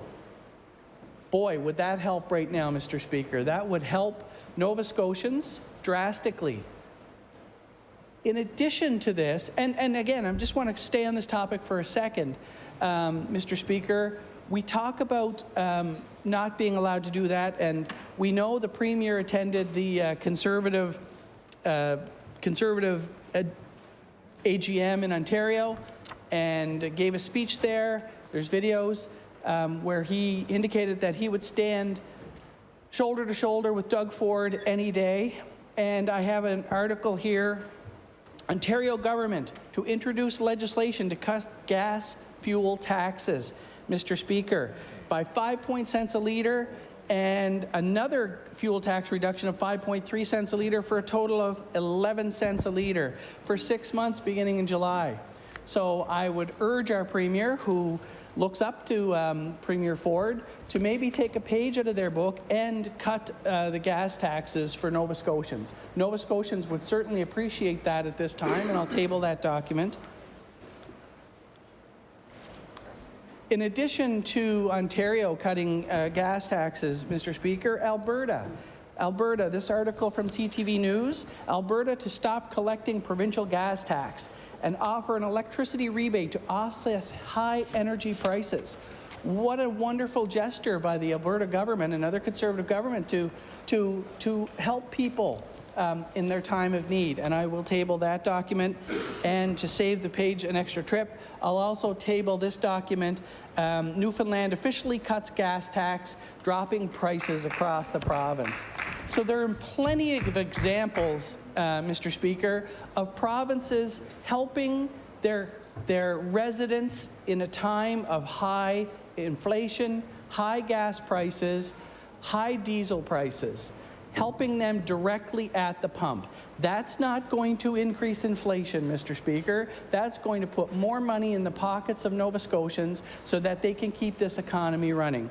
Some other things so we provided the roadmap for that. We provided the bill. All it had to do was be passed, and Nova Scotians would be saving at the pump. And when it's the opposite side's turn, we're going to hear about the Liberal carbon tax. We're going to hear, well, the Liberal carbon tax is going to increase costs for Nova Scotians. Well, that should not be the case. There's precedent set when the previous government negotiated cap and trade, reduced the effect of carbon tax, and this government, if they did the homework, if they did the work, instead of the blame game, we could still have that same luxury. So yes, prices are going to go up, but it's due to the inaction of the current government. What else could this government do to help Nova Scotians right now, Mr. Speaker? Well, we've seen examples again from other Atlantic provinces. Newfoundland, $500 to everyone under $100,000, Mr. Speaker. And we've heard the finance minister talk about the fact that, well, what does a person earning $100,000 need $500 for? Well, Mr. Speaker, that is a generalization. There are many people with salaries up to and including $100,000 who are struggling day to day for various reasons. $500 in their pocket right now when it costs about $2,000 to fill an oil tank, I think that's a significant help, Mr. Speaker, for Nova Scotians. The idea that handing out a $500 check is going to increase inflation is hogwash. If that's parliamentary, I don't think it's probably even in the book.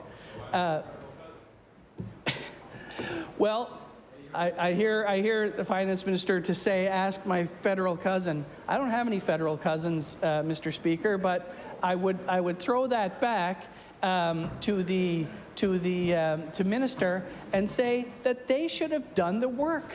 They should have gone and done the negotiation and put a plan together that met the requirements that every other province has done. Had they done that, then we wouldn't be in the predicament that we're in right now and that we're going to be in the next number of months. So I would argue with him that it is time to do that work.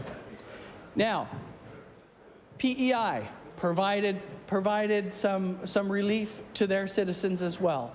They also, Mr. Speaker, provided Sobeys gift cards to seniors.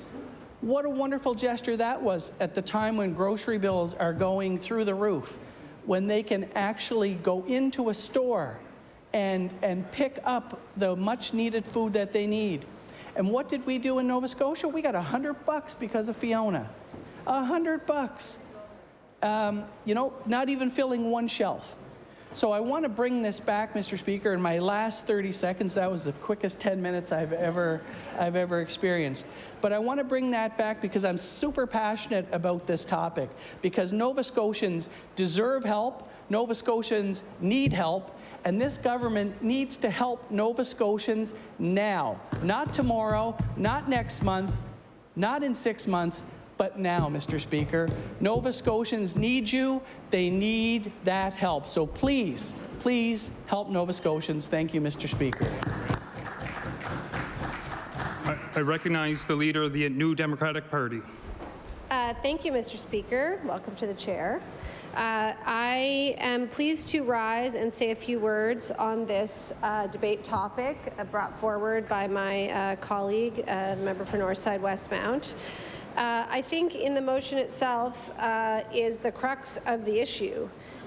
Prices are skyrocketing, and they're skyrocketing for fuel in particular. So we know that it now, and this may change tomorrow, will cost about $2,000 to fill a fuel tank. I think we've talked about that a lot in this chamber today. That's a massive amount of money, and older homes like mine, who still are saddled with heating oil as a source of heat, go through more than a fuel tank, especially if you have 5 kids who meddle with programmable thermostats. And so it's really challenging. It's really challenging for Nova Scotians. And I think, as it says in this motion, it's really challenging for people across this province, and it's really challenging for different reasons. So I think, as this points out, there are many businesses across this province who do rely on fuel, who do rely on those costs. And what we've heard in this session around how to help them really is crickets. The government does collect a lot of tax on fuel. And some of that is an excise tax, and some of that is an HST. But as many members have pointed out today, some of that is a motive fuel tax, and that is a provincial tax. And that provincial tax has been a windfall to this government. So as those prices rise, the more painful it is for people across this province, families and seniors and people running businesses, the more enriched our government becomes. And we certainly hope, as with any form of taxation, that that revenue is used in all the right ways. But unfortunately, as we've pointed out many times during this session, we have not seen a notable improvement in any of the challenges that our constituents are bringing forward. We have not seen an improvement to health care. We have not seen an improvement to people's quality of life. We have not seen the improvements that we've been fighting for. And so we know that the government is collecting more money in tax. We know that people are paying more money for fuel, and we don't have anything to show for it. So all that people are feeling who approach us about this issue is pain. And so the question is, how can we address this? And as members may be tired of hearing, we have lots of ideas. We think that some of the revenue from this tax could be spent on specific items, so an emergency rebate.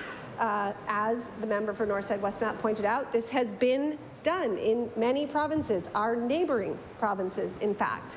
And the finance minister likes to talk about people who make $100,000 and how it doesn't matter and targeted relief. But the reality is the only action that this government has taken this session on costs for Nova Scotians is this intervention in the UARB. Is that targeted? No, it's not targeted. Everyone.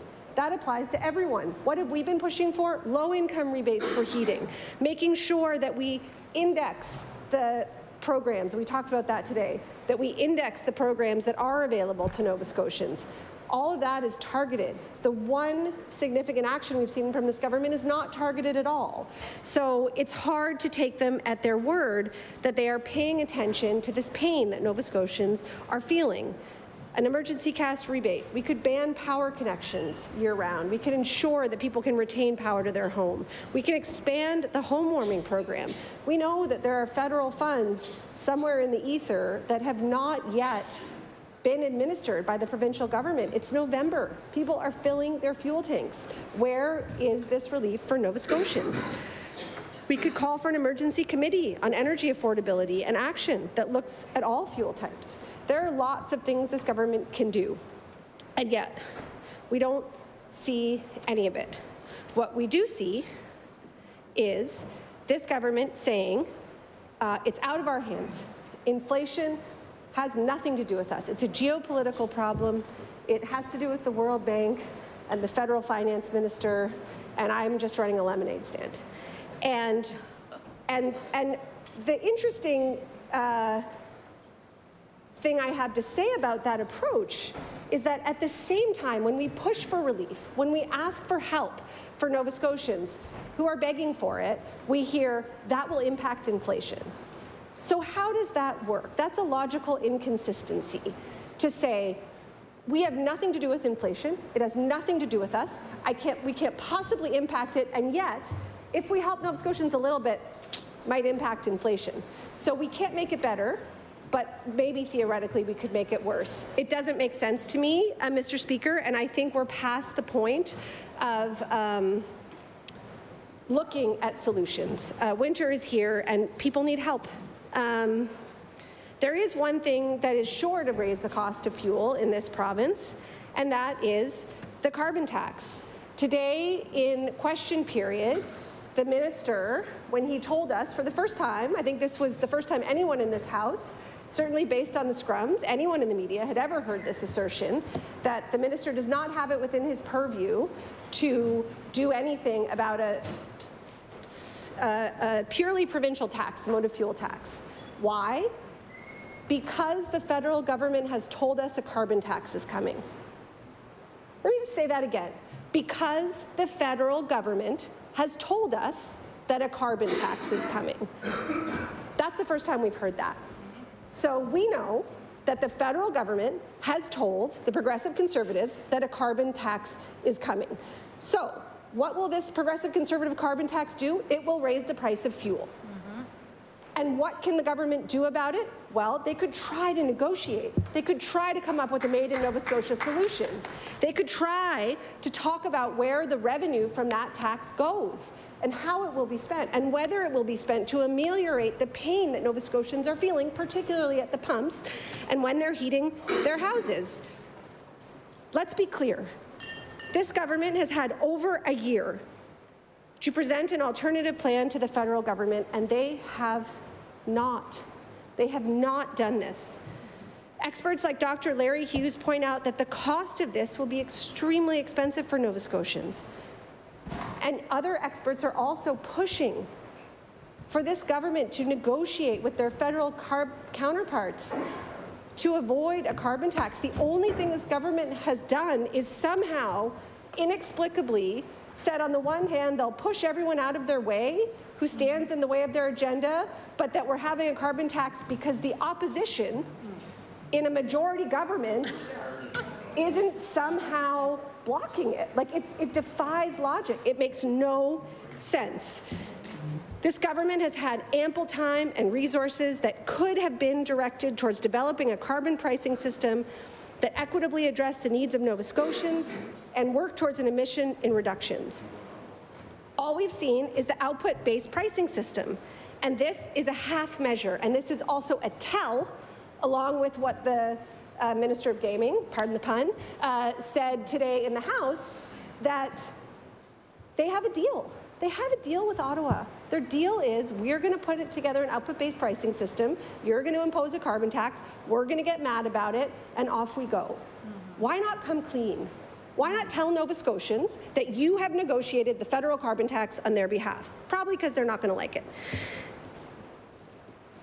The other thing I'll say about the output-based pricing system is that it targets two emitters, one of whom, Nova Scotia Power, will pass every penny back to consumers.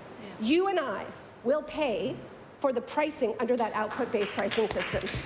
Not Nova Scotia Power, you and I, and all of our constituents, and all Nova Scotians. And while we're waiting for a climate plan from this government, which we were going to have last spring, we still have no idea how this government plans to meet our climate targets and help people afford to live. The legislation is fine, but Nova Scotia Power stood in the Red Room and said they weren't going to abide by it. And guess what we can do about that? Nothing.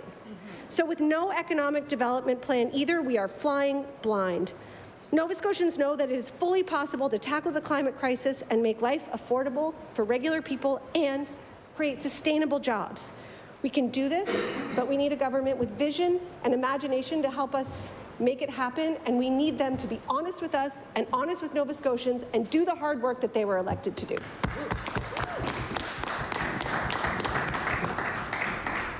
I recognize the honourable member from Hants East. Ready? Get in the chair and you forget me. Mr. Speaker, when I think about this issue, I consider three fundamental things: what we can't control, what we can control, and what we don't need. Mr. Speaker, I'm going to start with the things that we can't control. The price of fuel is based off of world demand, which is about 8 billion people. With a population of over 1 million and growing, Nova Scotia is 0.125%. I'm not sure what the members opposite believe we can do to fix the fluctuations that happen based on instability in Russia and Ukraine. The price of oil and gas is set in the global marketplace. So let's talk about this. Here are some factors that affect the price of gas and oil. Demand. As any commodity, demand is a huge factor in pricing. Supply. That's the countries that are drilling for the oil. Speculation. Trading of oil futures, what they think the price has going to be in effect. And the demand for oil. As the price of fuel have increased, I have not really seen proof of major changes in people's driving habits. Efforts to contain inflation pressures is led by the Bank of Canada on behalf of all Canadians. These efforts are starting to deliver a slower pace of inflation, but we know this process is not happening fast enough. Our priority is the most vulnerable Nova Scotians who have little means to absorb shocks to their energy bills. So what can we do with the cost of fossil fuels? We need to move away. What can we control? Government's been concerned about the impact on the rising of prices on Nova Scotians, and here's the following things we've done so far. $13.2 million to vulnerable Nova Scotians to help address the impact from rising fuel prices, which include and are not limited to the $150 one-time payment to all income assistance recipients, the $150 one-time payment to all heating-eligible recipients of the Heating Assistance Rebate Program, $1 million to Feed Nova Scotia to help distribute amongst food banks province-wide, and $200,000 to local food banks not part of the Feed Nova Scotia network. Childcare fees have been reduced by 25%, with an average reduction of 50% by the end of 2022. This is towards achieving an average of $10 per day childcare by April 31st, 2026. Effective July 1st, the Nova Scotia child tax benefit has increased. Depending on household incomes and the number of in the family, they'll receive about $1,275 per child annually, at least $350 more than the previous year. Let's talk senior care grants. $500 in funding for eligible Nova Scotians, 65 and older, who need help around their homes, covering expenses like snow removal, lawn care, and it's even increased different for this year with an additional $250. Property tax rebate for seniors, which offers low-income seniors 50% rebate on their municipal taxes, property taxes, with a maximum of $800. This is also why we protected the solar industry. This is why this government has a target to offer leases for 5 gigawatts of offshore wind energy by 2030 to support building green hydrogen industry. This government announced we will be developing a green hydrogen action plan to be released in 2023. All of these help us on the transition to clean energy and help Nova Scotia get to net zero by 2050. Mr. Speaker, the things we don't need. A federal liberal carbon tax, which will add more to Nova Scotians now, have already done the hard work. We're on track to meet and exceed our ambitious greenhouse gas and renewable targets. This federal Liberal carbon tax will make virtually everything more expensive. I expect most, if not all members, know that pretty well all your products, as the member opposite has said, come by truck. Trucks burn a lot of diesel, so they pass the cost on to the consumers. And that's why a lot of trucking companies are migrating to electric vehicles or hybrid.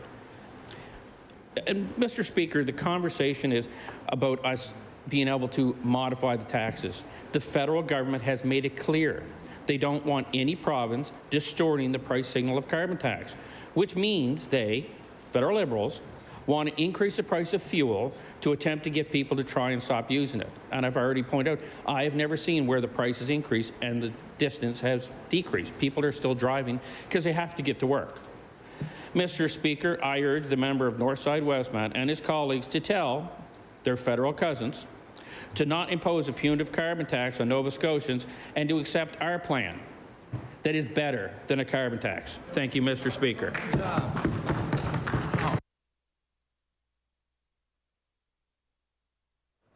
I recognize the honourable member for Bedford Basin. Thank you, Mr. Speaker. My honourable colleague certainly has much more experience than I do with this particular subject, but I do feel that in the remaining time I ought to make a few points. I really did like what the member for Dartmouth South had to say. This is a majority government. They can do a lot of things. There are a lot of things under their control, and one of them is their decision whether to scrap the cap and trade program that we negotiated, which recognized Nova Scotia's hard work over many governments, quite frankly, to ensure that we were being energy efficient and moving toward climate goals. And to suddenly suggest, the minister keeps saying, oh, it's expiring. Well, you know what? Go up there, do the hard work. That's what we did. Do you think, like, it was not easy coming to that agreement? But we did it. We didn't just roll over and play dead. We went up there and we did the hard work. Go do it. You can do this. I have faith in you. Okay, I'm not going to say that a whole lot, but I mean, I really do think you could do it because we did it, and that's how we know it can be done. Doesn't mean that you take the first offer the feds give to you. I'm sure they thought some of my colleagues who were involved in that particular file were a giant pain in the derriere, but they did the hard work, and they went up there and they did it. To suggest that it is the fault.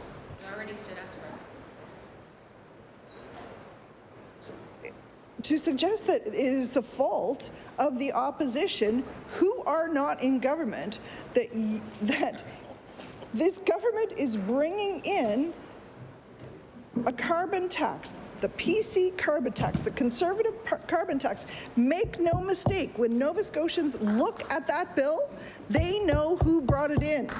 It wasn't this caucus, and it wasn't that caucus. It was that caucus. And we're going to make darn sure that Nova Scotians know who brought it in. And when they go to the pumps and they see, you can be darn sure we're telling them.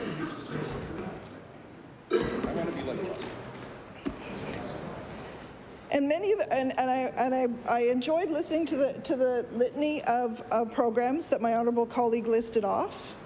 Because a lot of them were brought in by previous governments, or they were augmented by this government and they already existed. But make no mistake, many governments have initiated programs to help Nova Scotians. What the opposition has been asking for is not just for those who need the most help to get help this time, because a lot of people with modest incomes, who are not classified as low incomes, but modest incomes, are feeling the pain now from inflation.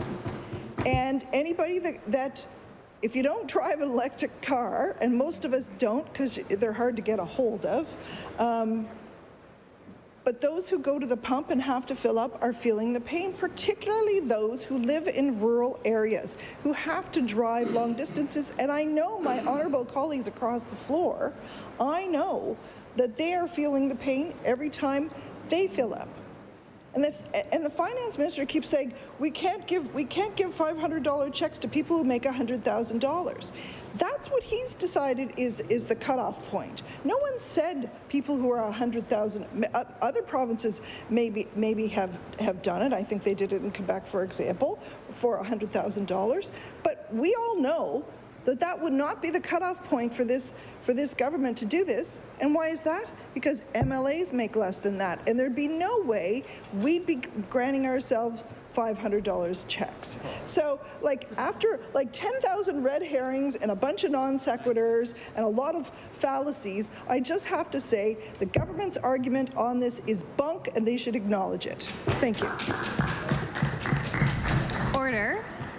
The time allocated for the late debate has elapsed, and we'll take a quick recess while we wait for, we'll just take a quick recess.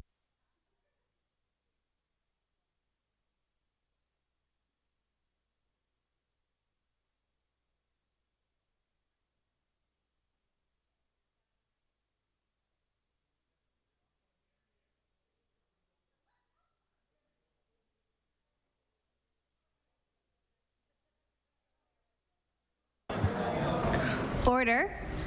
I recognize the Honourable Government House Leader. Thank you, Mr. Speaker. Could you please call government bills for third reading? Government bills for third reading. Could you please call Bill number 227, Financial Measures Fall 2022 Act? Bill 227, Financial Measures Fall 2022 Act. I recognize the Honourable Member for Halifax-Chebucto. Thank you, Mr. Speaker. I would like to add a few comments to the criticisms of this bill that our party's spokesperson for finance made here as we were closing debate yesterday. Specifically, I'd like to speak to the part of this act that it has an effect on the capital investment tax credit, extending it from 2024 to 2029 and expanding it from 15 to 25% of aggregate capital cost. I think it's fair to say that the minister's responses to the criticisms of this bill that have been offered by our finance spokesperson as this bill has moved through the various stages of debate have not been adequate. Essentially, when asked about the $35 million a year in corporate tax revenue that it is estimated is going to be foregone by the government through this measure, the minister has responded, oh, don't think about this in a negative way as money just going to corporations. Think about it instead in a positive way, think about all the jobs that will come and the money that will be spent and the revenue that will come to government thereby, etc. It's not very encouraging to hear this kind of reasoning from our province's Minister of Finance, because it's reasoning that draws from a shallow well, namely the well of neoliberal development economics, which is now discredited and largely internationally abandoned. The idea that the road for jurisdictions like Nova Scotia to economic growth lies in cutting the corporate share of total taxation is now widely understood to not only increase economic inequalities, but also to constrict consumer spending power in a way that contributes significantly to economic contraction by depriving the government itself of the revenue it needs in order to exercise its responsibility to fuel expansion, particularly in times when we are trying to avoid potential recessionary waves. So, like all budget measures, these changes in the capital investment tax credit are to be evaluated and measured in terms of their opportunity cost. That is, these measures reflect a decision to forego up to $35 million a year in provincial revenue in terms of corporate taxation, and hence these measures reflect an investment to not invest to the same level in some other areas, because that revenue will have been foregone. There isn't any sense in pretending otherwise. What is foregone in one area is revenue that by definition cannot be invested in another area. The supply of revenue is finite, and therefore a measure of this sort is absolutely about, as budgets are and FMAs, it's absolutely about choices. So we may think, for example, about the choice, as it has been talked about throughout this afternoon, the choice that this bill implies in the area of income assistance. So income assistance in Nova Scotia is frozen in the present fiscal year. This is in a situation where our income assistance level for a family of one parent and one child is the lowest in the country. But with these present changes in the capital investment tax credit, the government is in fact expressing a decision. The government is in fact expressing its choice, that it has considered the matter and it has put forward a bill that expresses its decision to not spend this $35 million in addressing the deficiencies of income assistance, but rather to direct the same amount of money instead to a reduction in corporate taxation. Well, we can think about, as my leader was speaking about earlier today, we can think about the high-dose flu vaccine. In response to questions about why Nova Scotia doesn't follow the example of most Canadian provinces and make that high-dose vaccine available to all seniors in the province without charge, the minister, speaking to the media, I thought quite factually, I'll table this, situated this policy in the context of the government's financial and fiscal restraints and limitations. The changes in the capital investment tax credit contained in this legislation, that is, reflect this government's choice, its decision, not to direct $35 million to expanding public access to vaccinations, but rather to direct that same amount to the reduction of taxation for corporations. There are many more instances that we could point to. People often ask when the subject of homelessness is being raised, look, they say, can the government actually not figure out how to put roofs over the heads of no more than around 1,000 people in the whole province? Is this actually something that is beyond the capacity of the government of Nova Scotia to figure out and put into effect? Well, the government's hands are tied on this issue to the tune of $35 million by this exact bill in terms of what they're going to be able to invest in homelessness in Nova Scotia, because the money is being diverted to another corporate reduction purpose. Or we can think about, as the member for Dartmouth North has spoken here many times, about the subject of seniors' pharmacare. She has proposed, in light of present cost of living pressures, that it would be a very good time for the government to pause the premiums on seniors' pharmacare for a finite period, perhaps a year. The government has refused to consider this. Let us imagine what $35 million in foregone corporate tax revenue could do to take pressure off of the price of medications for the senior citizens of Nova Scotia. The Canadian Centre for Policy Alternatives, in their important, most recent report card on child poverty in Nova Scotia, talked about the concept, what they call legislating poverty. That's not my phrase, it's theirs. I'll table it. So this, what I'm discussing, this is exactly what they're talking about. Legislating by decision the choice to follow a path by which we will have a very significant number of our people in the province living with inadequate incomes. A law like this Financial Measures Act, in the part that it designates that it has to do with the capital investment tax credit, actually legislates, puts into law the choice, the decision that the government will not invest $35 million this year nor in any other year until 2029 in, say, improving income assistance, or in making the high-dose flu vaccine available without charge, or in making direct payments to households in consideration of inflation, or in ending homelessness, or in providing relief on drug costs for seniors in Nova Scotia, because the government has decided to direct these same revenues instead to another place, towards corporate tax reduction.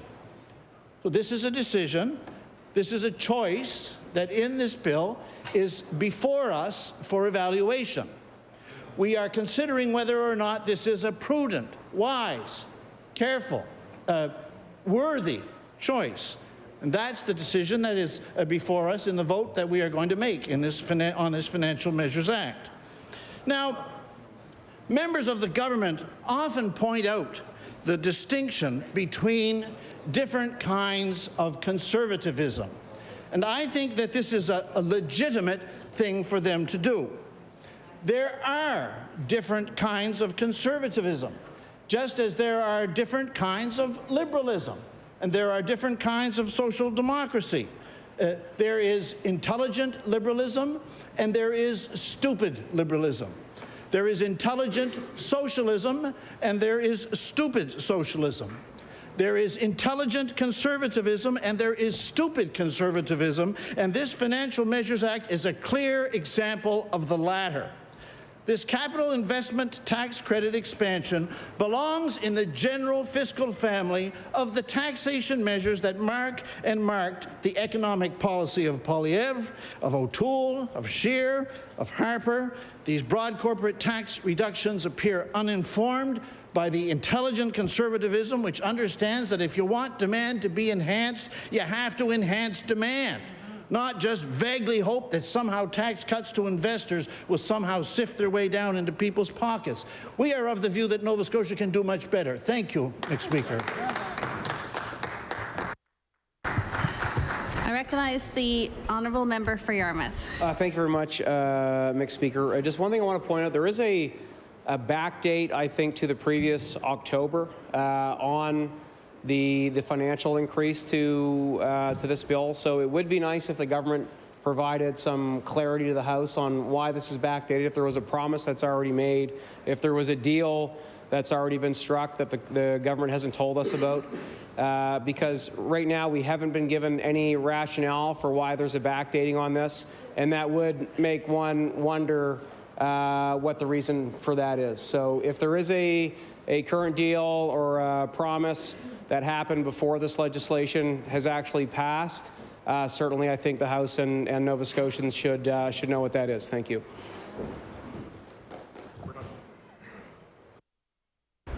If I am to recognize the minister, it is to close third reading on Bill 227, Financial Measures Act Fall 2022. Thank you, and I now do move to close debate on third reading, and I will offer a few points. On the most recent one, for the member who's just raised the timeline and the date, there is nothing I can say about that. It's a fair question, but I think when we're coming up with putting these measures before the legislature, there are reasons why we're doing that, and if we've set a date, we're trying to be transparent about it. And I can't really go into further detail on that.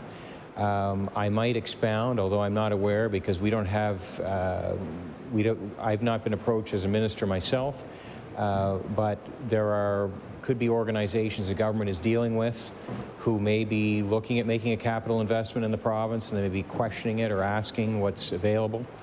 So I will let the member take from that. That's as much as I can give the member on that matter. I want to address some of the points raised by the member from Halifax-Chebucto. And I think about a past government that he was a member of, when Darrell Dexter was Premier, and the NDP government were in. And I think about, it wasn't the same kind of an issue, but it had to do with Port Hawkesbury paper. And I know the investment that was made at Port Hawkesbury paper has turned out to be very good for the province, and certainly very good for the people that work at the mill in Point Tupper. And, you know, so I know we get into political philosophies, but at the end of the day, I know at the time I was in opposition, and I said, good on the NDP and good on Premier Dexter at the time for arranging that deal. And history will show that it was a good deal for the province, and it's since been paid off, and I want to see that too.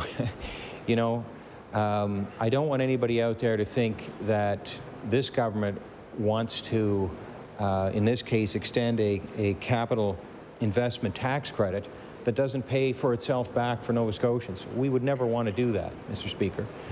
And I know there can be risk, but we would certainly aim to minimize that. And I think about, you know, today, what if that mill was an issue today? And what if they've got a world-class paper machine there, but what if they had an old machine? And what if the owner was thinking, well, maybe we'll just move this enterprise somewhere where there's cheap labor? Well, a tax credit like this might help to create an even playing field so that Nova Scotia remains competitive in terms of a big decision like that. So instead of moving, instead of moving an operation like that out of the country, where we would see a loss of employment in the area, it might help to make the case to the company in question to say, okay, because they might be in a competitive world, a global competitive environment where they're selling paper around the world, so they can locate anywhere. And they might say, well, Nova Scotia, with this might turn the tide and say, okay, fine, we're going to stay here, or we're going to move here if it was a new enterprise. That's what we're trying to do, Mr. Speaker. We're trying to attract good-paying jobs, and I think about the mill, and I was actually thinking about it when this came forward, because I thought about, you know, we have to protect if companies were to take advantage of this capital investment tax credit, which they're not going to get any money back unless they actually make the investment in the province. What if they made an investment in a brand new paper machine and suddenly, a year or two later, after getting the credit, decided to lift it off its moorings, move it over, which they could do in Point Tupper, and put it on a barge and ship it somewhere else in the world? I wouldn't want to see Nova Scotians having contributed to that capital investment and then see it float away to some other jurisdiction. So what we're trying to do, Mr. Speaker, is attract business to the province. And with that, Mr. Speaker, I move to close third reading on bill number 227, the Financial Measures Act. Thank you. The motion is for third reading of bill number 227, the Financial Measures Act, Fall 2022. Would all those in favor of the motion please indicate aye? Aye. Contrary-minded, nay. The motion is carried. Bill 227, an act respecting certain financial measures. Ordered that the bill do pass and the title be as read by the clerk. Ordered that the bill be engrossed. I recognize the Honourable Government House Leader. Thank you, Mr. Speaker. Would you please call Bill number 228, Public Utilities Act, an act to amend respecting efficiency Nova Scotia. Bill number 228, the Public Utilities Act, an act to amend respecting efficiency Nova Scotia. I recognize the Honourable Minister of Natural Resources and Renewables. Thank you very much, Mr. Speaker. Mr. Speaker, I move that Bill 228, amendments to the Public Utility Act, Efficiency Nova Scotia, be now read a third time and do pass. Efficiency Nova Scotia is one of our valued partners in the fight against climate change. Their goals are closely aligned with ours, and Bill 228 puts them in a better position to achieve these goals. Ultimately, these amendments make it possible for Efficiency Nova Scotia to do more for more people. And I want to emphasize that they allow Efficiency Nova Scotia to deliver more programs to low-income households. This bill helps Nova Scotia get off oil faster, reduce our greenhouse emissions even more, and move more towards climate change goals in a more readily pace. Thank you, Mr. Speaker. I recognize the Honourable Member for Annapolis. Mr. Speaker, Efficiency Nova Scotia, as we all know, is our provincial demand-side management organization. They do great work. They help thousands of Nova Scotians save on energy consumption. They leave more money in their pockets and help our province reach our climate and environmental goals. This bill will make Efficiency Nova Scotia a permanent organization, as mentioned, making it more independent from Nova Scotia Power.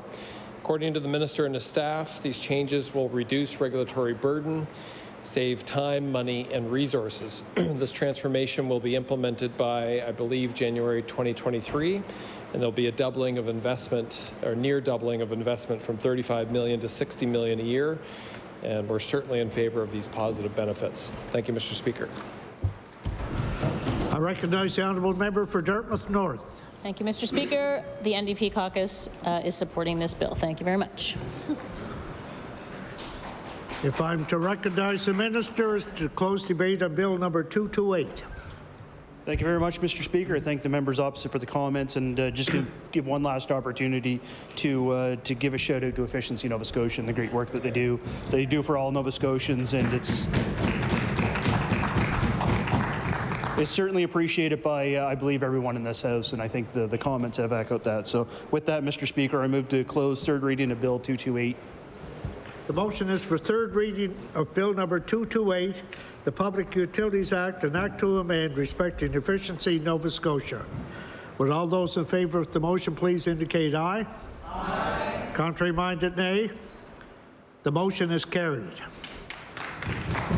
Bill 228, an act to amend Chapter 380 of the Revised Statutes 1989, the Public Utilities Act, respecting efficiency Nova Scotia.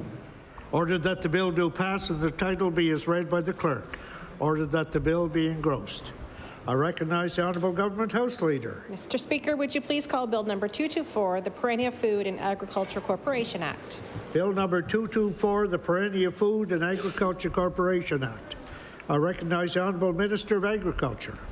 Thank you, Mr. Speaker. I move that Bill number 224, the Perennia Food and Agriculture Corporation Act, now be read a third time and do pass. Mr. Speaker, Perennia is an important part of our agricultural sector in Nova Scotia and has been for nearly 10 years. Perennia's extension specialists are experts on everything from apiculture to viticulture and everything in between. And we need these experts in these areas, Mr. Speaker. Our honey producers and blueberry growers, they rely on apiculturists, beekeeping experts. That's expertise we have at Perennia. Our award-winning winemakers, they rely on viticulturalists, wine-growing experts. We have that expertise at Perennia. Agri-food and seafood companies need access to quality and food safety experts who know all the ins and outs of export regulation, product recalls, even training for staff. That's expertise we have at Perennia. We have food scientists who work with Nova Scotia companies to create new products and make the ones we have now even better. We have academic researchers working on how to turn underutilized resources, including things we've traditionally sent to a landfill, into high-value products. And we have incubation space that businesses can use while they're trying to get new ideas off the ground. These are important services the agriculture and seafood industries rely on. And they can access it all with one phone call to Perennia. Mr. Speaker, over the last 14 months, I've heard from many farm operators about how much they value the services, programs, support, and advice they get from Perennia. This is a hands-on team, Mr. Speaker. They are quite literally in the field. They're out there talking to producers, to farmers, to business owners. They're seeing the challenges and opportunities for themselves up close and personal. They have their finger on the pulse of the industry. And they aren't going anywhere, Mr. Speaker, which is why I don't share the concerns of my colleagues across the floor who suggested the shift in governance at Perennia, the move to an advisory board, will create some kind of disconnect with the industry. Perennia's experts know how to respond to industry's needs. And more than that, they know how to help industry respond to the demands of the future. And as I said last week, I've spoken to members of the board and I appreciate the guidance they've provided to Perennia, to me, and to this government. The connections Perennia has to industry through its board have been a complement to the connection Perennia has through its on-the-ground, in-the-field, hands-on work with producers every day. We don't want to lose that, Mr. Speaker. Keeping an industry-led advisory board in place under this new legislation means we're not going to lose that.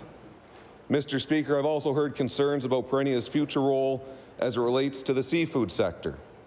The member for Sackville-Cobequid, the Minister of Fisheries and Aquaculture, talked about the importance of Perennia's contributions in the growth and development of this $2.5 billion industry. The Centre for Marine Applied Research, a division of Perennia, continues to be an important partner to government and to industry on both fisheries and aquaculture. Mr. Speaker, this government is not going to stand in the way of that, quite the opposite. We are strengthening Perennia's mandate to support and grow this sector. And in fact, when this bill becomes law, Perennia's work in the seafood sector will, for the first time, be enshrined in legislation.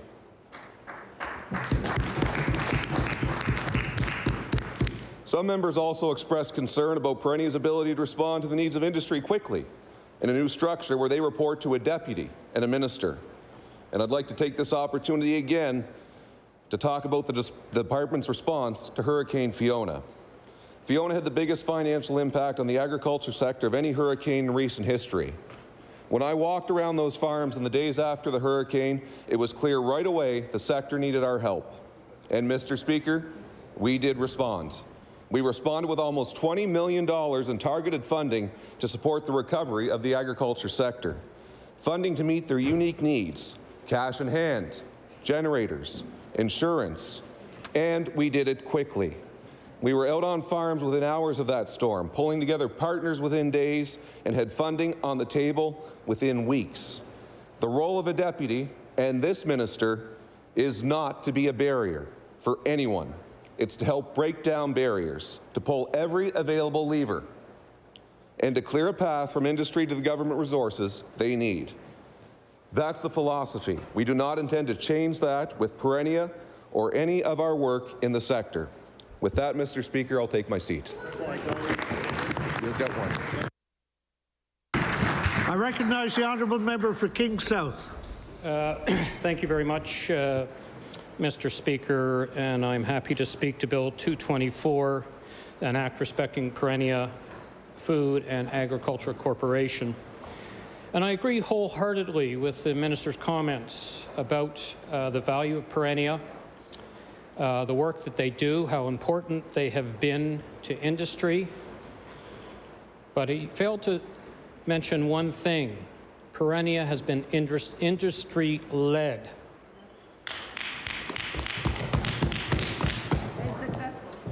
And extremely successful, and the minister acknowledged that in second reading.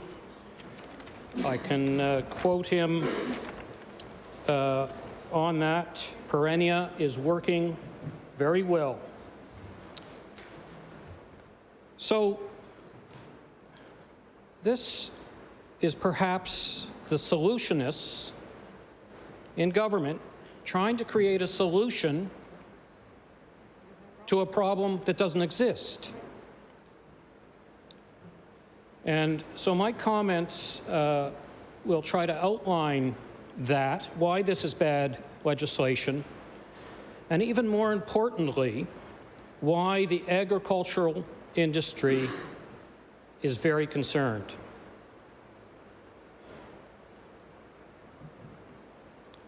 So let's walk through this. What is the problem that is trying to be solved? As the minister said, it's working extremely well. So let's look at his comments in second reading that I will take from Hansard and see if he can perhaps fill in some of the gaps in his comments. As a Crown Corporation, Perennia will provide the same services to the agricultural, seafood, and food beverage in ways that align with our government mandate and with more transparent reporting requirements. The question is how? What is that mandate? What specifically in the government's mandate is motivating them to take over Perennia? What are these reporting requirements that are going to be more transparent? They submit annual reports, they submit financial statements, and I would actually question how a reporting relationship between a DM and a minister is more transparent than a board reporting to the minister. With this change, again, the minister, we are helping to improve government effectiveness and accountability to Nova Scotians. This change will also help increase Nova Scotia's awareness of the services Perennia provides. How? In fact, the only problem that has been outlined, and I'm not even sure it's a problem, is that people don't know what Perennia does. I would submit that everybody in the agriculture and fishing industries and food services know what Perennia does. So do we need a minister to go on a communication strategy? Is that why the minister needs control over this organization?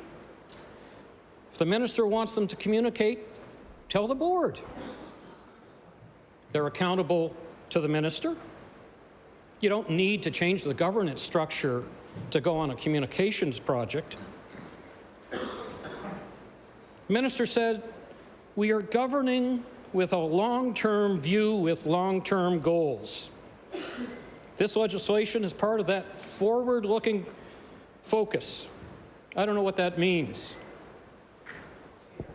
It's word salad. We're governing with a long-term view with long-term goals. Trying to socialize a re-election.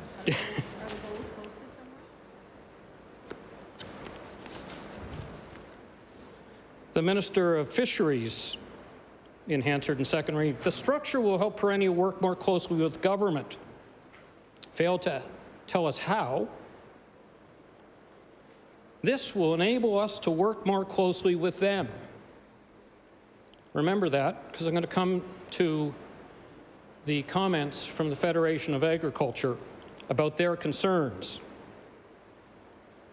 We're looking at a government that's now looking at more accountability and the line of sight, if you will, to those who will be held accountable.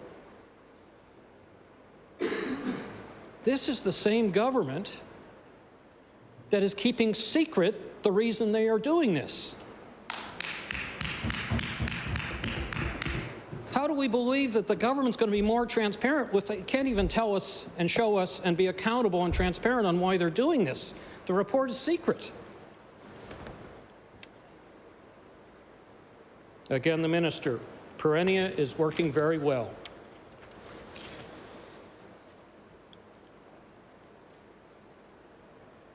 So we really don't know why this is being done. We looked for reasons at the bill briefing. I asked a very senior official with the department during the bill briefing, were there any concerns expressed about the governance of Perennia? And we got a very clear answer, no. There were no concerns about the governance of Perennia, yet this legislation is making a major shift.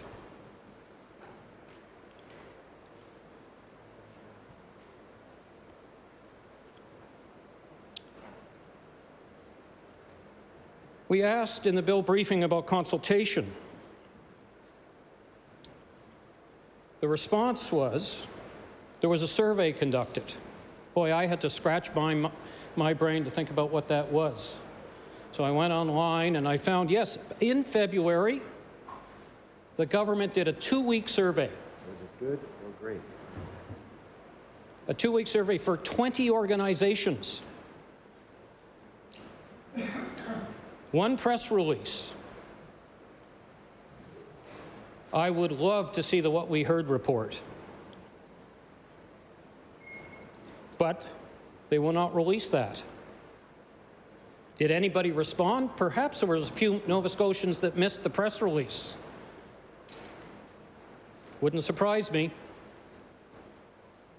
And unfortunately, the agricultural industry didn't know anything about this.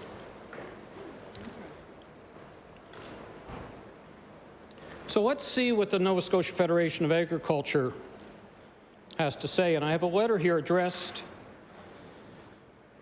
to the Minister of Justice as the head of the Law Amendments Committee from the Nova Scotia Federation of Agriculture.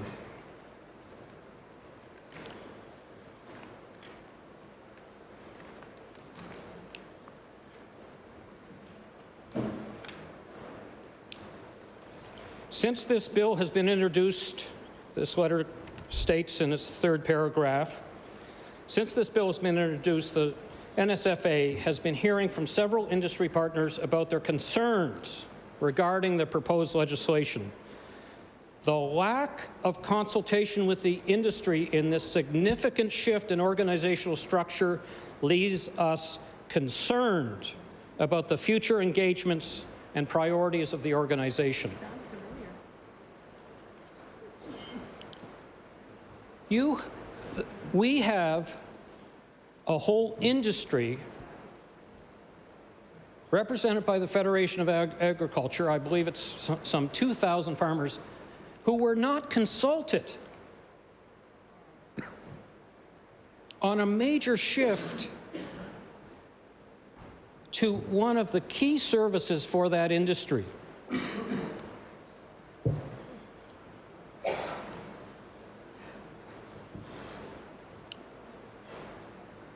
It's actually shocking that the Federation of Agriculture was not spoken to about this. Extremely disappointing. So, what does this bill do? Bill looks very much like several other bills before this House. Bill 215, Bill 216, maybe 14. And there's a whole series of clauses that are repeated in many of these bills.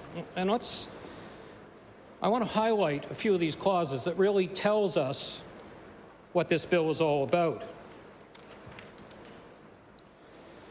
The objects of the corporation, this is Clause 9, the objects of the corporation are to align with and further the strategic economic policy objectives and priorities of the government, not the industry.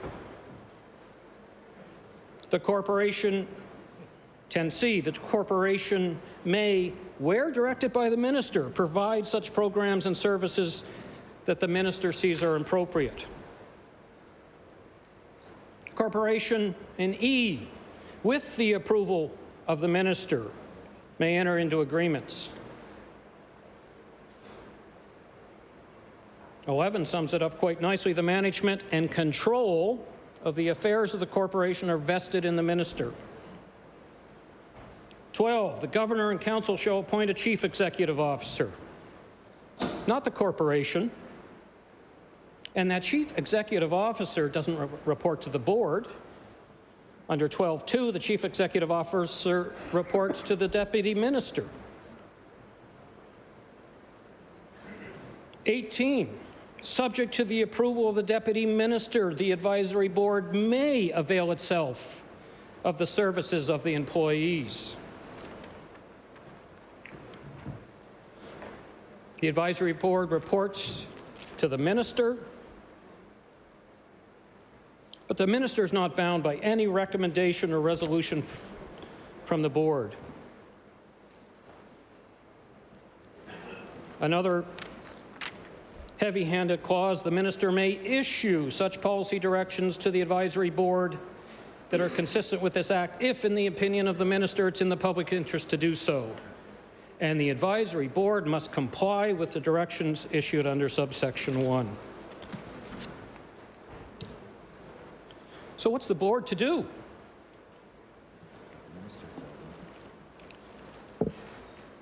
The minister directs the programs and services. The objectives are to align with the priorities of government. They can only enter into agreements if approved by the minister. The CEO reports to the deputy minister. So clearly, hiring, firing, performance evaluations, directing all the work of the organization has nothing, absolutely nothing to do with the board. The board doesn't even have access to the minister. The board has to go through the CEO. The minister is not bound by any recommendations by the board. The minister may only issue policy directions, which the board must comply with. And as I stated, the clause that's actually kind of the most outrageous is the board only has access to staff resources with the approval of the deputy minister. So what can the board do? I don't think they can do very much. I wouldn't want to be on that board. My hands would be completely tied. In essence, the board has been replaced by the deputy minister and a CEO that the deputy minister hires.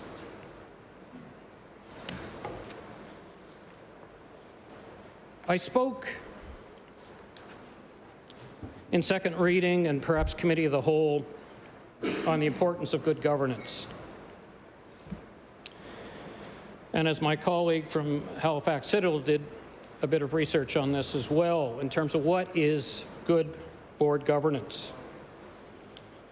And again, this has been tabled, but I'm happy to table it again. But the best practices and principles of corporate governance for Crown corporations put out in 2019 by the Ivey School of Business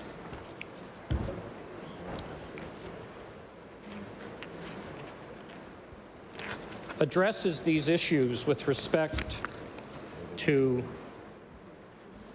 proper board governance.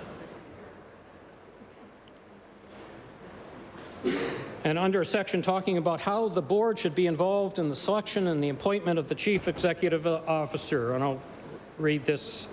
The board form of governments generally assumes that the CEO is hired and reports directly to the board, who also possesses the ability to terminate the CEO if required.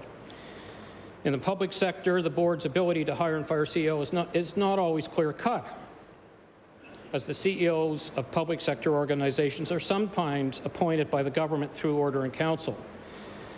If the government hires the CEO rather than the board, the CEO's accountability relationship to the board can become more complex and diffused. In such instances, and here's the important part, it can be perceived that the CEO is more responsive to the government and less responsive to the board's input and influence. This is critical. This is taking an industry-led organization that we all agree is extremely important to the industry and has been working well, and sidelining the board that has done exemplary work for 10 years in managing the organization and providing those services to industry.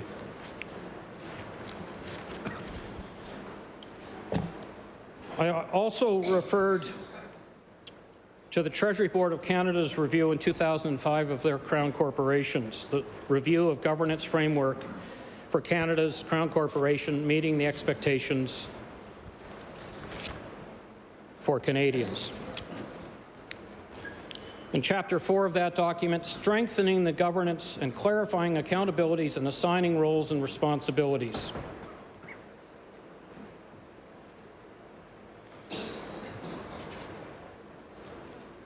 The question has arisen, who precisely is accountable to government for the corporation?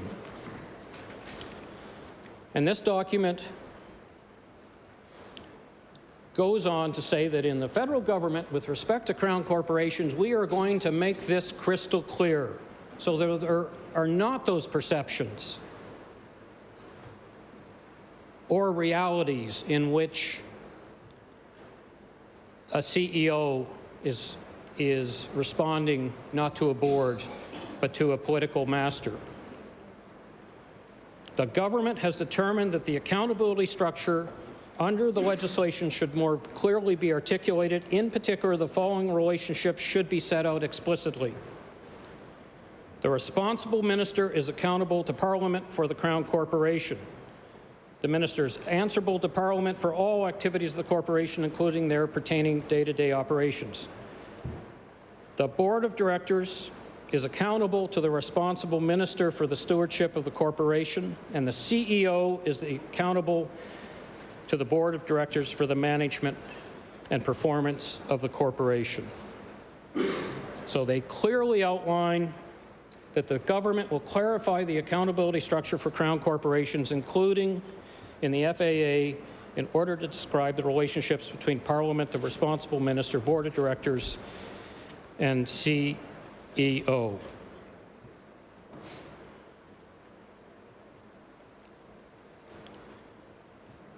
So it is very clear, as I've raised in previous conversations on this bill, is that it is extremely problematic to have the CEO reporting directly to the minister.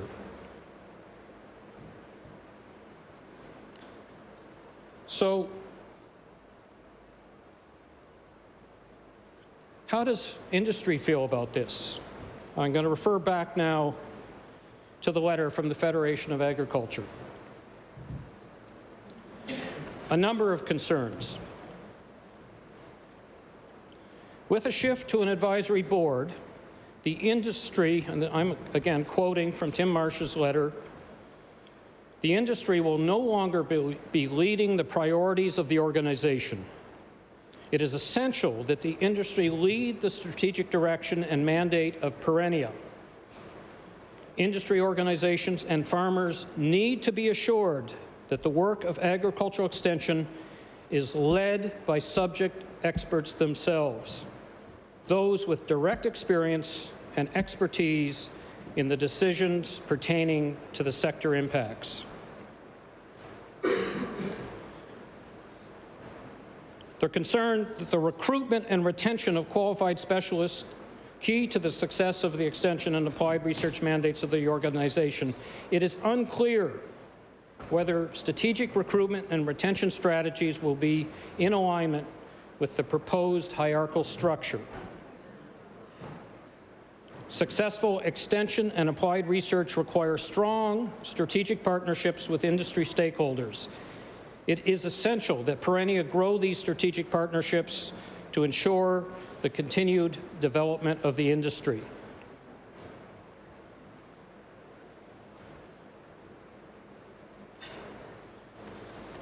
With the broad mandate of the advisory board, it is important that these do not duplicate the efforts of competing advisory boards.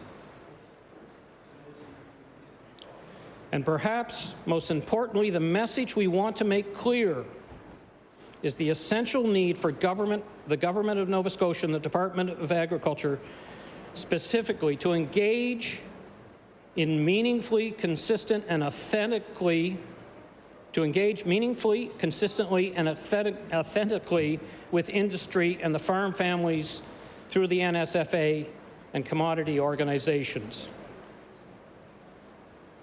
An advisory board cannot replace this necessary action.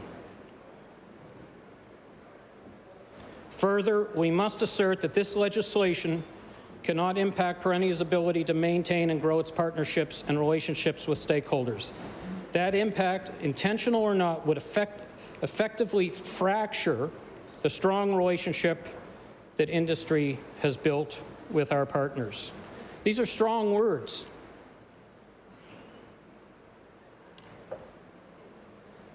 These are strong words for an extremely important industry to rural Nova Scotia.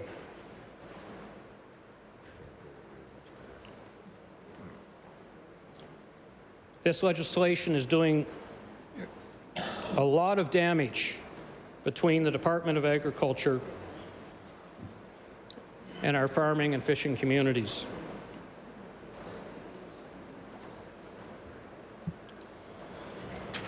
So in summary, the government, the minister, has provided no reasons for this change.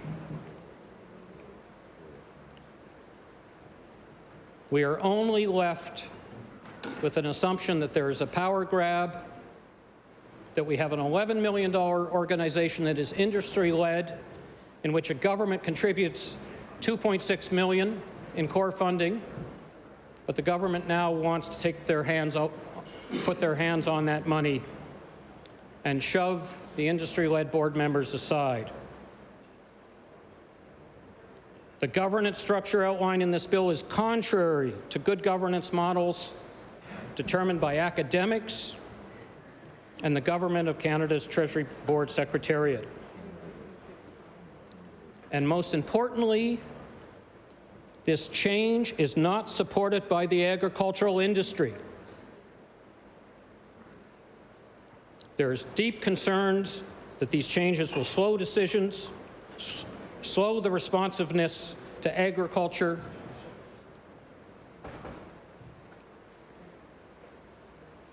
it is important that this organization remain industry-led, and you've heard that from industry.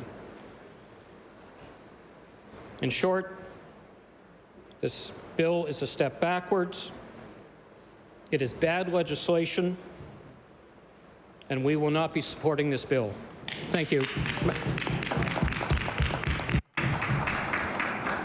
The member has made various quotes. I would ask that he table all those quotes for the benefit of the House.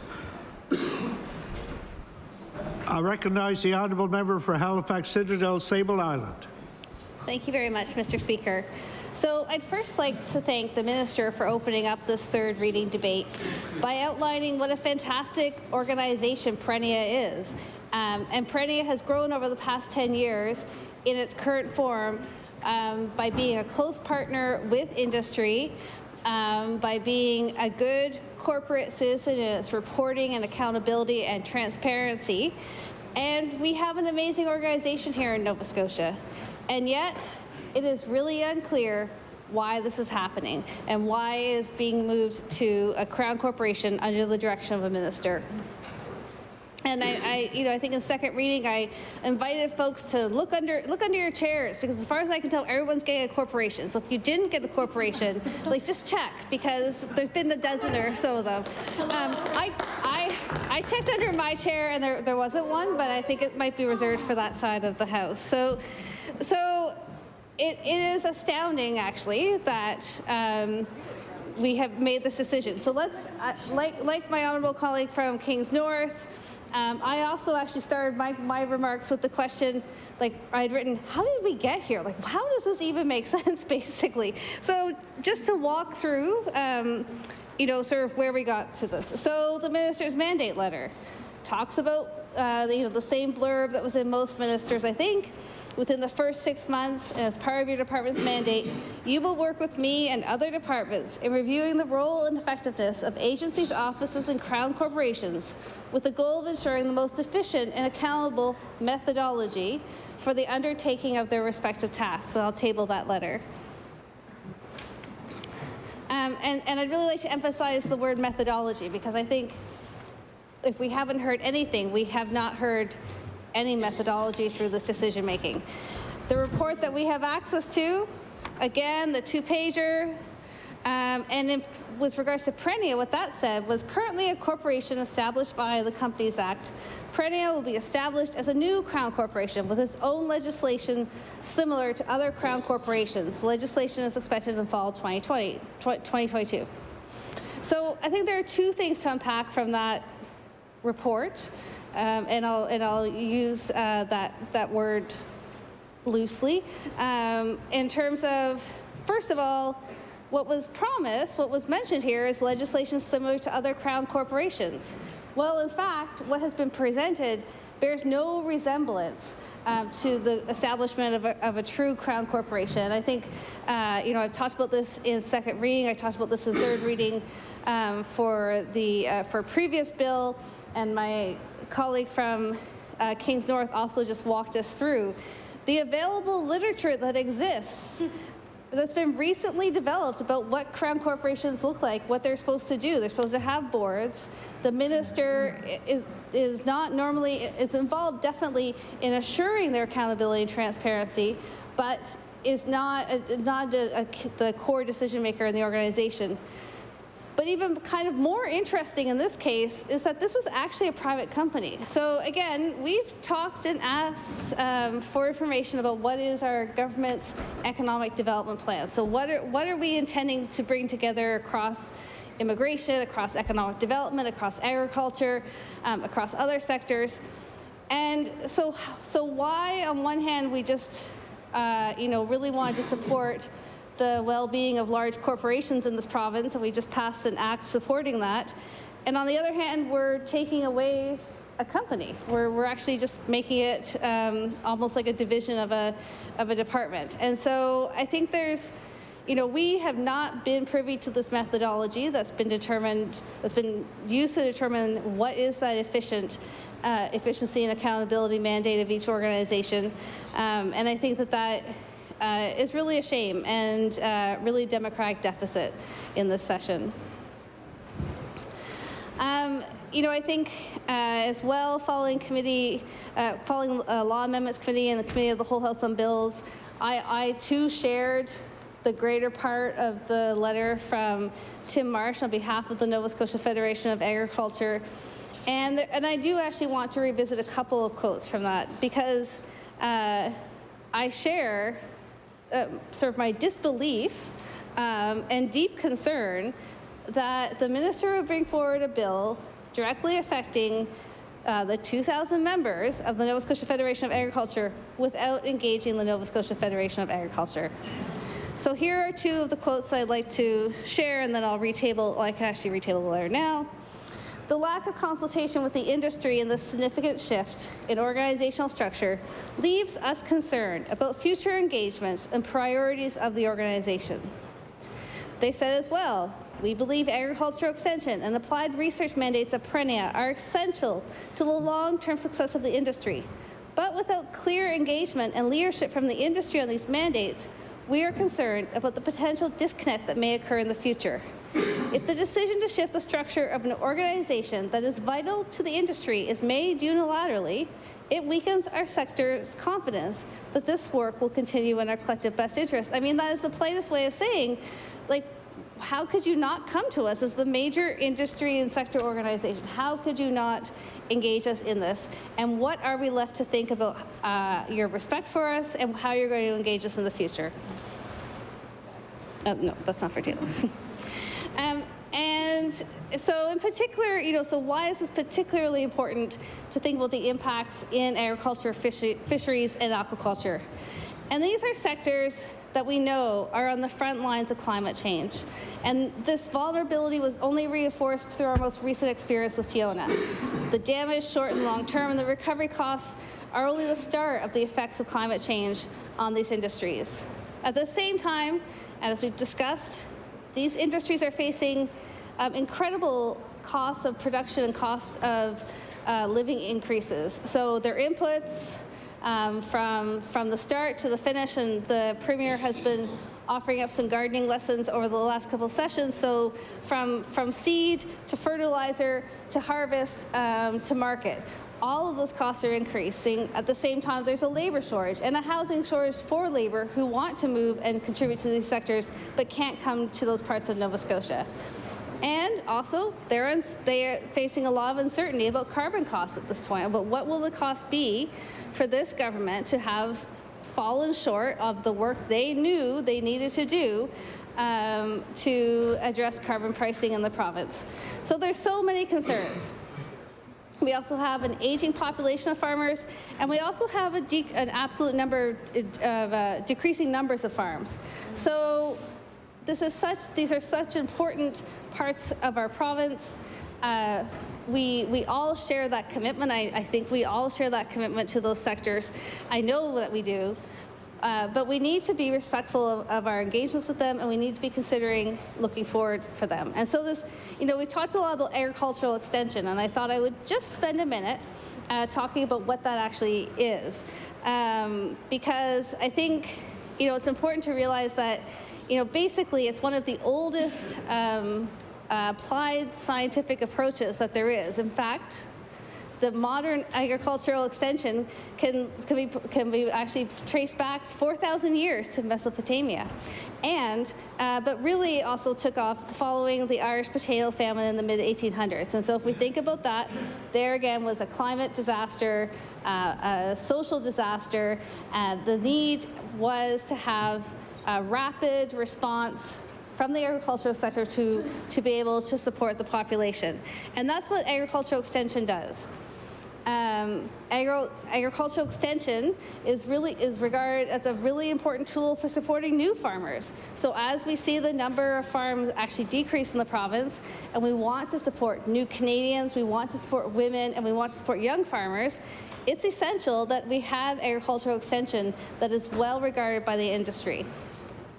And what I think we're expressing here is it's not clear that there was anything broken or wrong in the way that Perennia was providing those services. In fact, it was highly regarded by the industry. And so the risk here is what happens now. I think it's just really important to think about what is the goal and how does this meet our other goals. So where does this leave us? So in industries that are on the front line of rapid economic and environmental change, with actually a well-established science of how to evolve and respond. And we've had a well-regarded organization that has been supporting these sectors. Why are we implementing this change now? Agricultural extension is essential for the future of agriculture in this province. And it's also essential for food security, which we don't have a provincial strategy for, but this is certainly an important piece. It's hard to see the reason for this change. No one's given us any clear rationale on the change. Having no consultation with the key body representing 2,000 farms across the province, and who are now greatly concerned. And where does this leave the government's relationship with these Nova Scotians? We remain deeply concerned about the approach of this bill and the dozens others that represent an unjustified move to consolidate power to the Executive Council and Premier's offices, and we will not be supporting this bill. I recognize the Honourable Leader of the Official Opposition. Thank you very much, Mr. Speaker. I want to thank the two previous speakers, including the member for King South, for providing very articulate arguments against this bill. I quickly want to get on the record. We do not believe this is a good bill. This is not a bill that was done in consultation with the agriculture sector, which is so critical to our economy, our way of life, our food supply. And we believe there's no rationale for this. This is a solution in search of a problem. Perennia is a research and development innovation organization. This is precisely the sort of thing that you don't want partisan or political interference with. You want science and the needs of the sector to direct the work of this organization. Much is the same as with venture capital. The experts do know better than elected officials on this particular situation. So the question remains, why is this happening? We are very worried about this massive consolidation of power, bringing it under partisan control.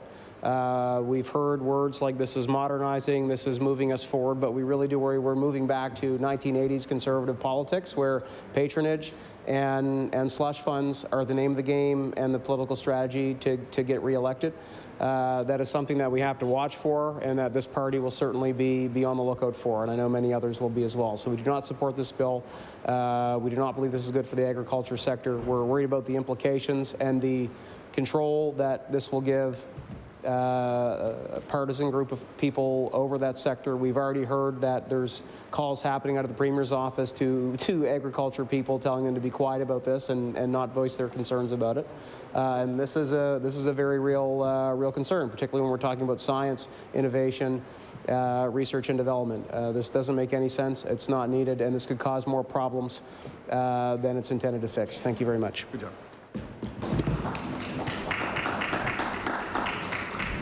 If I'm to recognize the ministers to close debate on the bill.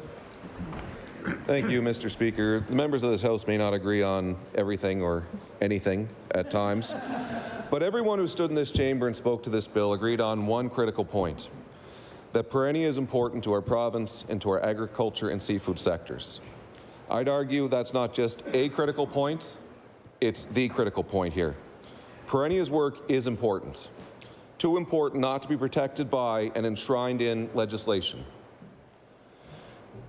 Yesterday, during debate on Bill 215, the member for King South gave us a glowing review of how the previous government fixed all the agencies and boards and commissions over their 8 years in power, and how it was terrible all those years before that.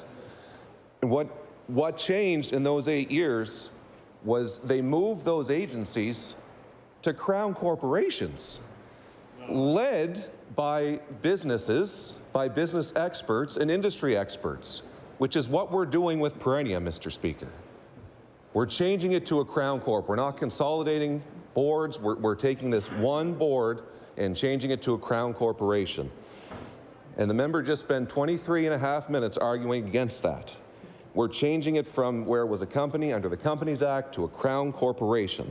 And the question yesterday was, do you want to make those decisions as minister?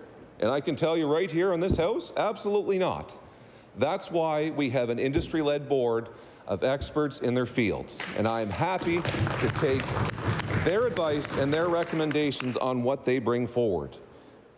The answer is no. And the question was just brought up.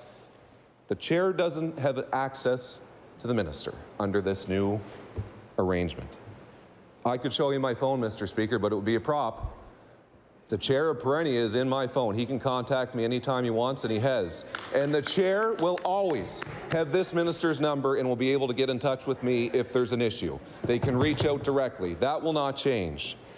Questions about the relationship with industry and what's that going to do with this legislation moving forward? I've spent the last 14 months repairing the government's relationship with industry because they haven't been heard over the last number of years. Change is hard, Mr. Speaker, but this government is not afraid of change. We're also not afraid of taking something that's working well and making it work even better. We're not afraid of accountability, Mr. Speaker. We're not afraid to stand here in this House and be accountable to you, out there, to members of the media, to all Nova Scotians. Perennia has always been funded by the taxpayers of this province, and Nova Scotians deserve to know exactly how their hard-earned money is being spent, on what and why. Nova Scotians have high expectations, and as a Crown Corporation, Perennia will need to continue to meet those expectations. It's my job to make sure that they do. It's also my job as minister responsible to answer to you, to the members of this House, the media, and to the taxpayers of this province if they don't. With those few words, Mr. Speaker, I move to close third reading on Bill 224. Thank you.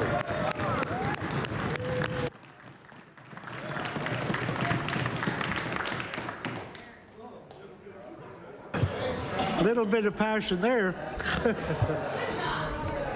The motion is for third reading of Bill number 224, Perennia Food and Agriculture Corporation Act.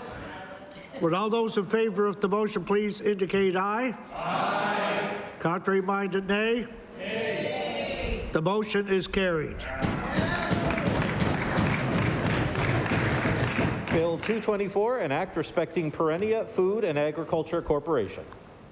Ordered that the bill do pass and the title be as read by the clerk. Ordered that the bill be engrossed. I recognize the Honourable Government House Leader. Thank you, Mr. Speaker. Would you please call Bill number 223, the Municipal Finance Corporation Dissolution Act?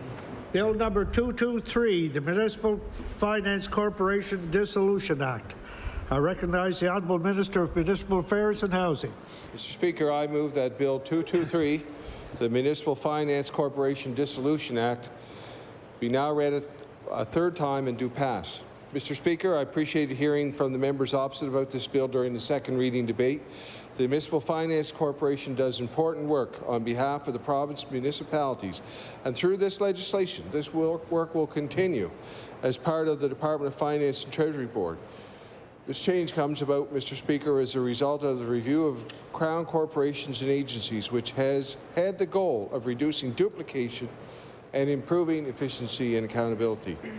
The Municipal Finance Corporation Dissolution Act will repeal the Municipal Finance Corporation Act and dissolve the corporation, transferring its assets, liabilities, and employees to the province. As a result, Mr. Speaker, we are amending the Finance Act to provide the Minister of Finance and Treasury Board with the authority to make loans to municipalities and municipal enterprises, leveraging the work that is already happening at that department. Consequential amendments are also being made to the Municipal Charter Act and the Halifax Regional Municipality Charter. Most importantly, Mr. Speaker, we expect this to be a smooth continuation of operations for our client municipalities. Work towards this transition has been seamless to date. With that, I will conclude my remarks and look forward to hearing comments from colleagues opposite. Thank you. Recognize the Honourable Member for Cole Harbour, Dartmouth. Thank you, Mr. Speaker, and thank you to the Minister for explaining that there's going to be, at least the staffing are still going to change, are going to remain, because I want to acknowledge the great work that they've done over 35 plus years.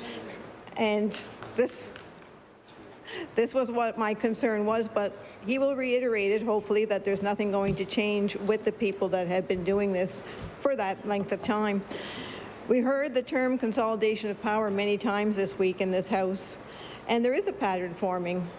But further the discussions today, it would appear that the government is looking to ride the coattails of everything that's been successful.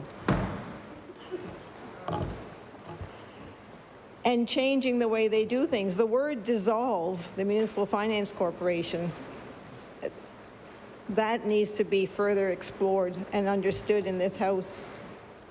It'll open up municipal finance loans, perhaps, to political interference from the province. Will the province be approving loans based on political expedience? Will annual reports continue to be public? How will this new way of doing business for municipal units in Nova Scotia be transparent and accountable to taxpayers? Will the minister be forgiving loans from municipal units of their choosing? Will municipal units still be able to borrow as was done in the past under this independent board?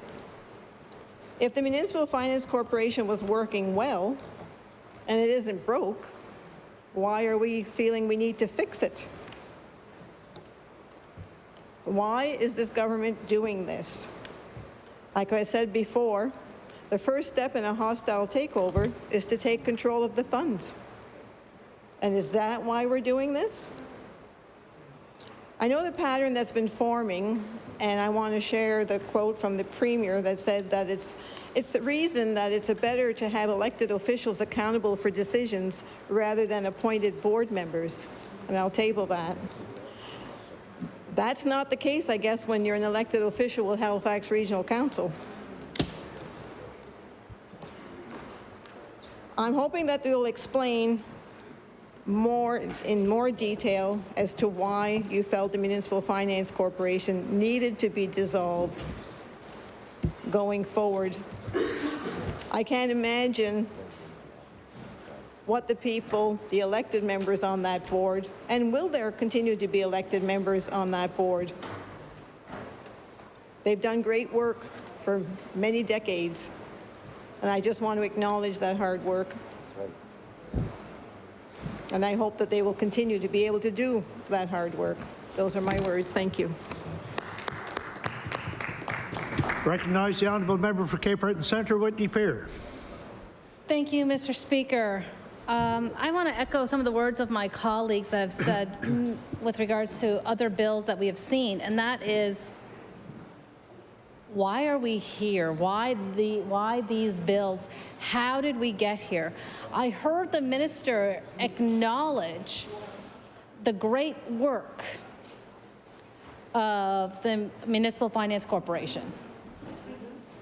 They do great work. They're doing great work. So has there been a problem lately? Because the minister didn't acknowledge that there's been problems. And even if there's been problems, throwing the baby out with the bathwater is not the way to solve them. And so again, I ask, why this bill? Why are we here? Why are we dissolving the Municipal Finance Corporation? Because I have heard this bill a few times, and I still don't have a clear answer, except for consolidating power. Because here we are, yet another bill in 223 that dissolves an independent board and CEO while assigning all responsibilities to the Minister of Municipal Affairs with the Finance Treasury Board's approval remaining. Municipal lending, Mr. Speaker, as my colleague has from Cole Harbour Dartmouth has said, is a critical role, and it must be transparent and it must be efficient. And I do hope that is continuing to be the case here. My concern again is that this is part of a pattern of consolidating power to the ministers. Bills 214, 215, 196, 222 coming up, 216, and 223. Again, my issue is we're here at third reading, and I still don't know why this bill was needed. And that should concern everybody, because I truly believe when you're making good legislation, when you're being a good legislator, you have a reason for the bills and a clear understanding of the path. Even if we don't agree with that path, we have a clear understanding as to why it's coming or why this bill has been put forward. But I am standing here, and still all these bills that we have gone through, I still don't know the answer as to why. As again, I will say, the minister said that the board was doing excellent work. The corporation was doing excellent work the way it was. So why?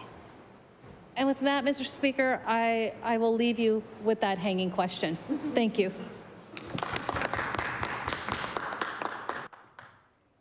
If I'm to recognize the minister, is to close debate on the bill.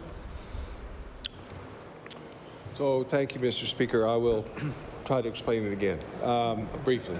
The reality is that every minister of municipal affairs has signed off on every borrowing request for the last 40 years, as some of my colleagues across the floor would know from having been in that position. So the minister has had the power to sign off or not sign off forever, as long as this has existed. So nothing's really changing there. The borrowing requests that come forward from the municipalities are vetted through our municipal advisors and come to the minister and then get passed on to the Municipal Finance Corp.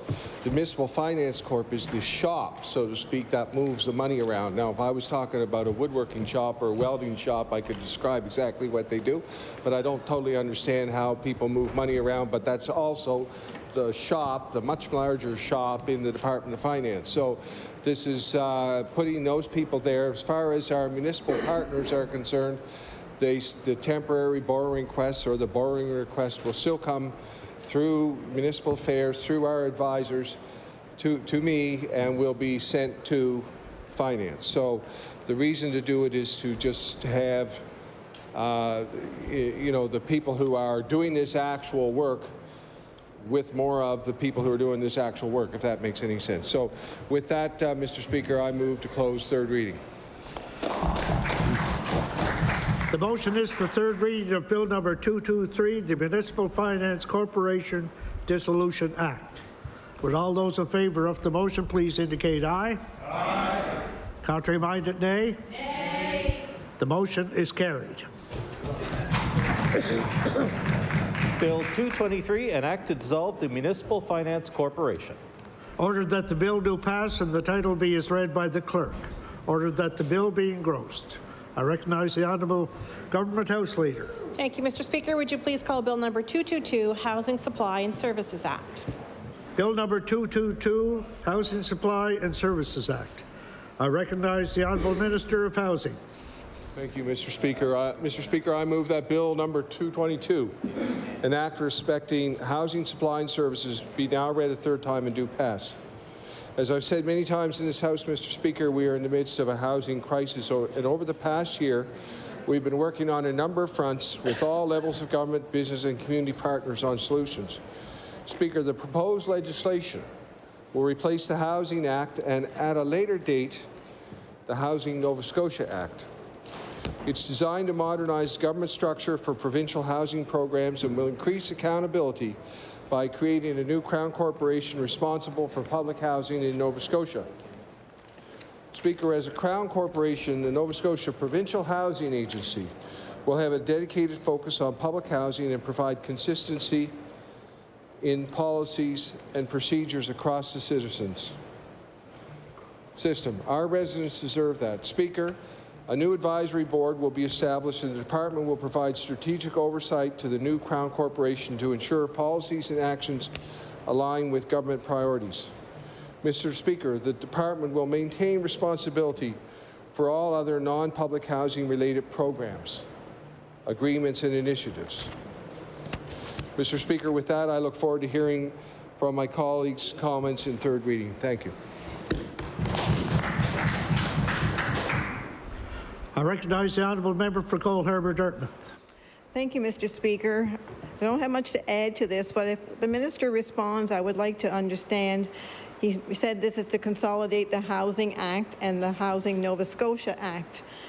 But we know that the crisis is more prevalent with the homeless situation currently. And I know that that falls under community services.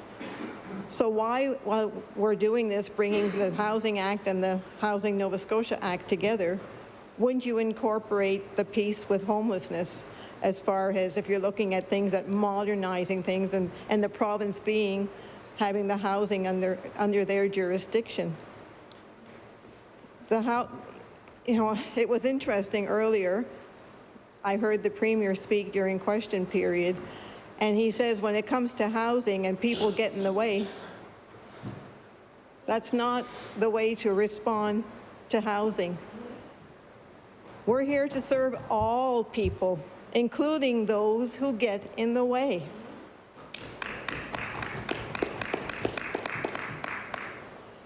And sadly, it would appear when it comes to homelessness, they are regarded as getting in the way. So I want to ask the minister, in this consolidation and modernization, if the homeless were even considered at this time. Thank you, Mr. Speaker. Recognize the honourable member for Cape Breton Centre, Whitney Pier. Thank you, Mr. Speaker. I'm going to so I rise to speak to Bill 225, or 222, I'm sorry. I wrote that down wrong. 222, and I want to express my deep concerns with the bill. And make no mistake, there are many parts of this bill that are deeply concerning, but my colleagues are going to speak to that.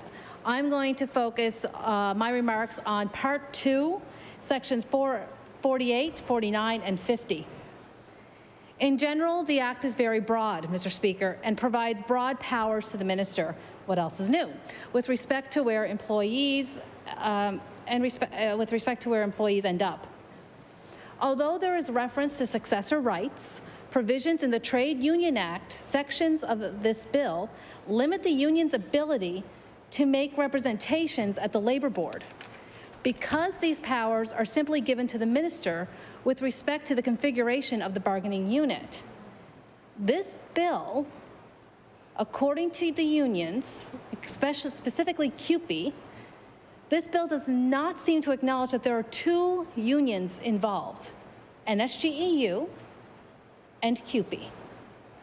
It appears that employees are shifted from the civil service and therefore covered by Section 31 of success language of the TUA, the Trade Union Act.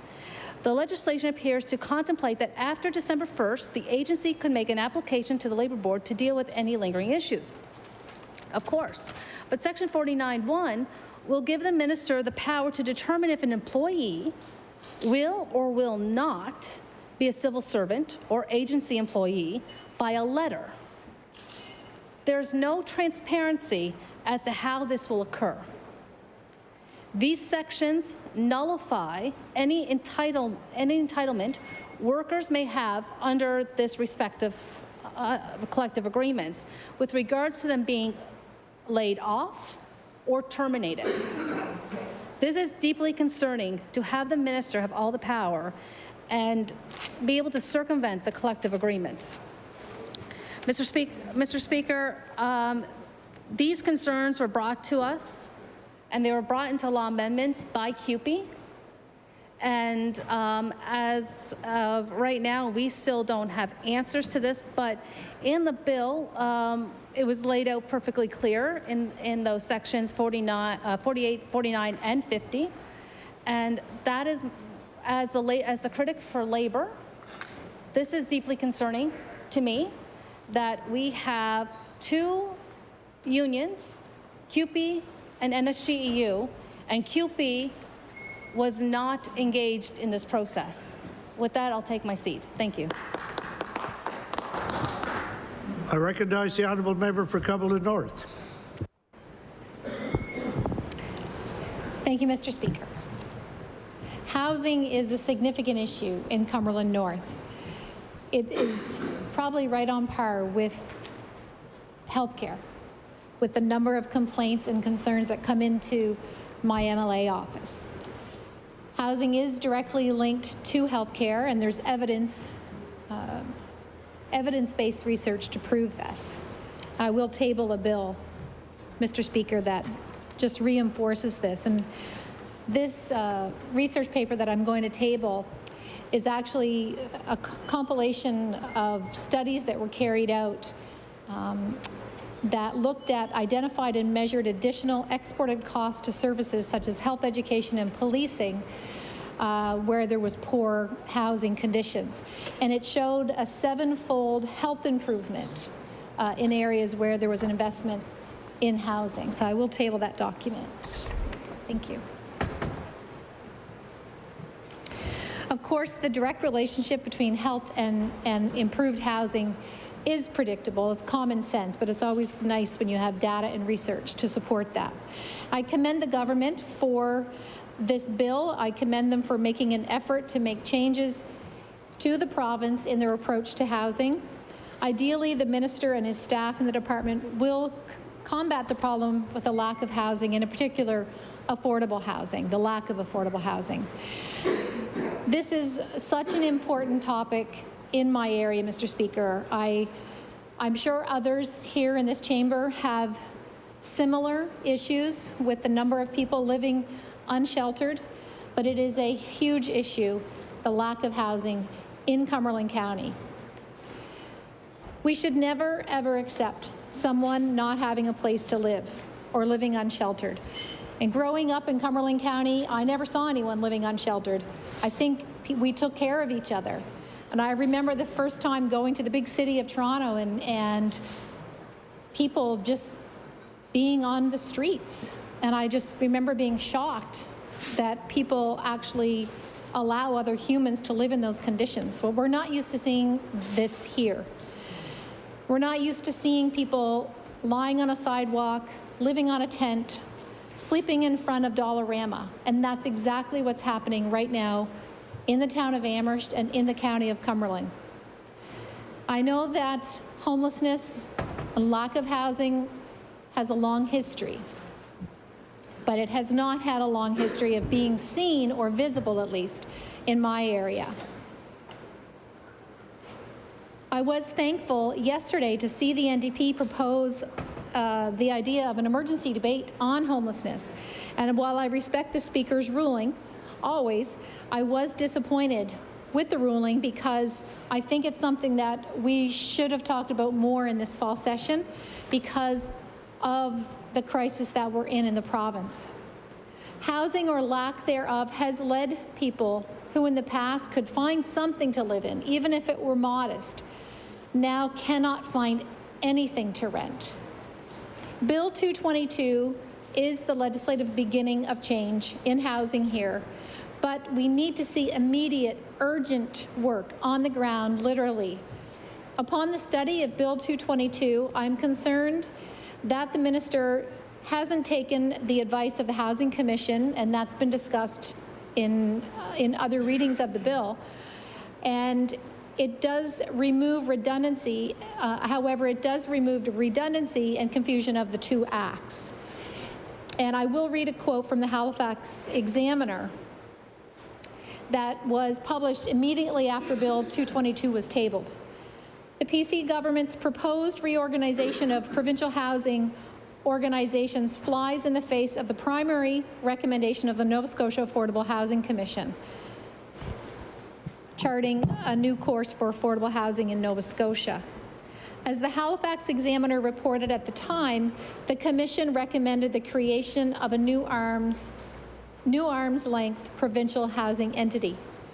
It's the Commission's very first recommendation and referenced in several others. Housing Nova Scotia, the provincial agency responsible for delivering public housing, rent supplements, and funding for new affordable housing, is not currently independent from government. There was broad consensus from stakeholders across sectors that a new governance structure with an inclusive independent board of directors is a necessary condition for a provincial housing organization to focus on action and delivery and set it up for greater success to advance the other recommendations the Commission wrote, and I will table that document. Bill 222, however, is consistent with other government actions, and that is to centralize power. And my concern as MLA for an area that has traditionally and consistently been left out, ignored, separated from the rest of the province, I know a lot of areas in Nova Scotia feel that way, but I'm going to tell you, you talk to anyone in Cumberland County, and there has been a culture of feeling left out by this province for many years. But we're the only area, I know my colleague is making comment that her area feels the same, but I can tell you we're the only area that was physically separated by a toll for 26 years, where our people literally had to pay to get access to health care in the city, had to pay to get access to any other part of the province. It is true, and I am thankful for this government. One of the first actions was to remove that toll for Nova Scotians. And our area is thankful that that finally happened, but the long-standing feeling of being consistently left out and ignored continues. And I think that a lot of that happened because of the centralization of power, and that's a concern with this bill, that may continue further. During the last campaign in August, the leader, now Premier, said that local decision-making was going to be reinstated for health care. But there's been no sign of this. An example of the continued ineffectiveness of centralization of power is that it still takes, on average, 92 days to hire a nurse, despite the urgent needs. I know we're talking about housing, but I want to make the comparison that centralization of power does not always produce the results that we want, and we see that that's happened in healthcare. Centralization of power is a philosophy and does not empower the general population.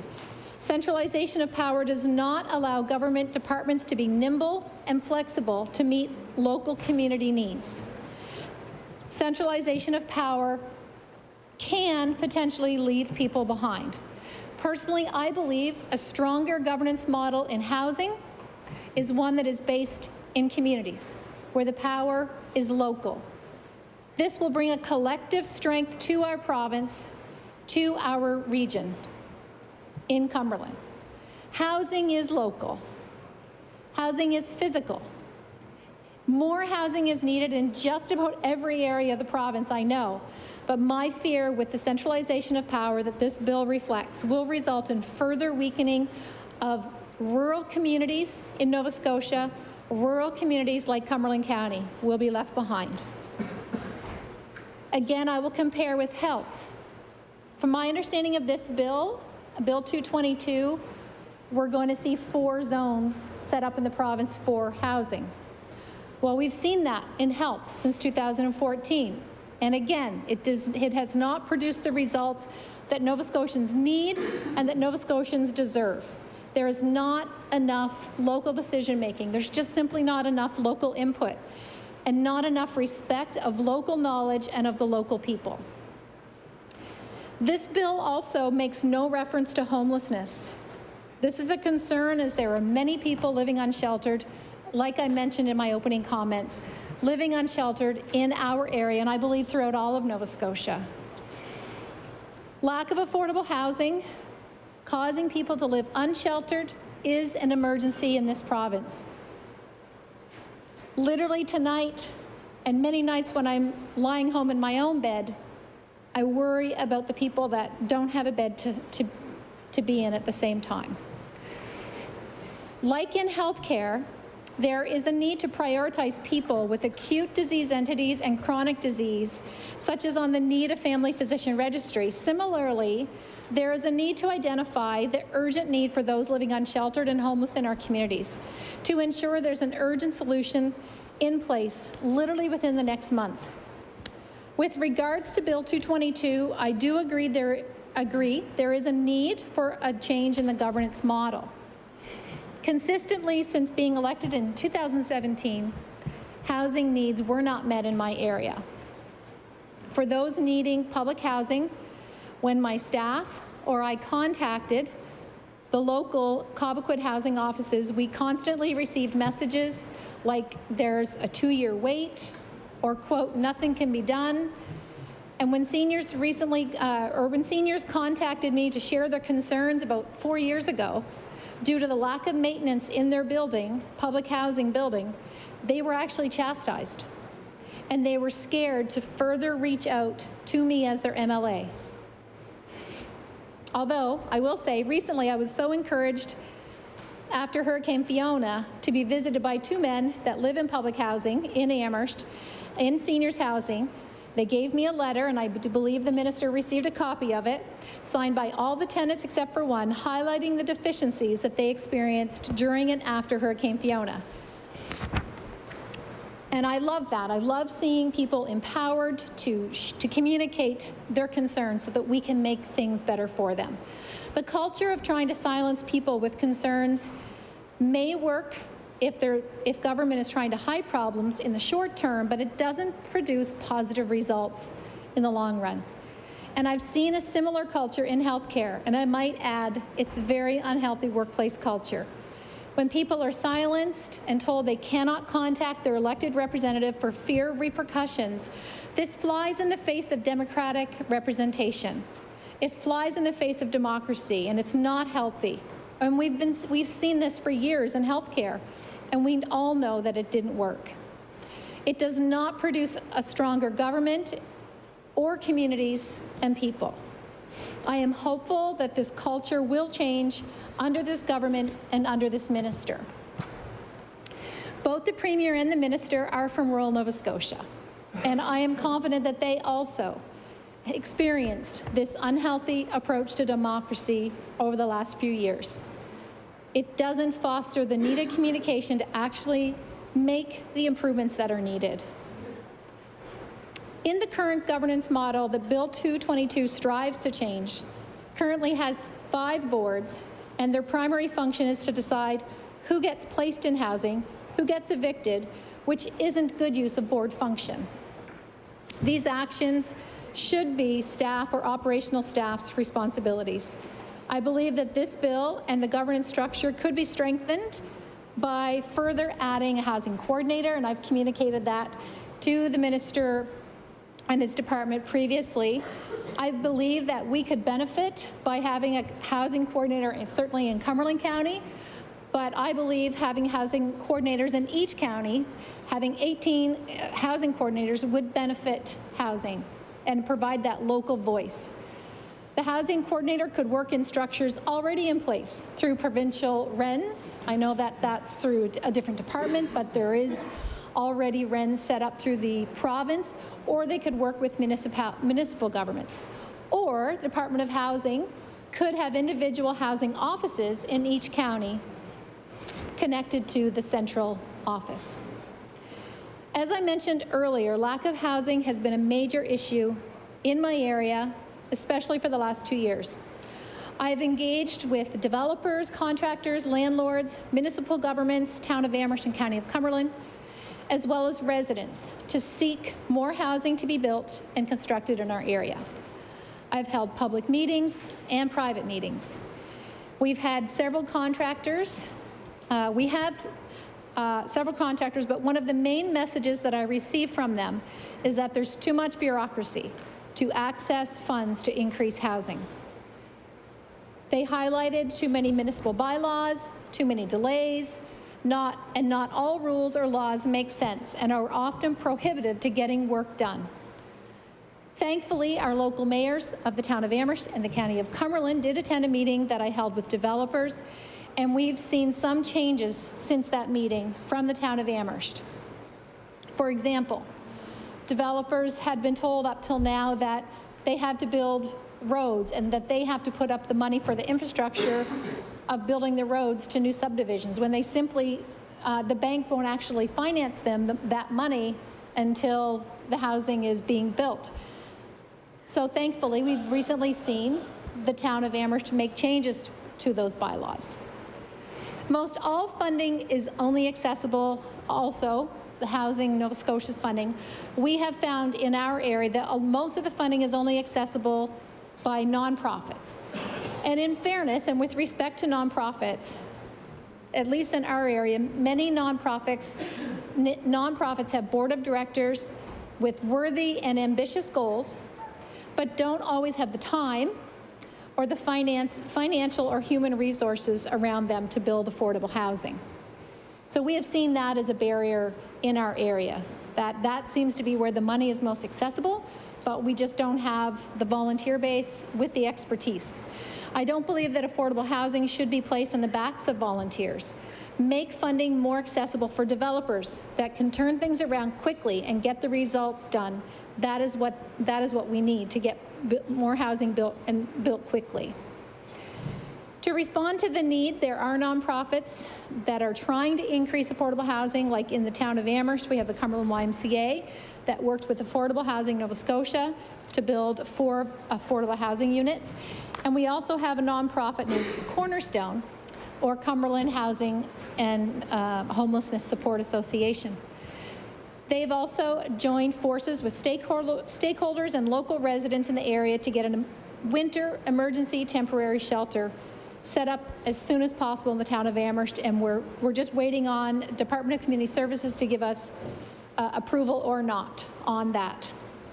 And literally every day people are waiting with bated breath to see if that funding is going to come through, because we have the building, we have the staff, we have people are dropping off bedding and supplies just about every day, but we're just waiting on that funding piece. I do have a document I want to table that is, it's a study that's already been done by the team at the Cumberland YMCA, and they're actually staff of Department of Community Services and Affordable Housing Nova Scotia, and they have done studies on the housing needs in Cumberland County. And I would encourage the people in the minister's office to take a look at this study, because it highlights the needs specifically for Cumberland County and housing.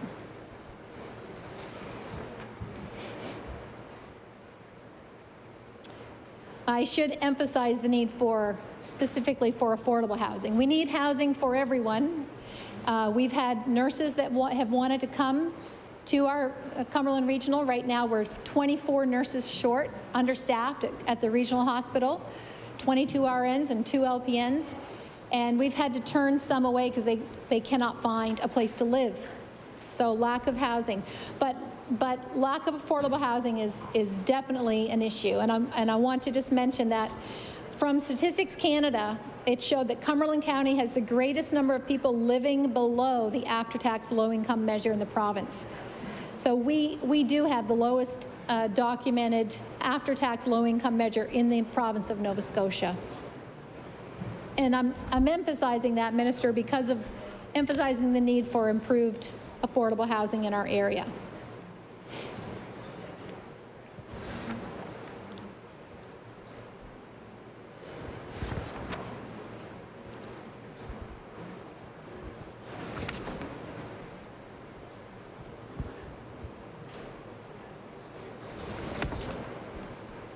I want to thank the Minister and his department for Bill 222. I hope that the information I shared today from our area of the province and Cumberland County will be considered. I believe no one should live unsheltered. I believe our society, our world is only as strong as the weakest and the poorest of all of us. And we must choose to act and act now. And I want the Minister to know that he has very willing partners in Cumberland County that want to work with his department. And in the past year, when we've reached out, and I've had developers that want to meet with someone from the department, or like local people from the nonprofits or residents, that the staff in the Minister's department have been really incredible to work with, and I'm appreciative of that and look forward to more working together. Thank you, Mr. Speaker. Thank you. I'm not sure if the member tabled out everything that she said before, but if not, if that can be done now, please. Recognize the honourable member for Halifax Needham. Thank you, Mr. Speaker. I rise today to provide some closing comments on Bill 222, the Housing Supply and Services Act. This is a significant bill, and it's significant because it sets out this government's approach to housing, and in doing so, its approach to the housing crisis. And there's a whole lot hanging on this, Mr. Speaker. And I want to say that, I mean, a lot of things have been said about consolidating, so the ministers have, complete control over what happens and they are responsible. But I will say the minister could do this without massive consolidation of power. They can modernize it, they can change policy, they can create new management at an arm's length. So it's not impossible to do the work and still get the information.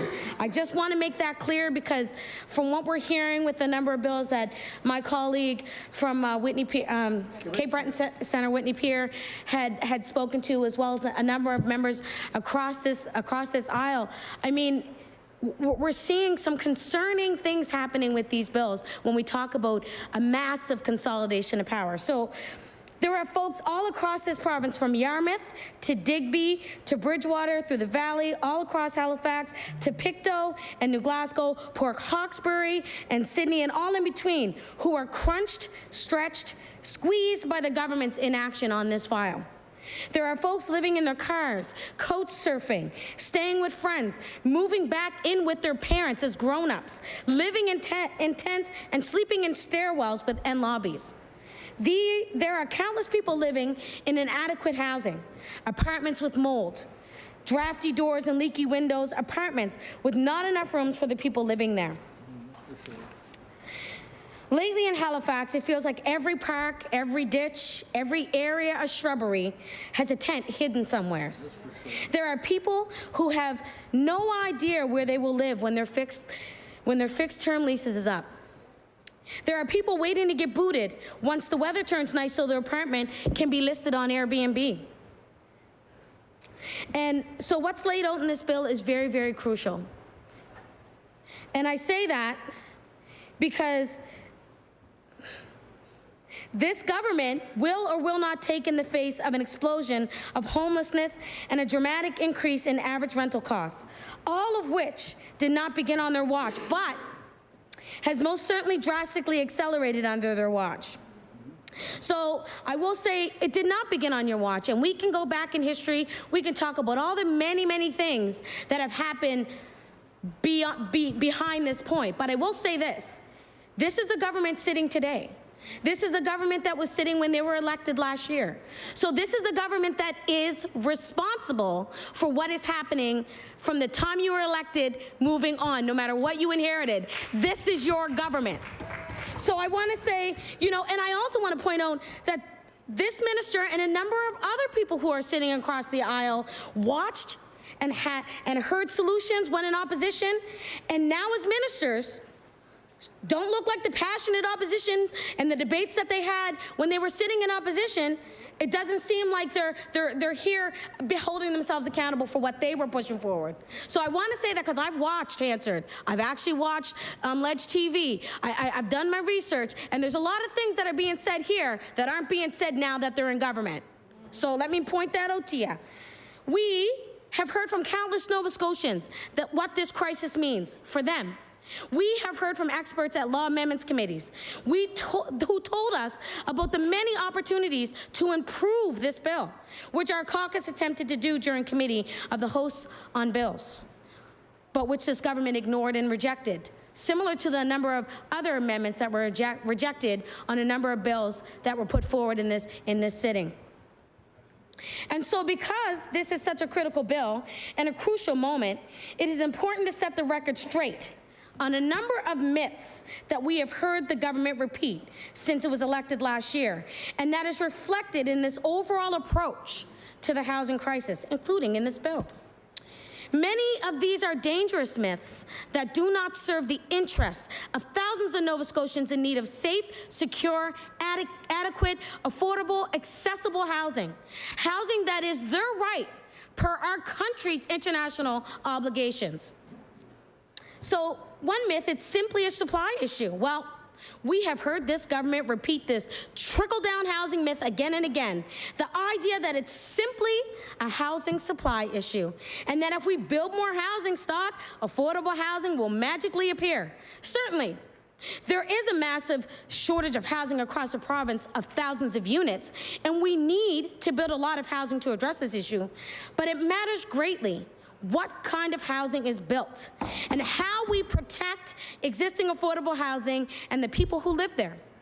So on one occasion last year, the Premier said, and I have something to table, we want more housing supply. First and foremost, we are focusing on increasing the housing supply because the solution to a housing crisis is more supply.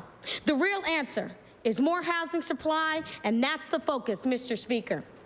And I tabled that. The Minister of Municipal Affairs and Housing has tabled a report just the other day that repeats this fantasy. It says, helping Nova Scotians move from renting to owning their first home also assists with making affordable housing available. And I'll table that. First of all, it is incredibly common for landlords to raise the rent by hundreds of dollars between tenants, including when someone leaves an account of purchasing their first home. Secondly, this government is leaving the fixed-term lease loophole open, which means that more and more people are either being forced out of their homes or forced to sign new leases for drastically increased rents. That's true. There are some of the reasons why we have seen a ballooning of the average rental cost in Nova Scotia to more than even in Ontario. I'll also remind the government of the thousands of Nova Scotians who will never be able to own their own home. We have to create a housing system that works for them too. And that is going to mean a system of rent control and massive investments in non-market housing. So another myth is the market will solve the problem. Well, we've heard from this government is that the market will solve the problem. The reality is that we need much more than non-market housing.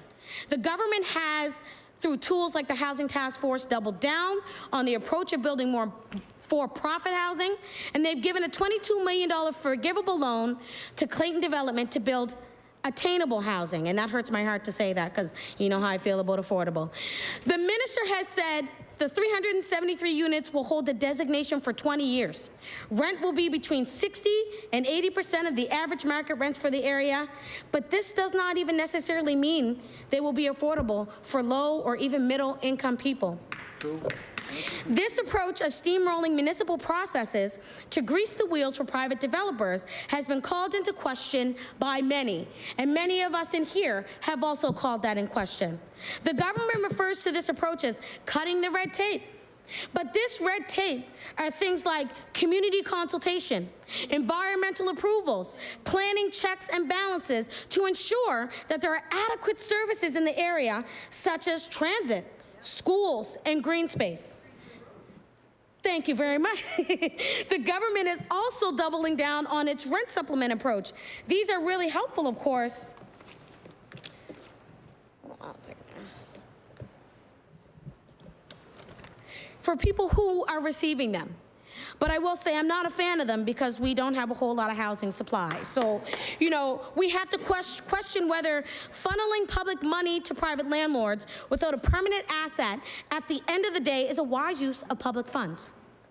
So I have I'm going to give you a little history lesson because you may not know, but my question first is a consolidation in this bill the first step on a path to selling off public housing? The government has not provided clear indication that this is not on the table. So let me give you a little breakdown. People who have lived in public housing for many years have always heard the rumblings of the housing stock or the public housing being sold off. Because as we know, if you're very familiar with public housing, a lot of it is in prime location or prime property area that have been talked about for many years. I can speak about Halifax Needham because I know for a fact that the areas in which public housing is now housed is in prime location, which is also at risk of continuing to be gentrified. So I want to put that out there because I need you to understand that, you know, I'm going to talk about a public housing unit right now. Before Mulgrave Park was built, the land was occupied by military barracks in the Second World War and later. Emergency shelters for people displaced by slum clearance in the city. Emergency shelters were common throughout the 1950s since a housing shortage had led to overcrowding and slum conditions. In 1949, the Public Housing Authority operated over 1,400 low-rent units across the city. Throughout the 1950s, the city of Halifax sold many of these properties, starting to regulate minimum housing standards, and began to work to displace whole neighborhoods for new infrastructure projects. These combined forces reduced the low the low rent high housing stock to less than half, despite the 10% increase in population over that decade. I'm really feeling a cycle right now. It feels like this is now and not in 1950. People have outlined the short-sightedness of the city's wrecking ball approach to development and the cycle of displacement. So by 1959, Halifax was already in need of shelter for 1,330 families, not including the 1,800 people about to be displaced by the clearance of the Jacob Street area, which, if you know your history, is literally right there where the Trade Center is, and that was also considered slum. And Halifax was in a huge housing crisis in the 1950s. The redevelopment of the Jacob Street area and the construction of Mulgrave Park were intended to finish at the same time. So we hear this, we're talking about timelines, right? You know, we're gonna build some supply, it's gonna take a little bit of time. Well, while people are waiting for supply to be built, let's just hear what happens when they're waiting. At the same time, to ensure that families were not left without shelter, in reality, the projects operated on very different timelines. While in 1958, architects were brainstorming plans for Mulgrave Park, the city of Halifax had already begun to expropriate and board up housing on the Jacob Street area. It is unclear when demolitions began, but by 1962, the whole neighborhood sat bare. Over the course of those years, thousands of people were left without homes despite what they were promised. So part of Mulgrave Park opened up in 1961, but the development wasn't fully finished until 1963, 5 years after demolitions began. Residents from other demolished neighborhoods, including Maitland Street, which is in my riding as well, and Spring Garden Road, which is my colleague's riding, were offered housing at Mulgrave Park. Mulgrave Park development only put a small dent in the amount of low-rent housing units needed for the thousands displaced by slum clearance. So I say this because public housing was built in 1961. And we are in 2022, and nothing has been built since then. So I can say that about Halifax Needham. So I can say that if at that time they were having issues at that time, and there's clearly a similarity to what's happening, we really need to wake up and understand what we're doing is probably repeating a cycle that shouldn't be repeated. So there's also nothing in this bill to explicitly dispel the looming rumors that the government is intending to sell out public housing. So this may seem like an enticing idea after decades of investment in the housing stock and mounting deferred maintenance. Public housing is doomed to be a flawed system when the assets aren't invested in or upkept for decades. BC, Alberta, Manitoba, and Ontario have all divested from public housing, a move that has been slammed by provincial auditors, auditor generals, and experts who find that the move does not produce new affordable housing. We have seen here in Nova Scotia how years of deferred maintenance has degraded the quality of our public housing stock and minimized its value for future generations. The private sector has a big role to play in solving the housing crisis. But know that we need a strong and vibrant non-market housing sector to help equalize and stabilize the cost and quality of housing available. Unfortunately, it appears that this government is going to let private interests run rickshaw over the housing market. So the myth that I say homelessness is a choice or a personal failure. First, I just want to talk about some of the comments we heard from the government side in this sitting on the issue of homelessness. And as my colleague mentioned, homelessness plays a huge role in when we talk about housing.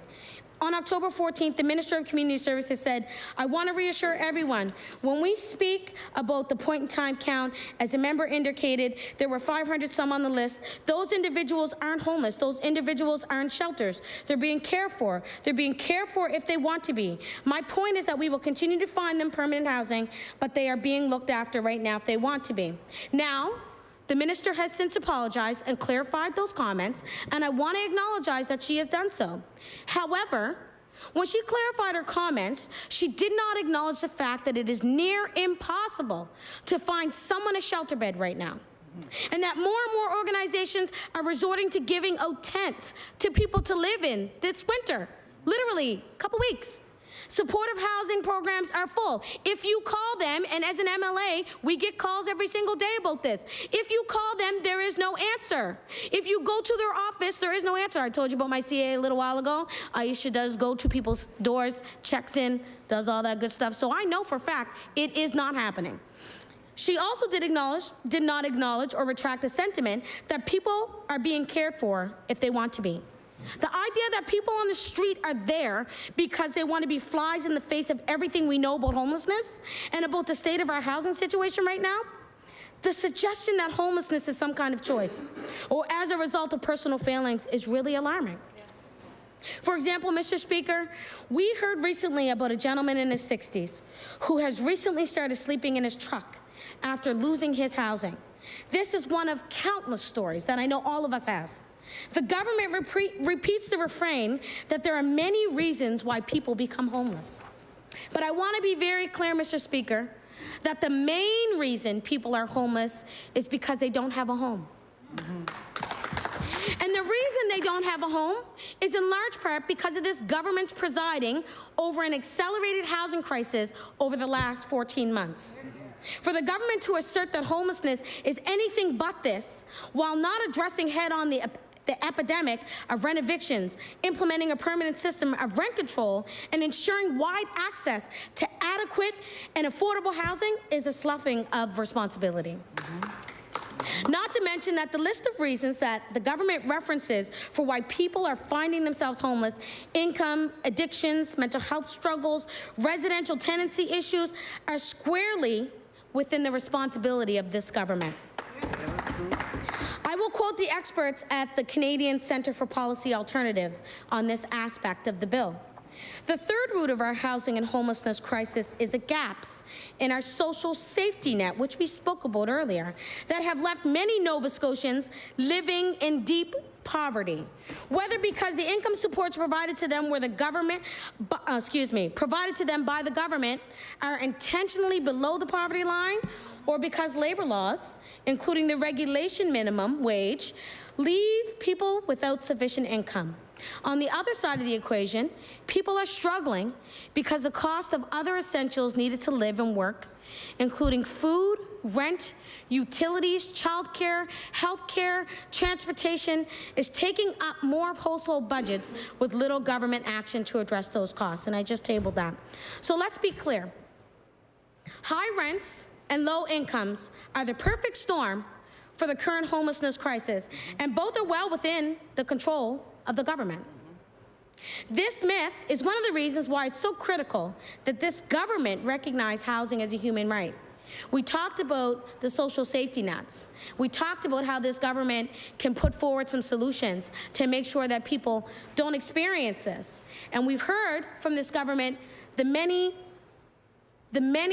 supports and programs and targeted supports that they put forward. Not going to dismiss that. Absolutely. Great job. Thanks so much for that. Nova Scotians are really happy, but not all Nova Scotians can qualify for any of those things. Not all Nova Scotians fit under that bracket. That's why we get calls as MLAs, because we are their last resort to getting answers from this government. So another myth, rent control doesn't work. Well, people always mistake rent control for rent cap, and that's untrue as well. Another myth, that permanent rent control doesn't work. We've seen this myth, for example, in the following statement from the Minister of Service, Nova Scotia and Internal Services. Let me be clear, Mr. Speaker, that the rent cap we are introducing is not rent control. Rent control and rent cap are being tossed around in the media and by opposition parties. Again, we are not in favor of rent control. Rent control is not the answer. The interim rent cap is a bridge to get us to a place with more availability, which will lead to more affordability. So opponents of rent control, such as the Minister of Service Nova Scotia, often purport that rent control stymies growth in housing sectors. But this is not, in fact, born out of evidence. No. We see how rent control works in Toronto, in Vancouver, large cities.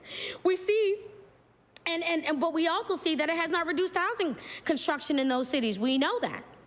Growth is not stymied in these cities. In fact, they remain vibrant places for the very reason that all different kinds of people can afford to remain there. We should want this for Nova Scotia too. Some form of rent control exists in Manitoba, Ontario, Prince Edward Island, Quebec, and British Columbia. It's time for Nova Scotia to have a rent control regime as well. Opponents will say that rent control means landlords won't be able to afford to make improvements in their units, and the quality of housing stock will deteriorate. In fact, most versions of rent control, such as the framework that's been introduced by our caucus, allow for an annual allowable rent increase, usually tied to CPI. So rents do still rise under rent control, just at a steadier and more predictable rate. It also allows for rent increases above the annual limit in the case of necessary renovations or major repairs. It also allows for above-limit increases in the case of exceptional increases on property taxes, utilities, or other expenses. This is not the case under the current government's rent cap, which is set to expire next year. So I want to say this, and I want to bring this up because we've talked at length a number of times on a number of bills in this House, and I know that this is a third reading, but, you know, I would be remiss if I didn't mention how sometimes we can turn back the hands of time and actually pull things back to kind of take a good look at it, think about it, do some consultation, just really slow the roll, right?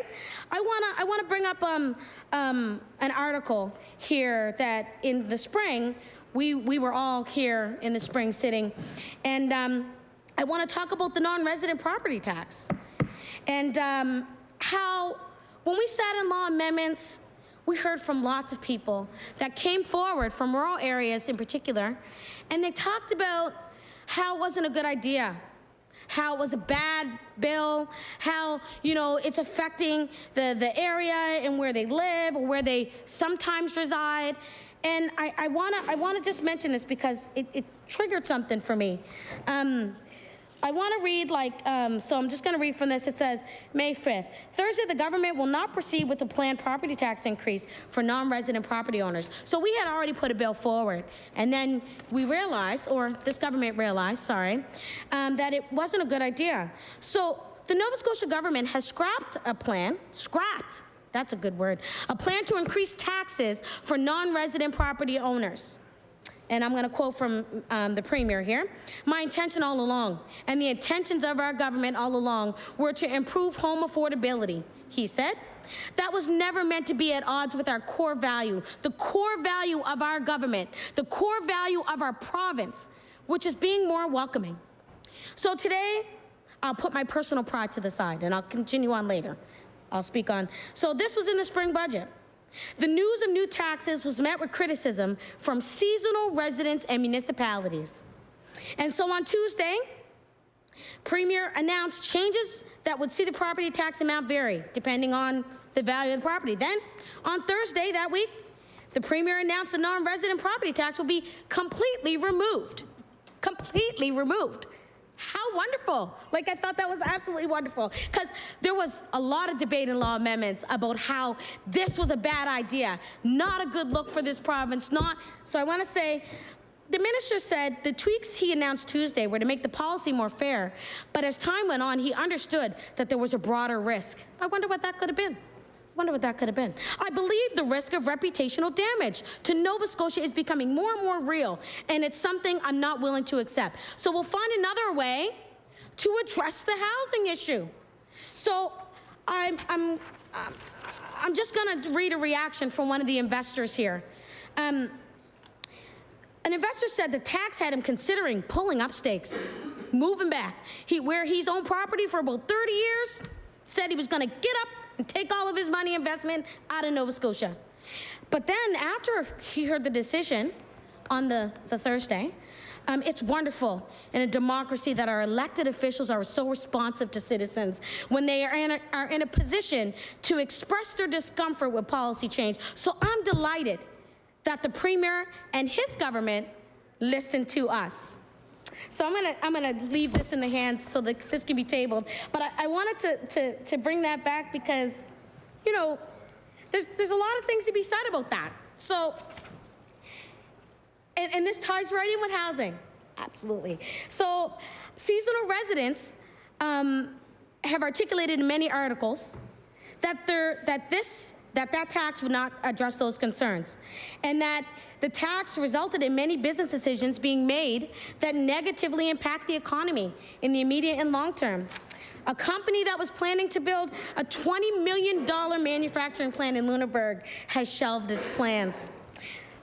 Another developer who had already invested in millions in the redevelopment of Cape Smoky states that the new tax regime has put in jeopardy hundreds of millions of dollars in a housing development in rural Cape Breton that would be marketed to international investors. I could go on, but I think you get the gist. I think, you know, when we talk about, you know, what's important and people speaking and doing the right thing, I struggle with that because, you know, we were just in this house yesterday.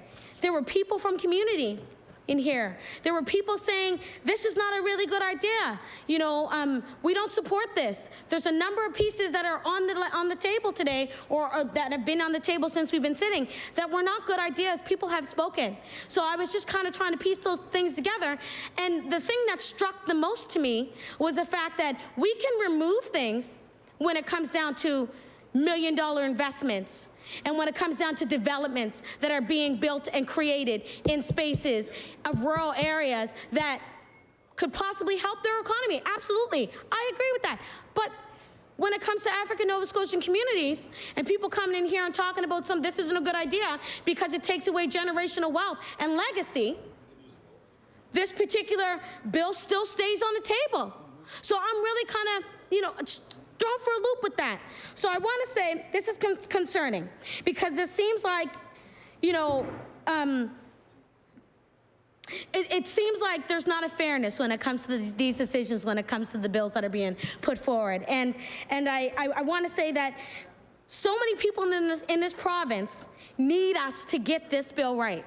They need us. They depend on us. And many parts of this bill doesn't even include people's voices, first voice, local voices. Because as we know, the absorbing or the consolidation of this into a Crown Corporation loses those voices by removing those boards. So I want to say that we had people here yesterday for a bill that was passed clearly because this government has majority. But I would argue that speaking Nova Scotians' truth here on this floor are far from grumblings, as the Premier has spoke to earlier today, purely lived realities. So I'm sorry if some of the things that we say in here may touch a nerve, but unfortunately, these are people's issues. These are Nova Scotians' problems. These are Nova Scotians' struggles that we stand here and talk about. So if you don't like hearing them, maybe you're not in the right position. So I want to say, there was also a comment talking about people getting in the way of building housing, and it was mentioned earlier today by my colleague from Cole Harbour, Dartmouth. Oh my goodness, by my colleague at Cole Harbour, Dartmouth. And so that also struck a piece to me because I'm saying people getting in the way of building housing. Well, what people? What people? I mean, on this end, it could be homeless people. On this end, it could be low-income people. On my end, I feel like that's a direct relation to the African Nova Scotian communities that we heard here yesterday. Yeah. So I also want to remind everyone that when we sit in here, we talk about a number of things, but we also have to remember who we serve. And it's hard to believe that this government's actions that don't follow process, lack transparency, consultation, communication, and as my colleague has said, new political governance, which is a massive consolidation of power, hands on the lever, we heard that a lot today, complete control and influence and favoritism, with these sweeping changes with no explanation of why, reduce transparency and public input. So I'm sorry if, no, I'm not sorry. Excuse me if we don't vote on your behalf because we don't agree, because there's a lot of things that are missing that we are trying to tell you over here to let's try to figure this out, because this is not a bill for just one person. This is a bill for the province of Nova Scotia. So I want to say there are so many people who need us to build a fair housing system. A fair housing system that protects tenants, builds accessible and affordable, adequate housing that protects and invests in our public housing stock, that has no room for forced evictions, that recognizes a right to housing, involves experts and people with lived experience of homelessness in the work that build a vibrant non-market housing sector with culturally appropriate housing close to services and amenities. And this bill ain't it. So I want to say, and I'm only going to say this last bit just because I think it's really important for this government to know, because some of you are actually new.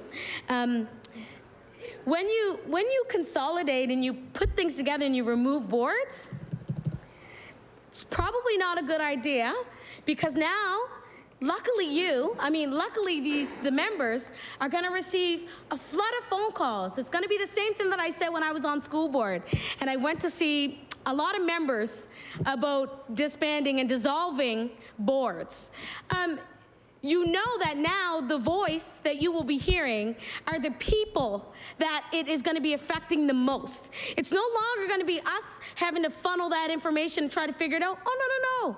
That's going to go directly to the minister who is in charge. So I want to say, and I mean, really, you could just put their phone number up and everybody would know. But I will say this.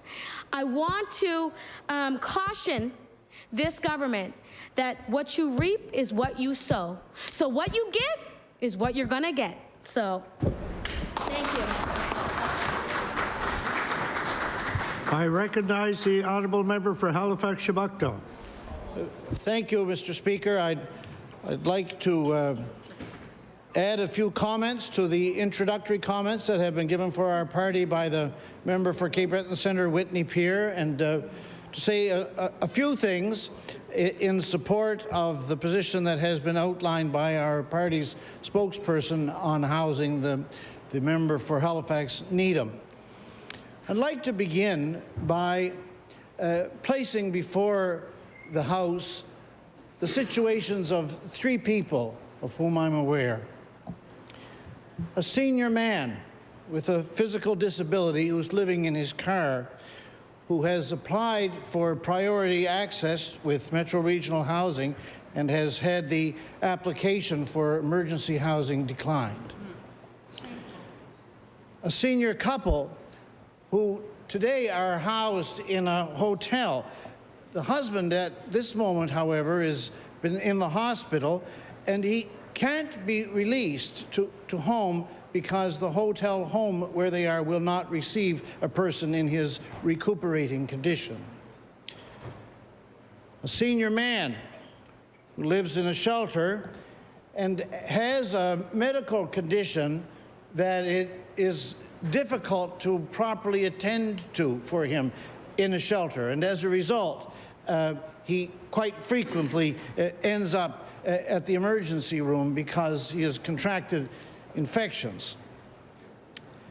I think in these moments, with this legislation before us, the government should deeply consider the situations of these people and the many, many people whose situations are parallel to theirs, as is reflected in the shaking statistics that our party brought forward from the beginning of this session about the fact that in the HRM, of those who say this is the first time they've ever been homeless in their lives, 26% are over the age of 60. And in that last count of the homeless in the city, where something in the area of 500-600 people were counted, 87 of them were senior citizens. I think that for all of these people, there is one thing that is profoundly helpful. One thing that is deeply constructive and necessary, and that is rent geared to income. Specifically, the ability to have your rent geared to 30% of what you're bringing in, which is the definition of affordable housing, and it's also the system that we have in Nova Scotia for our public housing, our seniors housing in the province. Rent geared to income. This is really it's the the holy grail of financial viability. It's the holy grail of life viability for so many people, particularly seniors in Nova Scotia, especially, I might say, those seniors who are over the age of seniors housing eligibility and therefore eligible for seniors housing, but still not yet to the age where they might qualify for Canada Pension and for the supplement, for whom rent geared to income is a positive godsend. How many people over the years, various of us, certainly I have been in contact with, who have lived hanging on by their fingernails, waiting until they could get that call that they were going to be able to get into a senior's apartment where they would have 70% of their income left over for other things. How many people we have all surely known who, when they got that call and rent geared to income became a part of their life, for the first time in their many years, that they were able to get glasses with the right prescription. And once they got rent geared to income, you noticed shortly after they had dentures. Once they got that rent geared to income, maybe they got a hearing aid. Therefore, it's a deeply troubling thing that people in these kind of situations of whom I've spoken, and the thousands of people in parallel situations in the province, when we talk to them about seniors' public rent-geared to income housing, we tell them, trouble is, waiting list is pretty near 3 years. You say, 3 years? Well, why is that? Well, that's because there's thousands of people ahead of you on the line. Oh, my heavens. Well, where does that hope then stand for me? Thousands of people on the list, 3 years. And so a couple of things before us are very hurtful. It is hurtful that in the government's present housing program, there's no place for adding to rent geared to income, public/seniors housing as we have it, and as is saving the lives of so many people in the province that could eliminate this great barrier to what's needed for people of those 3,000 and that wait list. That's hurtful.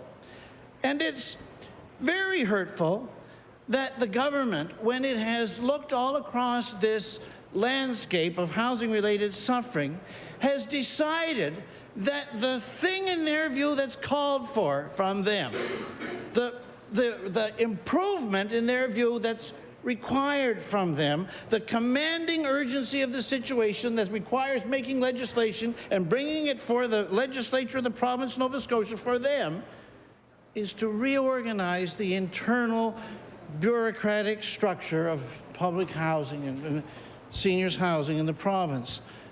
Mr. Speaker, so many things are urgently needed by the people who are on this waiting list.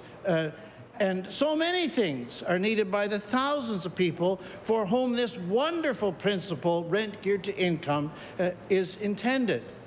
We have brought forward some of these things as this piece of legislation has been debated, suggesting, for example, that there ought to be a preamble here speaking about the importance of housing as a human right, suggesting that governments should be legislatively required to invest systematically in bringing more rent geared to income to the people of the province. These interventions that we've made have not been successful in this legislation because they have been voted down. There are other things relatedly that are required that we have spoken about in other parts of the discussion on this and related issues in this legislative session. Things like, as our housing spokesperson has said, a system of permanent rent control, things like the reinstatement of the ban on rent evictions, things like tightening up the loopholes around fixed-term leases so that landlords are no longer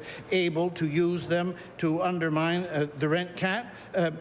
But nowhere has anyone in acute housing need, and there are so many thousands of them, nowhere has anyone in acute housing need in the province said, oh, here's the thing that's called for. If only my government would centralize the administration of housing authorities in my province. There is such a thing in life, Mr. Speaker, as people who are not very effective because they direct their attention and their efforts to those things that are easy, and then they overfocus and they overfunction on them.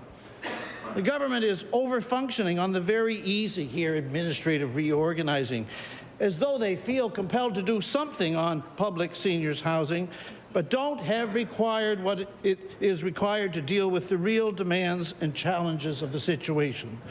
What a great distance one would have to be from the daily pain of the housing emergency to think that this bill in the world of public seniors housing is the thing that from the government of Nova Scotia is needed. Thank you, Mr. Speaker. If I'm to recognize the minister, it's to close debate on the bill. Thank you, Mr. Speaker. And I do want to make a few comments before I start to address some of the concerns that I mentioned, and I'll try to focus just on actually the concerns related to this bill. I do want to acknowledge that this is a profound bill for my department. I have one individual in the department who's been there a long time, who's just grinning that we are starting to delve into and work at public housing and deal with some of the issues which the Auditor General has identified, but which in reality staff in the department have known and been there for a long, long time.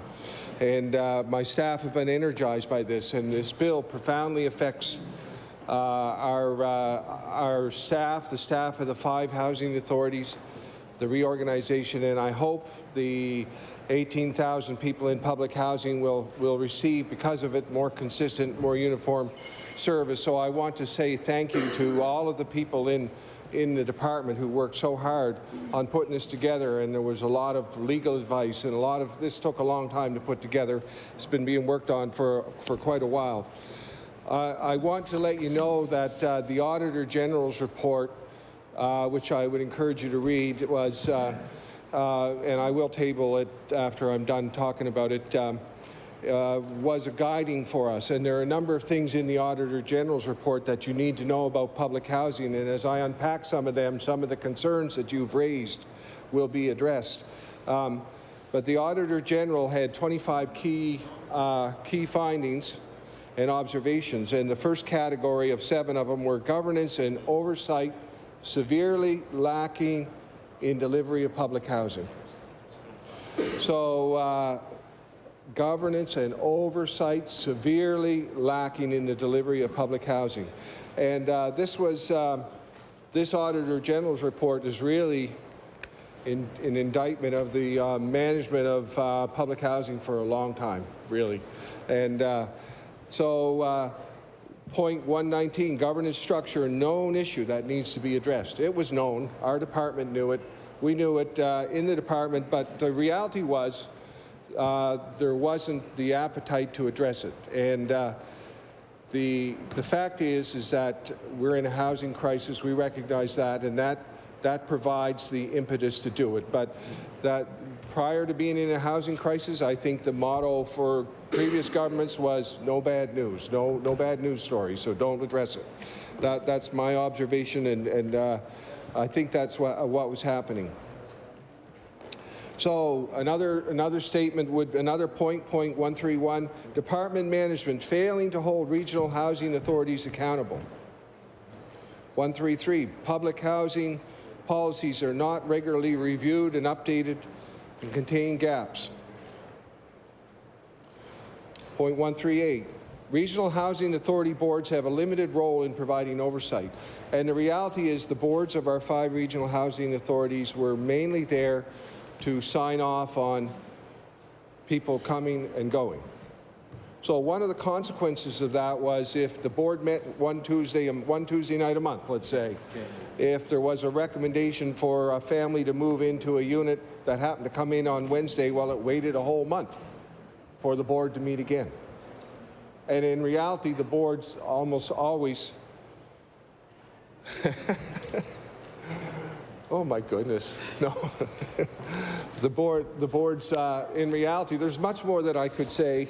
I have a little note, please wrap it up. I'll give the broad categories, okay? I do want to address homelessness. I'm sorry, I just got to say a few more things. People have mentioned homelessness. One of my great surprises when I became minister and really started delving into this was homelessness was not a criteria to get into public housing. It might sound bizarre to hear, but that's the truth. Homelessness was not one of the criteria to get into public housing. That has changed, okay? So when we look at the criteria of prioritizing the list, one of the issues we had was vacant units regularly exceeded the 60-day limit. They were months and months. It was 4 or 5 months. And we are working on that really hard. We're working on that really hard to get that down below the 60-day limit. Another issue was continued eligibility of tenants not adequately managed to maximize potential use of housing units. So that shows up in at least 3 different ways. One way was that we have single people living in 4 or 5 bedroom units. That issue alone can take 1,500 people off this list if we deal with it. The reason it was not dealt with was because the 5 housing authorities did not all follow the policy. They implemented the policies as they saw fit. And across those 5 housing authorities were acting virtually independently. And that is one of the reasons why I was not satisfied as minister just to go put that off in somebody else's hands.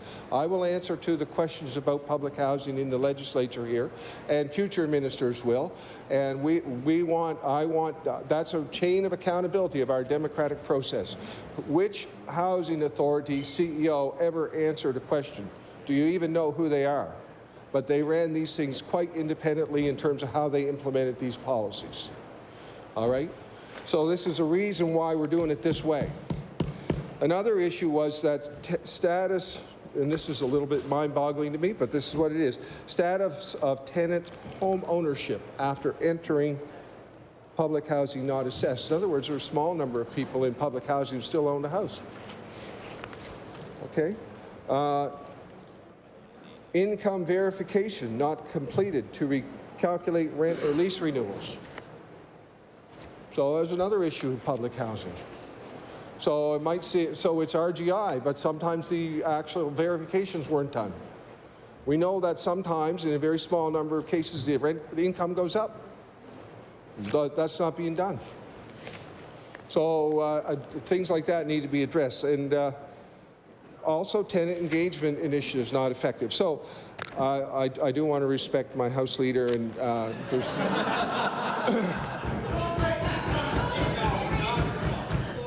I do. So, Mr. Speaker, there's much more that I could say about this, but I move we close debate on Bill 222.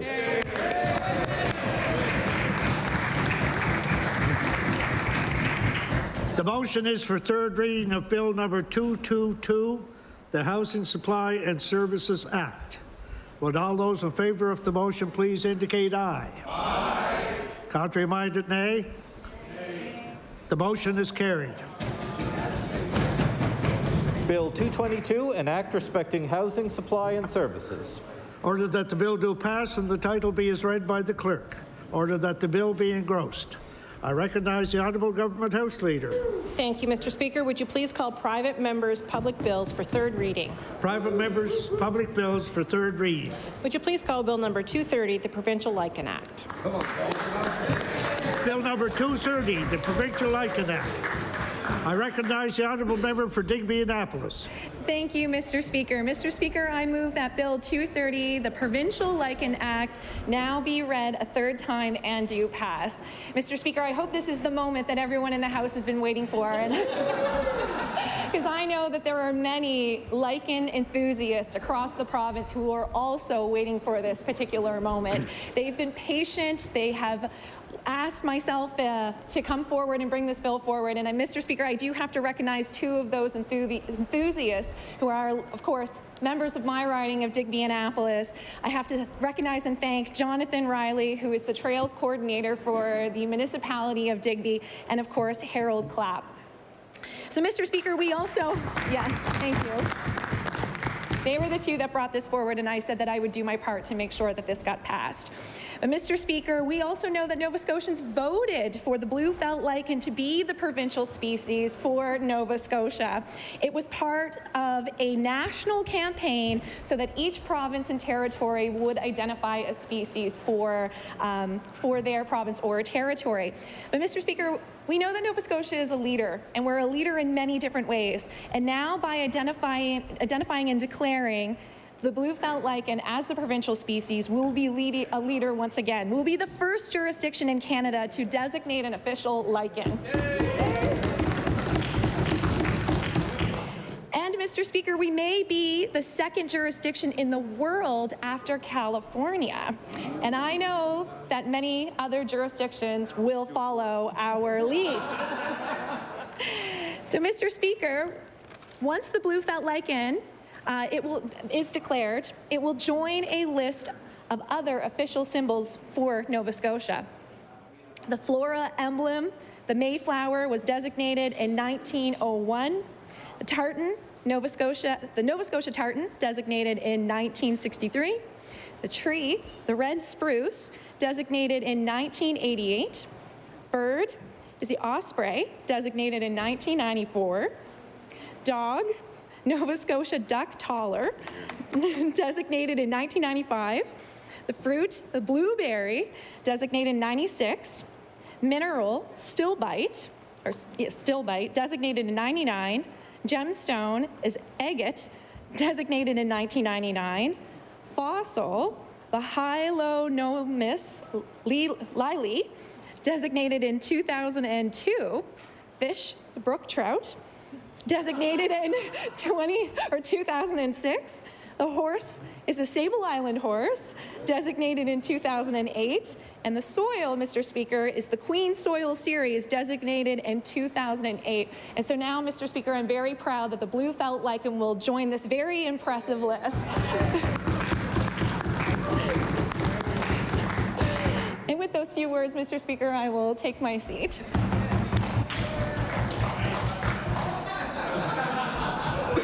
The honourable member for Dartmouth North. Thank you very much, Mr. Speaker. I don't want to be a Debbie Downer. I am excited. I am excited about this designation of the blue felt lichen, but I seriously want to reiterate some of my comments from second reading, which is that the blue felt lichen, if you do your research on it, folks, is vulnerable to climate change in particular. And then if we're going to take the time and spend time being excited about a lichen, which I am, I'm liking the lichen. We need to actually take a lot more time to protect the lichen. And so we need to have real action on climate change. So I look forward to a climate change plan, Mr. Speaker, any day now. Thank you very much. If I recognize the members to close debate on the bill. Thank you, Mr. Speaker. And I thank the member opposite for her remarks and comments, and we hear them loud and clear. We care about the blue felt lichen too, Mr. Speaker, and I believe that everyone in this House is now going to have a deeper appreciation for all lichen species. So, Mr. Speaker, and just to close, I would like to quote Jonathan Riley once again. So the blue felt's dependence on humid air from the ocean and its rich blue color make it a great symbol for our maritime province, Canada's ocean playground. So, Mr. Speaker, I move to close debate on Bill 230, the Provincial Lichen Act.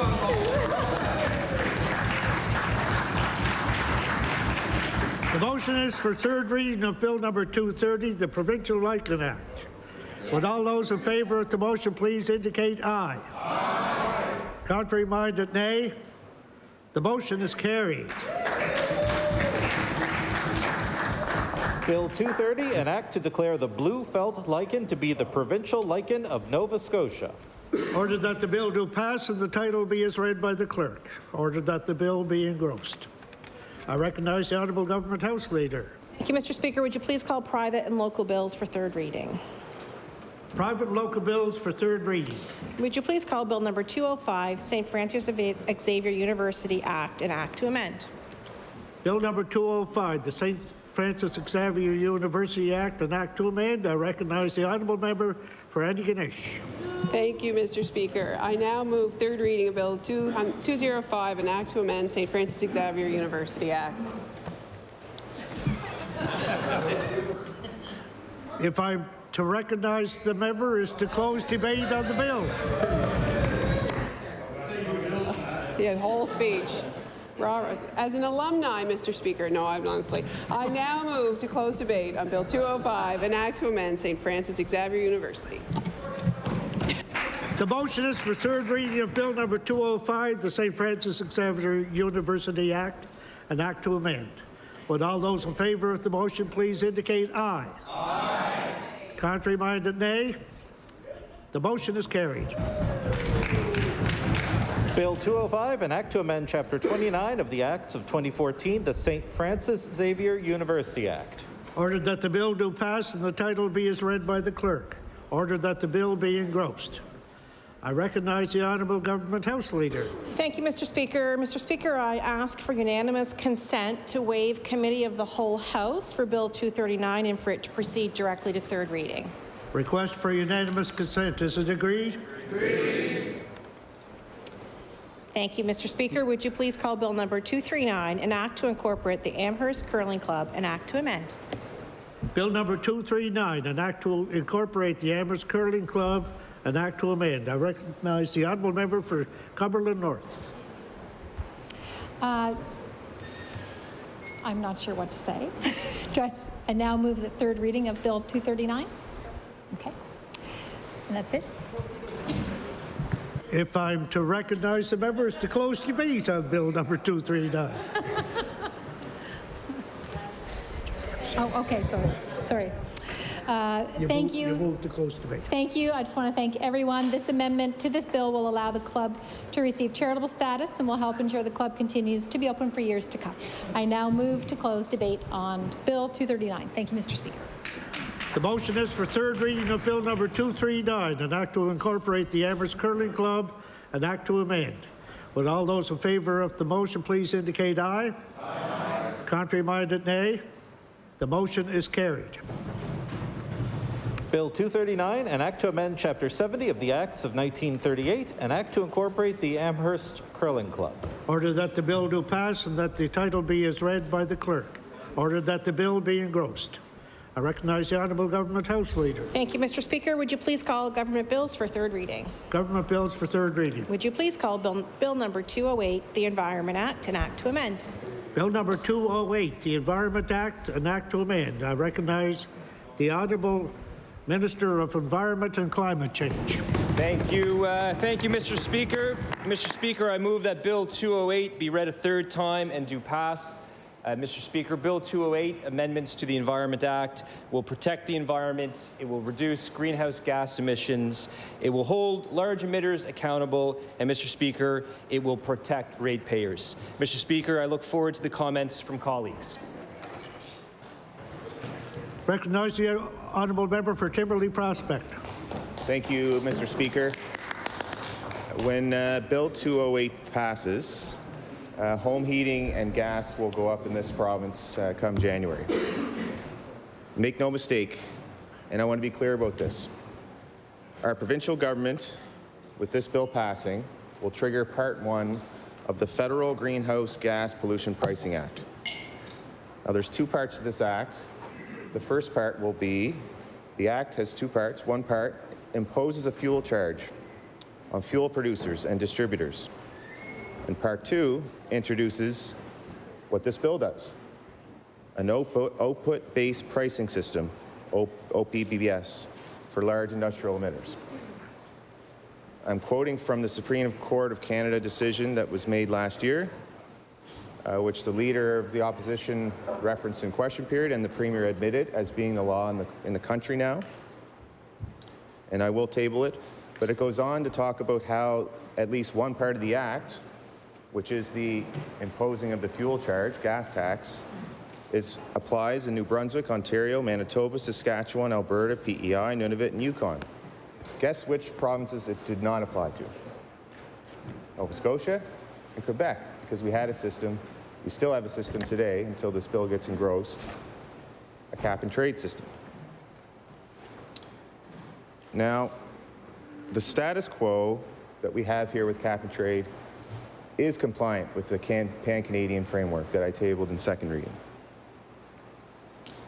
This government has not stood up for Nova Scotians, despite the rhetoric that we hear from the Premier and the Minister. The law that they're passing tonight will raise gas prices, diesel prices, and natural gas and propane in this province. That's indisputable. I made that assertion in second reading and challenged the minister to prove me wrong. I haven't heard anything in debate to do so. The government says that Ottawa has a decision to make. But there's legislation, there's law in the country that spells it out. There's no decision to make. In fact, the federal government would be against the law if they did not impose what is in their legislation. Their only option would be to rescind the act and rescind the whole carbon pricing plan, rescind the whole pan-Canadian framework, which is how the country meets its climate change goals from Paris. So I've tried to table that agreement. I've tried to spell that out. I tried to explain the three options, the broad-based carbon tax, which BC has. So let's discount that option. We can all agree nobody wants that full carbon tax. The other two options are cap and trade, and then what this government is proposing, which is the hybrid system of performance-based standards plus the fuel charge, the gas tax, the PC gas tax that's coming to Nova Scotia. So let's look at those two options just so that we're clear tonight. Right now, the provincial Liberal position, which is compliant, otherwise we'd have the backstop now in the carbon tax, is commensurate with $50 a ton carbon pricing, 1 cent a litre. Mr. Speaker, I want to table our plan. The document happens to be made of copper. It says 1 cent, 1978 Canada on this document. The penny, it's hard to come by these days. I'll table that document. That's juxtaposed with the government plan, which is they have to comply with $65 a ton, and that's the federal carbon requirement. The new plan, and I'll table 10 documents here, pennies, which is what every Nova Scotian will have applied to them at the pump and on their home heating. And I'll table those 10 pennies so that the members can look at that. Whether it's seniors, people in rural communities, farmers, fishers who depend on purchasing motor fuel, diesel, propane, every single Nova Scotian that the provincial Liberal government has saved 10 cents a litre for the last 5 years will now start paying 10 cents a litre because of this government and the refusal to act in the best interests of Nova Scotians. And the saddest part about this is our leveraging position is now vaporized. We should have started the negotiating with where we're at today, the 1 cent per litre at the pump. How can the government explain to Nova Scotians, and I look forward to this in January, that everywhere else in the country, their costs at the pump are impacted 6-point-something cents a litre, and Nova Scotia, it's 1 cent a litre. How can they explain to Nova Scotians that they're going to start paying 10 cents a litre like the rest of the country, 10-cent increase? How does that compute? How is that fair? Where was our strong negotiating position? Part of it was because our power rates are the highest in the country. Last time I looked, they're still quite high. They're not lowered. We still have that strong negotiating position that this government refuses to act on. This bill does less for the environment and will cost Nova Scotians more. They're eliminating the Green Fund, the kind of funding that, just in Committee of the Whole, the member from Pictou West bragged about the $100 million that's been spent in climate change initiatives. All of that directly from the Green Fund, which was part of the cap and trade legislation that party voted against. If that party was in government during the time of the agreement, we would be just like every other province with 6 or 7 cents a litre right now at the pump. That's pretty clear. And they made the same arguments then. They admitted today, the Premier admitted today, that they're fighting a losing battle. Actually, that the battle has already been lost. And I will table that now. The Supreme Court of Canada upholding the constitutionality of the federal carbon pricing program. That's what makes this bad. I think the member from Halifax Atlantic had it right when he talked about the propensity of it growing to maybe 2 or 3 cents if we negotiated. They didn't want to wear any of that. So instead, they're putting politics first so that they can blame the 10 cents a litre increase that's coming on a different level of government. That's not acting in the public interest. That's not what a government does. That might be what an opposition party does, but this party's in government now. You're elected to govern. You don't govern to get elected. And I think that's what this government is doing.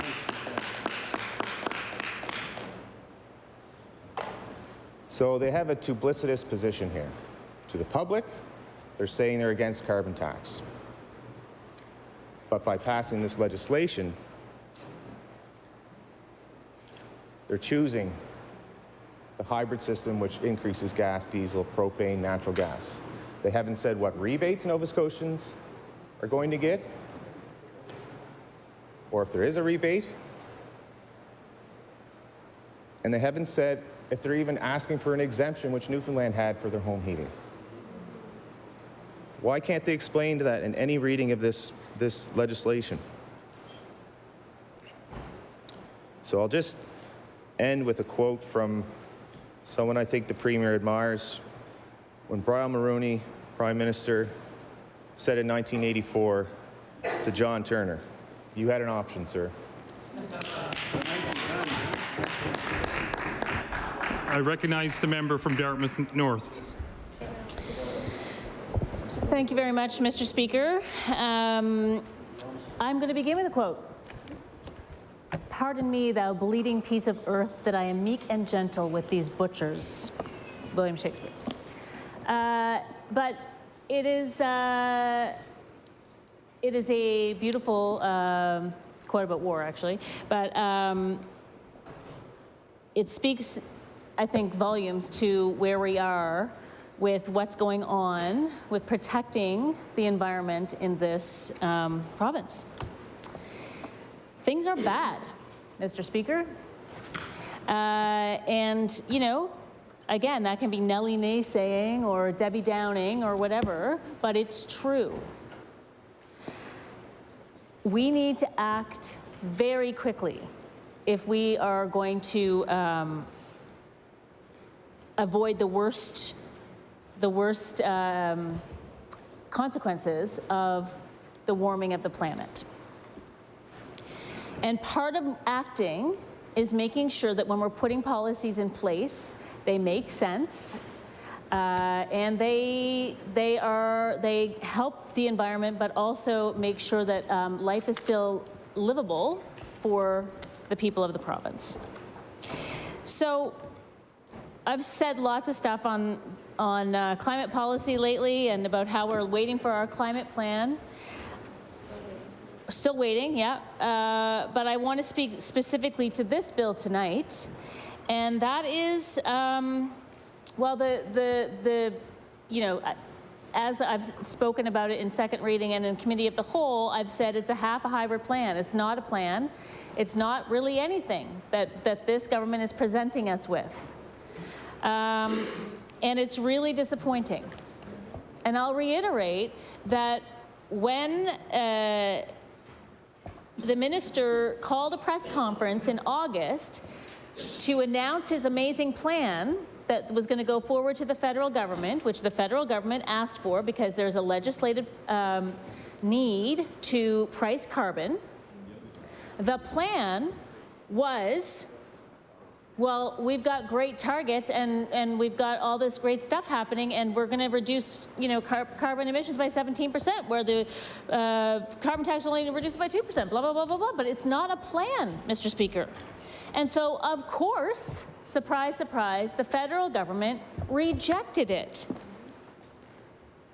So then there's another press conference, and then the minister comes back. He says, okay, well, now we have this other plan, since the other plan was rejected. And the other plan is the output-based pricing system, and then for large emitters, and then nothing for anything else. And because there's no, well, the carbon tax, a federally imposed carbon tax. There's no made in Nova Scotia solution. There's no plan that comes from Nova Scotia. And then the minister and the government is, you know, befuddled as to why this carbon tax is coming to Nova Scotia. The rhetoric is that it's a Liberal carbon tax. Well, that's true because the Liberals are in government at the federal level. We know what the government is trying to do when they call it a Liberal carbon tax. But the fact is that it is a PC, made in Nova Scotia, PC carbon tax, because this PC government did nothing, offered no alternative. So, the federal government's carbon reduction requirements allowed provincial governments ample time to put together a plan that aligned both with the requirements and the circumstances of their province. We've seen other provinces adapt to this. And they have plans that put programming in place to help people reduce their bills. But instead, this government stalled and avoided their obligation. In a shell attempt to save face, the government did not put forward a plan to implement the carbon reduction requirements, and ironically, experts have shown that this move will be more expensive to Nova Scotians. All the while, again, the rhetoric is blame the others. So earlier in the opening comments, the minister talked about how this bill will save ratepayers money, or protect ratepayers, I should say. Like, honest to God, I'm trying to figure out how that is possible. We put forward an amendment in Committee of the Whole to try to protect Nova Scotians from some of the increases in costs, which would have prevented Nova Scotia Power, one of the large emitters that this bill actually does apply to, from passing along costs and penalties associated with the bill to the customers. It would have seen Nova Scotia Power actually take responsibility for its environmental impact and obligations under the law. But this government voted down that amendment. So I'm stymied. I can't figure out how this bill is protecting ratepayers. Despite the Conservatives' claim that claiming their concerns are in energy affordability and using these empty concerns to avoid cooperating with other levels of government on carbon pricing, they voted the amendment down. The bill has no language that protects everyday Nova Scotians. And while this is a big concern of ours, what is more jarring is what the bill does not contain. So as I stated during second reading, it's clear from this government that they want Nova Scotians to think that it is an either-or situation. They can either afford their bills or they can tackle the climate crisis. And we have put forward many ways that this government could address carbon emissions, things that could have been proposed in a plan to the federal government to help keep pricing of carbon manageable for households. We have asked this government for a comprehensive heat pump program. I haven't seen any action on that. As I said, the bill is a half measure, and one that is a product of a government that has stalled and dragged its heels. The government's tantrum about the carbon tax lies in a falsity that we cannot have both affordability and action on climate change, and we know that this is false. We've seen other provinces do it. But doing it, Mr. Speaker, requires cooperation with federal counterparts. This government needs to go to the table with the federal government and make a deal. But we see, or we have seen, or we think, we don't know for sure, but it seems to be that this government is refusing to do that. So this is some of the reason why our caucus has been talking for years about the need for massive investments in energy efficiency, in programs that lower people's bills and tackle the climate change. In order to meet our climate goals and help people afford to heat their homes, we need to retrofit every single home in the province, but we have no plans from the government to do this. We also need a performance-based regulation system for Nova Scotia Power that ties its profits to environmental performance and reliability. It is simply disingenuous for this government to act shocked and surprised that the federal government do what they said they're going to do for years and ask for a plan to price carbon and tackle the climate crisis. Because this government has refused to engage in this cooperative process and did not submit an adequate carbon pricing system, Nova Scotians will instead be subject to the federal system, one which does not account for the unique needs and realities of our province. Because of our high reliance on carbon-heavy sources of electricity and heating, the rebates that residents in other provinces who have been subject to the federal carbon pricing will not be sufficient here. Dalhousie Professor Larry Hughes has argued that there are other ways the government could have proposed to regulate our province's carbon usage. As our main emission sources are heating and transportation, Hughes suggested more comprehensive energy efficiency programs and home retrofitting to reduce carbon consumption. But all of this, Mr. Speaker, requires that this government has done their homework.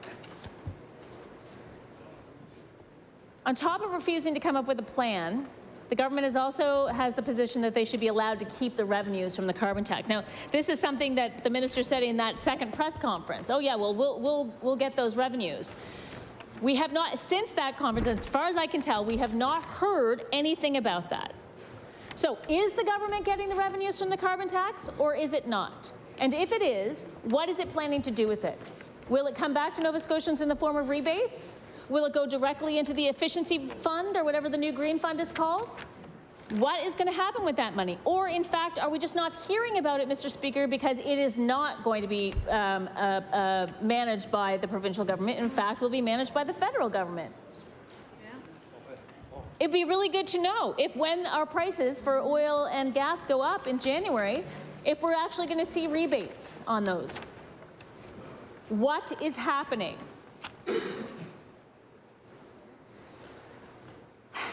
In any case, Mr. Speaker, the idea that the provinces have control over the rebates is not the arrangement in most other provinces. It doesn't seem that this government is operating from a point of view that is informed by the reality of the situation at hand. This government knew this was coming all along.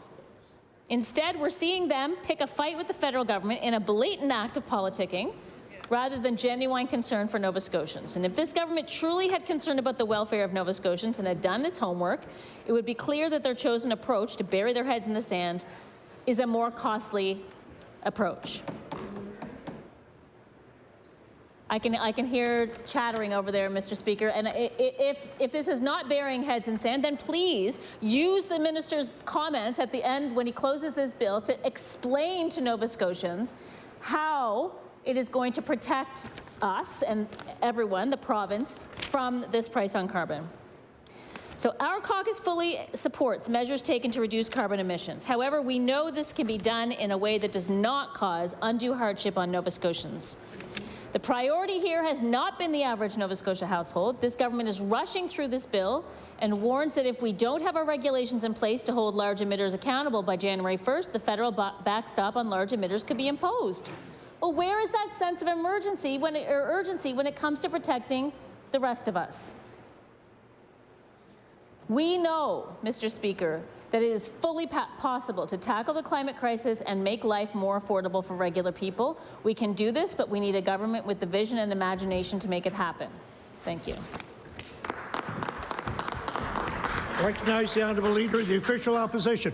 Thank you so much, Mr. Speaker. I want to thank the members on this side of the House for their articulate arguments against this bill, particularly the member for Timberley Prospect, who has past involvement, was key in negotiating the alternative to the carbon tax, which was the cap and trade system, as well as the member for Sydney member 2 as well.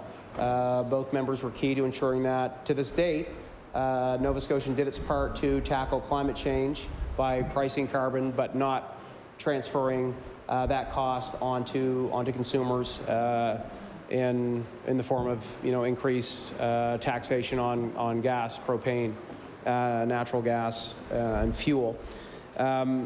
And let's be very clear about what this piece of legislation does. It kills the cap and trade system that we've had in Nova Scotia that has ensured consumers have been protected. And it does so knowing that there is not an alternative and that a gas tax will be triggered here in the province in the new year. And now I've heard the Premier say as recently as today in question period that the cap and trade system couldn't continue. We know it couldn't continue. There was a timeline on it. That's not true. That's not true.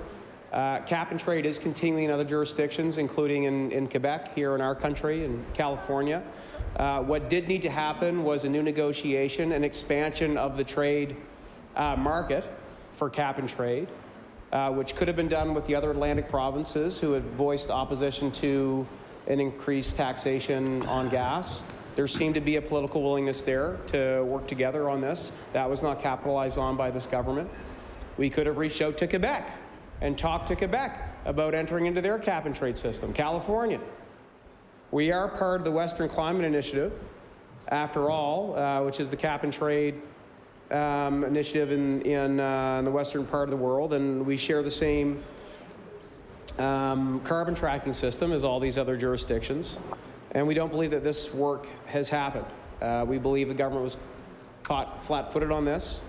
And instead of engaging in meaningful negotiation and work to ensure our current system that's an alternative that I believe is superior because it incentivizes innovation in renewable energy space, collects funding, all the money that we collected for the Green Fund, that is then distributed to Nova Scotians to use on energy efficiency programs, millions of dollars for solar homes, for affordable multi-family housing programs, providing incentives for energy efficiency upgrades and affordable housing projects, millions for small business and not-for-profit energy solutions, again, incentives for energy efficient upgrades for many of our small businesses, millions for the Clean Leadership Program, allowing youth interns to work on climate change projects across the province.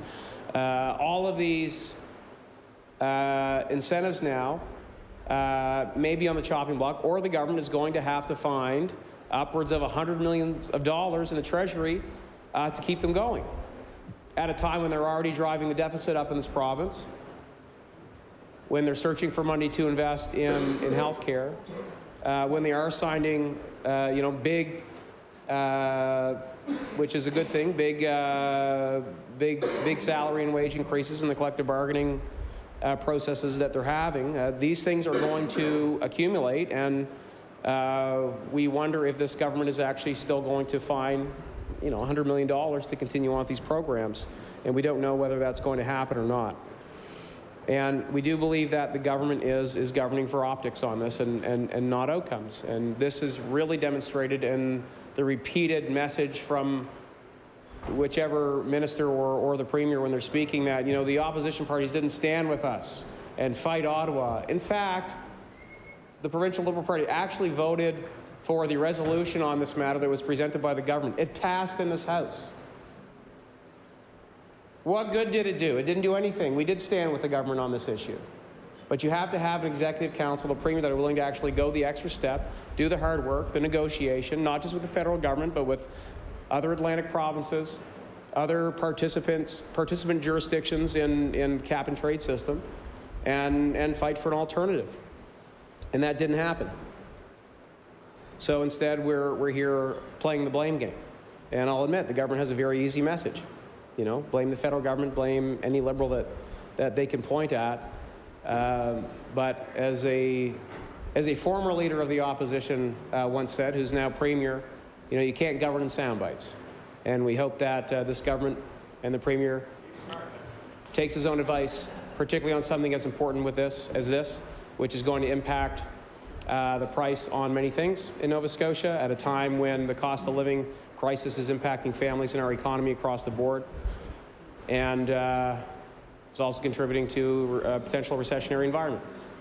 And this government doesn't have a plan to deal with any of those things either. So we will not be supporting this bill. It's going to lead to the highest increase in gas in the whole country. at a time when people in this province really can't afford to take that on. And the government can blame everybody else. But they have the power. They had the ability to negotiate an alternative deal. They had a chance to fight for the current one that's in place that has protected Nova Scotians from this and found money to reinvest in them, and they chose not to. Thank you, Mr. Speaker. I recognize the honourable member for Cumberland North.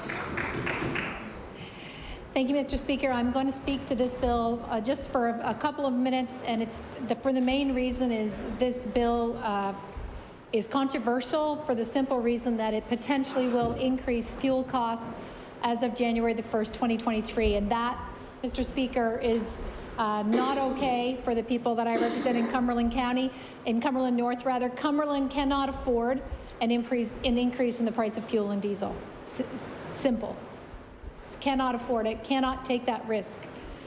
I did a little bit of research because this is a topic that I don't have a ton of background in, but carbon pricing is about recognizing the cost of pollution and accounting for those costs in daily decisions. And that is the definition by the federal government. But being from Cumberland County, people don't have a daily decision to make. There's no options or decisions. There's electric cars are still too costly for most people in our area. There's no public transportation. Lobster boats still require fuel. Tractors still require diesel. Forestry equipment still requires diesel. And also most people still cannot afford the capital costs to change their heating system in their home. And I've discussed this with the minister, but one of the changes in the bill regarding Efficiency Nova Scotia, I've already had people contacting me. The bill's removing the financing program for heat pumps. So we're already seeing an effect where people who want to make change right now to put heat pumps in their homes don't have access to that financing program. So people, we need to incent people to get off of fossil fuels, but they have to be able to afford it. Since 2019, every jurisdiction in Canada, including Nova Scotia, has had a price on carbon pollution from the federal government. Any province or territory can design its own pricing system tailored to its local needs, or can choose the federal pricing system. And we've heard the member from Timberlea Prospect speak very well on this topic. The federal government sets minimum standards, benchmarks. I won't go into all the details, but in their words, it ensures consistency and fairness for all Canadians. I'm not sure about that, but that is what the federal government states. And I will table that bill that I'm quoting from. And also, the federal government has this in law, so it's not something that's negotiable. The Greenhouse Gas Pollution Pricing Act, it's in law. Adopted in June 21st, 2018, the federal pricing system has two parts: the regulatory charge on fossil fuels like gas and natural gas, known as the fuel charge, and a performance-based system for industries known as the output-based pricing system. As the member from Timberlea Prospect already mentioned, there's a mixture of responses from across the country, and Quebec, like Nova Scotia chose and worked with the federal government on a cap-and-trade carbon tax. So my question is to the minister, what is Quebec planning for January the 1st? Are they moving away from the cap-and-trade? If yes, what are they planning? Can we follow their lead? Is there an opportunity to work with them? We have seen carbon tax be used as a political football for years now, mostly between the federal parties. And the bottom line, I think most people would agree across the country, but definitely here and definitely in my area, that taxpayers don't want more taxes. People certainly are struggling right now due to the rising cost of inflation and the rising cost of living. And we are heading into a predicted recession. Now is not the time to add more taxes to the people of Nova Scotia and Cumberland North. So I agree with government when government says Nova Scotia does not need a carbon tax. I agree 100% with that statement. However, based on the federal law, I don't see any way around it. And I did my research to make sure that is the case. But everything I'm reading, I don't see a way around it. So as long as this federal Liberal Party is in power, there's going to be a price on carbon.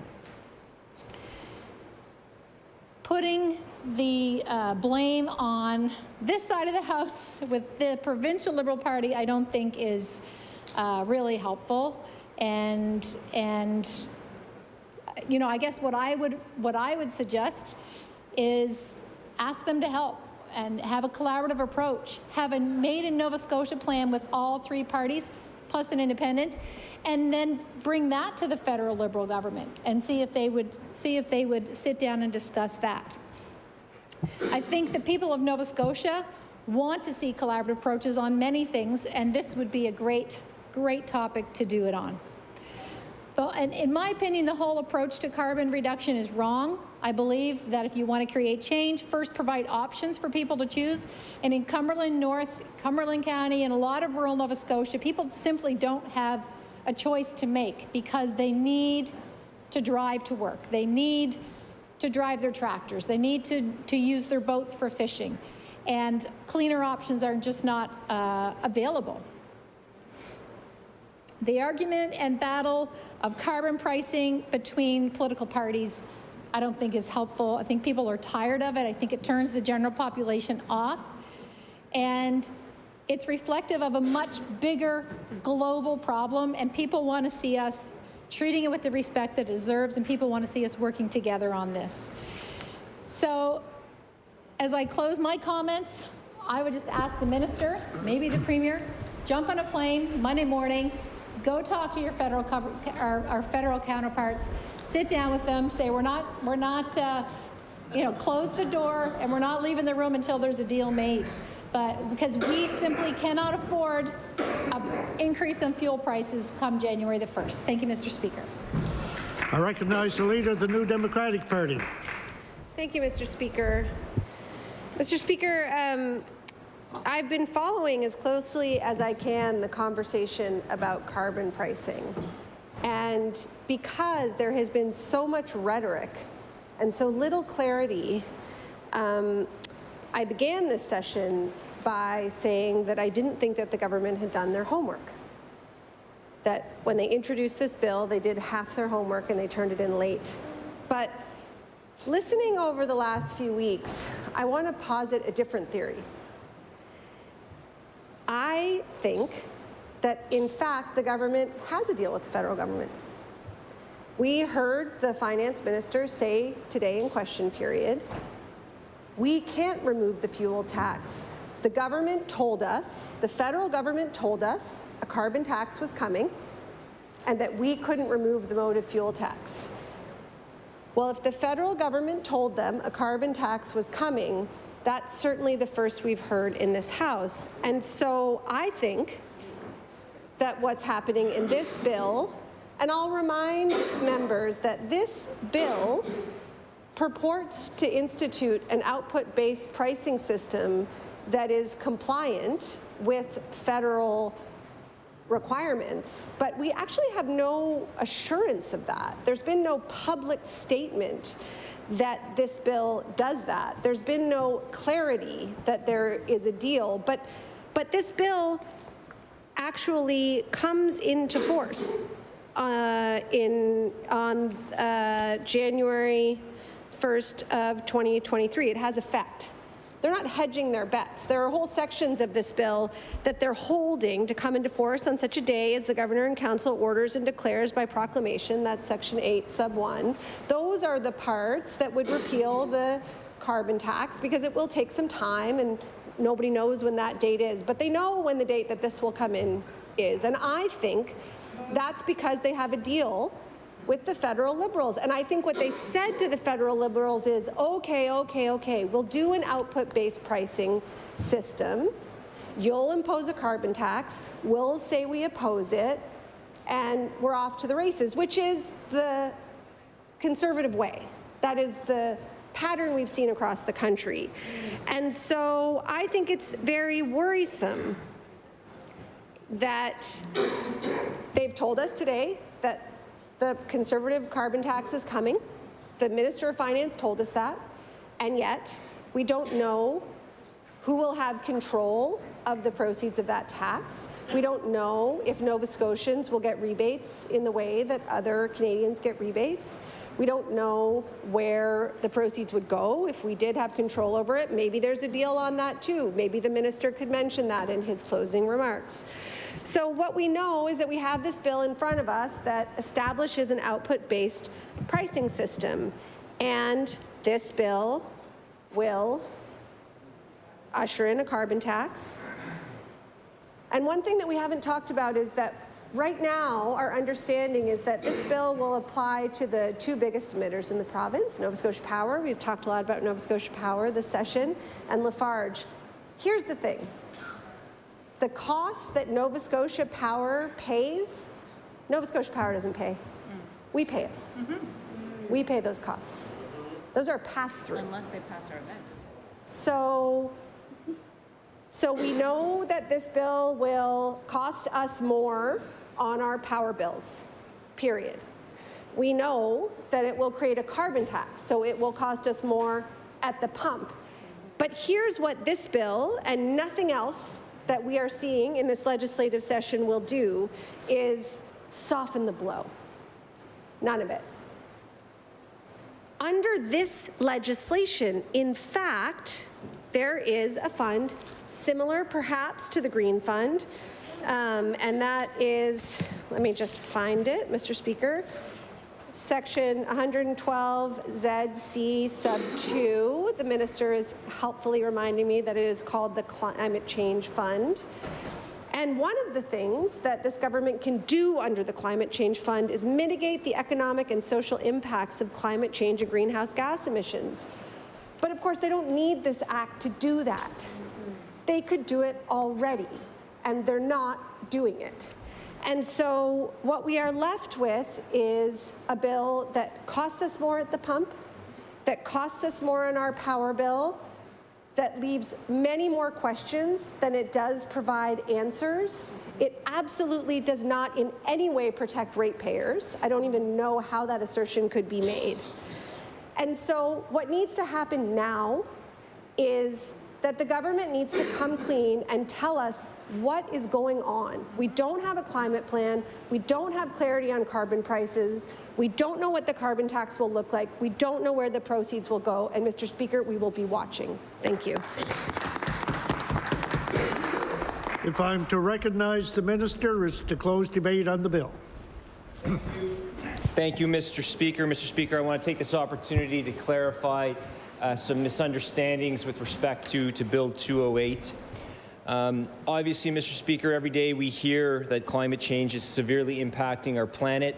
Most certainly, Mr. Speaker, with COP27 in Egypt beginning, we're going to hear much more globally about the impacts of climate change. As a parent, the impacts of climate change keep me up at night. Like my colleagues in this House, I worry about the future of our planet. I do believe, Mr. Speaker, in this House, while we have our differences, we are agreed on some key fundamentals. And those fundamentals being that we need to transition to clean energy. We need to make our homes more energy efficient.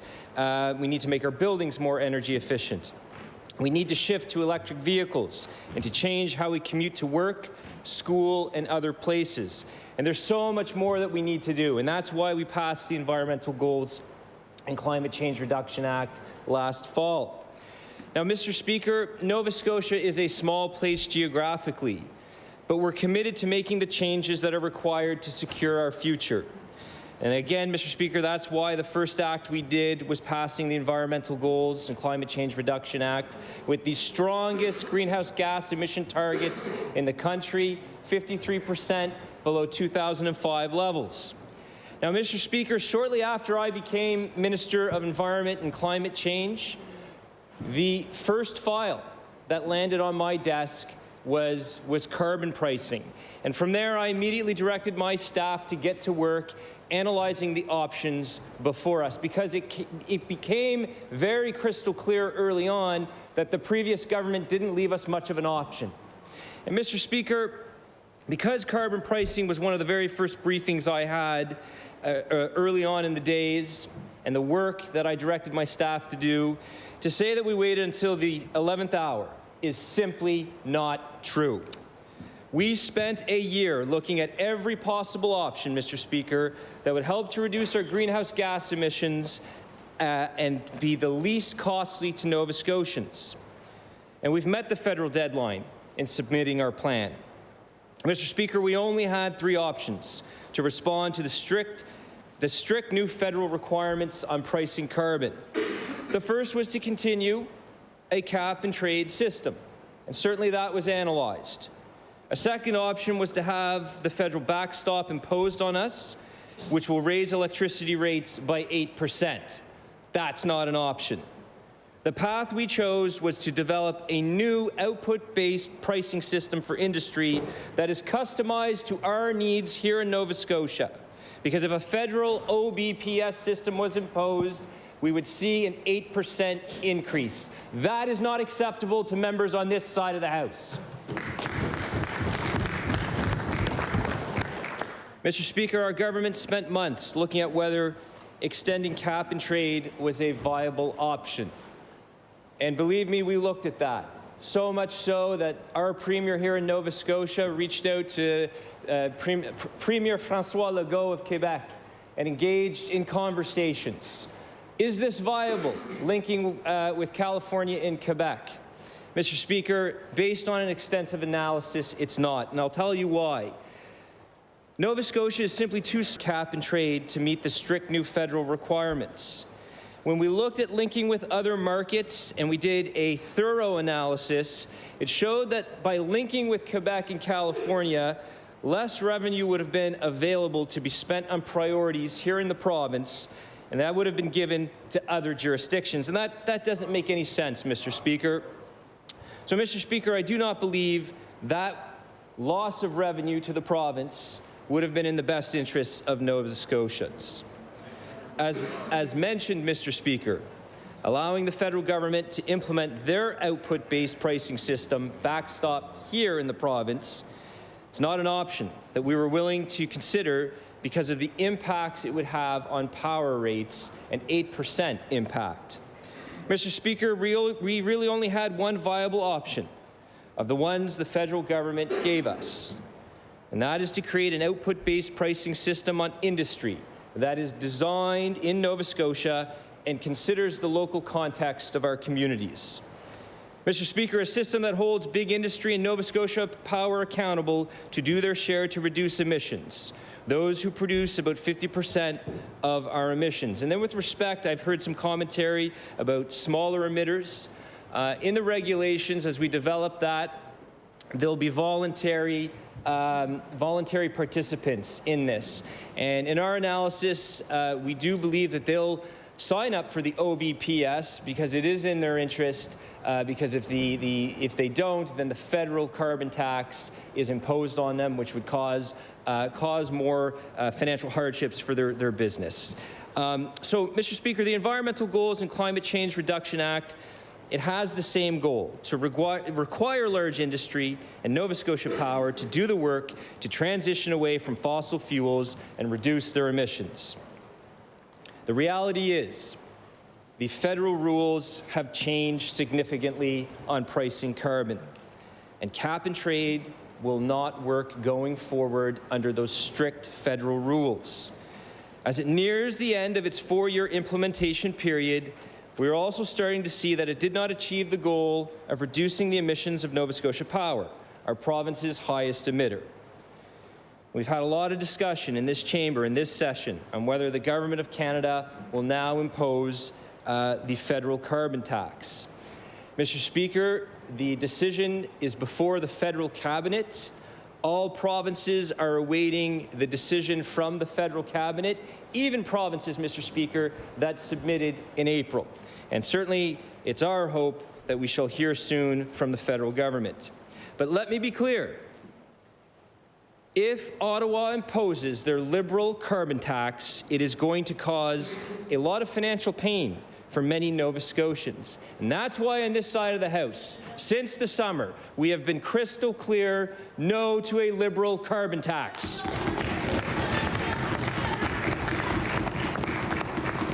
Mr. Speaker, that is why we asked Ottawa to negotiate with us on deferring their carbon tax and asked them to work with us on opportunities to reduce greenhouse gas emissions in the province through energy efficiency and renewable energy, focusing on the development of offshore wind, focusing on green hydrogen, focusing on developing the unbelievable potential of the Bay of Fundy. That's the path forward for Nova Scotia, Mr. Speaker.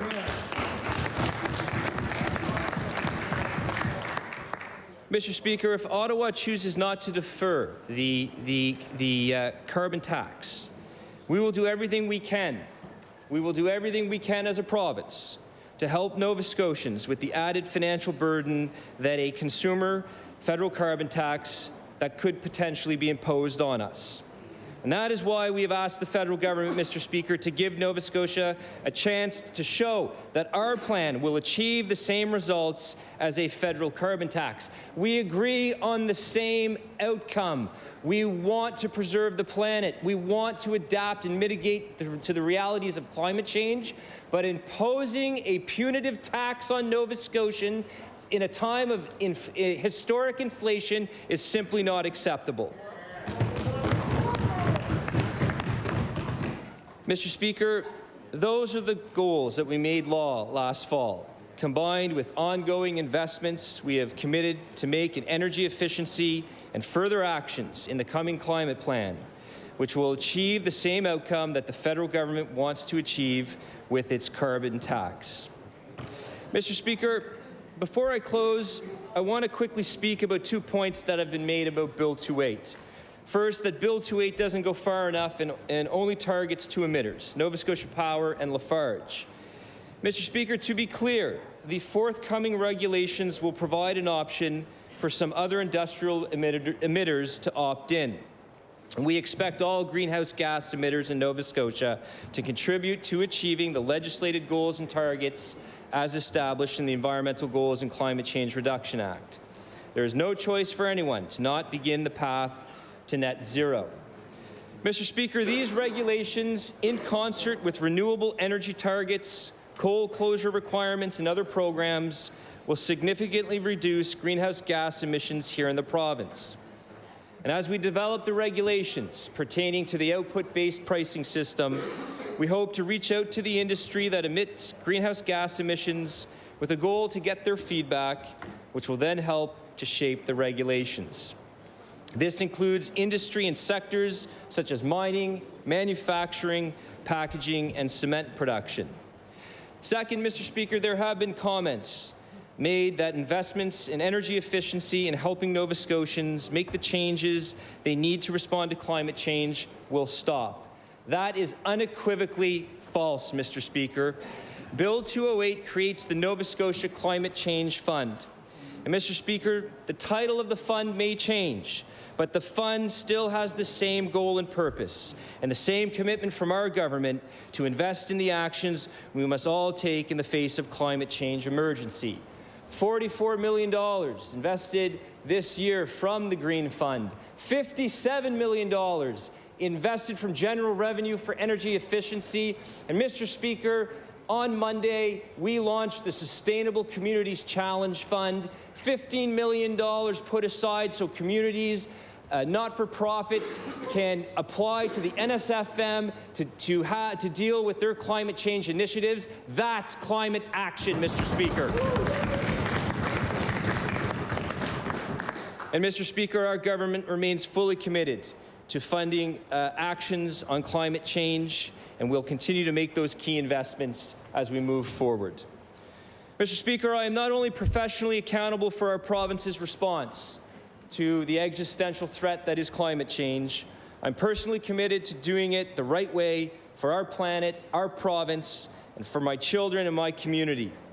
I feel privileged to be the minister of a department that is aligned with my personal values and where I can make a positive difference for our planet and our province and for Nova Scotians. I may disagree with my federal counterparts and with Nova Scotia's official opposition about the need for a consumer carbon tax at the pumps, but I know we are united in our resolve to do the right thing in the face of a climate change emergency that is impacting all Canadians. And I believe the climate change policies Nova Scotia is creating through legislation, through our actions over the past year and in our future planning, will set us on the best path to reduce Nova Scotia's emissions and help the global community respond to the climate change crisis. Mr. Speaker, I want to take a moment to thank my unbelievably talented and hardworking staff at the Department of Environment and Climate Change who worked diligently over the past year on Nova Scotia's submission to the federal government. Thank you. Thank you for standing up for Nova Scotia. I want the opposition to know, rest assured, we explored every possible option, always with the best interests of Nova Scotians in mind. Mr. Speaker, with those few words, I move to close third reading on Bill number 208, amendments to the Environment Act, and let me say, no to a Liberal carbon tax. Thank you, Mr. Speaker. The motion is for third reading of Bill 208, the Environment Act, an act to amend. Would all those in favour of the motion please indicate aye? Aye. Contrary-minded, nay? Nay. The motion is carried. Bill 208, an act to amend Chapter 1 of the Acts of 1994-95, the Environment Act. Ordered that this bill do pass and the title be as read by the clerk. Ordered that the bill be engrossed. I recognize the Honourable Government House Leader. Thank you, Mr. Speaker. Would you please call Bill number 203, the Labour Standards Code? Bill number 203. I believe the third reading has started, and we adjourn debate with the member for Glace Bay Dominion with 59 minutes left. No? No?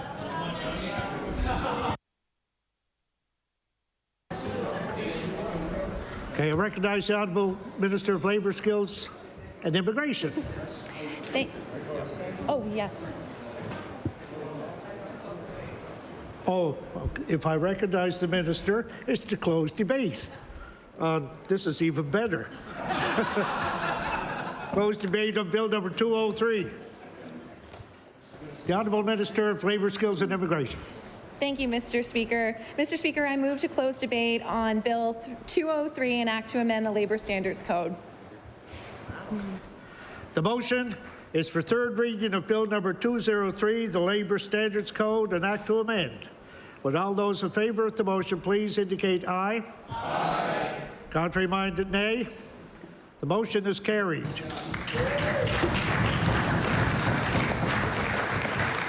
Bill 203, an act to amend Chapter 246 of the Revised Statutes 1989, the Labour Standards Code.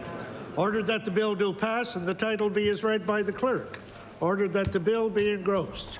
I recognize the Honourable Government House Leader. Thank you, Mr. Speaker. I ask for the short recess as we await the arrival of His Honour Lieutenant Governor. We'll recess until the arrival of His Honour the Lieutenant Governor.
Order, please.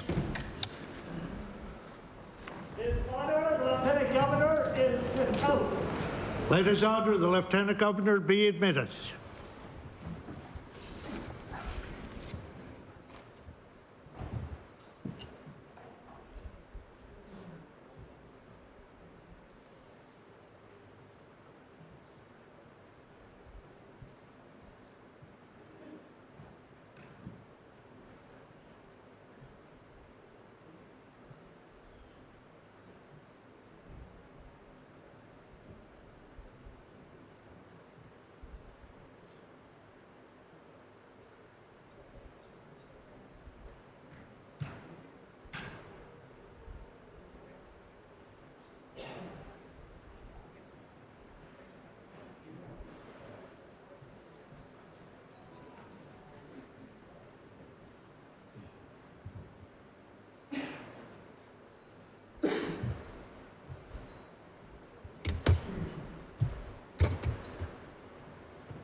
His Honor, the Lieutenant Governor.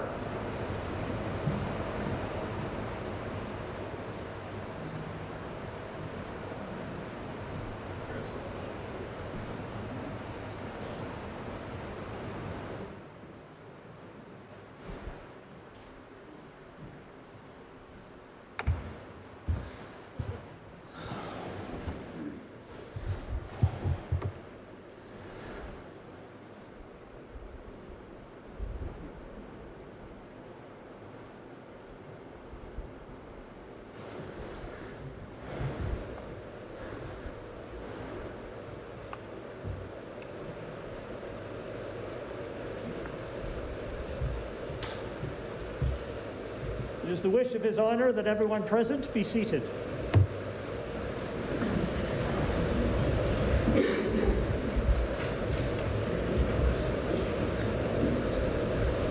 May it please Your Honor, the General Assembly of the province has, as its present session, passed certain bills to which, in the name and on behalf of the General Assembly, I respectively request Your Honor's assent. Bill number 196, an act to amend Chapter 22 of the Revised Statutes 1989, the Art Gallery of Nova Scotia Act. Bill number 198, an act to amend Chapter 4 of the Acts of 1992, the Emergency 911 Act, and Chapter 8 of the Acts of 1990, the Emergency Management Act. Bill number 200, an act to amend Chapter 7 of the Acts of 2019, the Nova Scotia Museum Act. Bill number 203, an act to amend Chapter 2246 of the Revised Statutes 1989, the Labor Standards Code. Bill number 204, an act to amend Chapter 18 of the Acts of 1998, the Municipal Government Act, and Chapter 39 of the Acts of 2008, the Halifax Regional Municipality Charter respecting marketing levies. Bill number 205, an act to amend Chapter 29 of the Acts of 2014, the St. Francis Xavier University Act. Bill number 206, an act to amend Chapter 37 of the Acts of 2001, the Underground Hydrocarbons Storage Act. Bill number 207, an act to amend Chapter 25 of the Acts of 2004, the Electricity Act respecting the Hydrogen Innovation Program. Bill number 208, an act to amend Chapter 1 of the Acts of 1994-95, the Environment Act. Bill number 210, an act to amend Chapter 393 of the Revised Statutes 1989, the Regulations Act. Bill number 211, an act to amend Chapter 277 of the Revised Statutes 1989, the Builders' Lien Act. Bill number 212, an act to amend Chapter 380 of the Revised Statutes 1989, the Public Utilities Act. Bill number 214, an act to establish Invest Nova Scotia. Bill number 215, an act to amend Chapter 9 of the Acts of 2014, the Invest Nova Scotia Board Act. Bill number 216, an act to establish Build Nova Scotia. Bill number 219, an act to amend Chapter 4 of the Acts of 1994-95, the Gaming Control Act. Bill number 222, an act respecting housing supply and services. Bill number 223, an act to dissolve the Municipal Finance Corporation. Bill number 224, an act respecting Perennia Food and Agriculture Corporation. Bill number 225, an act to amend Chapter 39 of the Acts of 2008, the Halifax Regional Municipality Charter. Bill number 227, an act respecting certain financial measures. Bill number 228, an act to amend Chapter 380 of the Revised Statutes 1989, the Public Utilities Act, respecting efficiency, Nova Scotia. Bill number 230, an act to declare the blue felt lichen to be the provincial lichen of Nova Scotia. And Bill 239, an act to amend Chapter 70 of the Acts of 1938, an act to incorporate the Amherst Curling Club.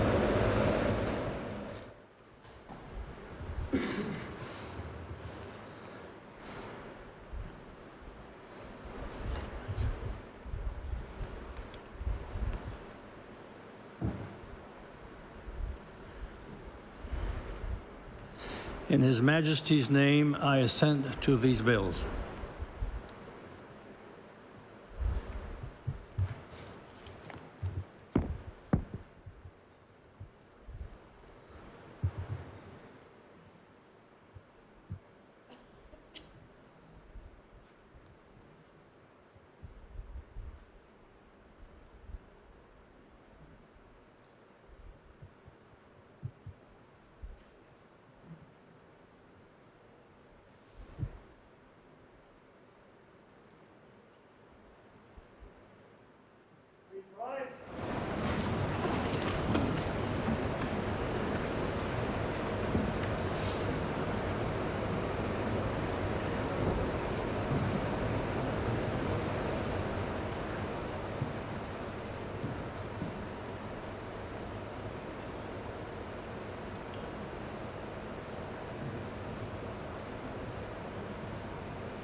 Honor the Speaker.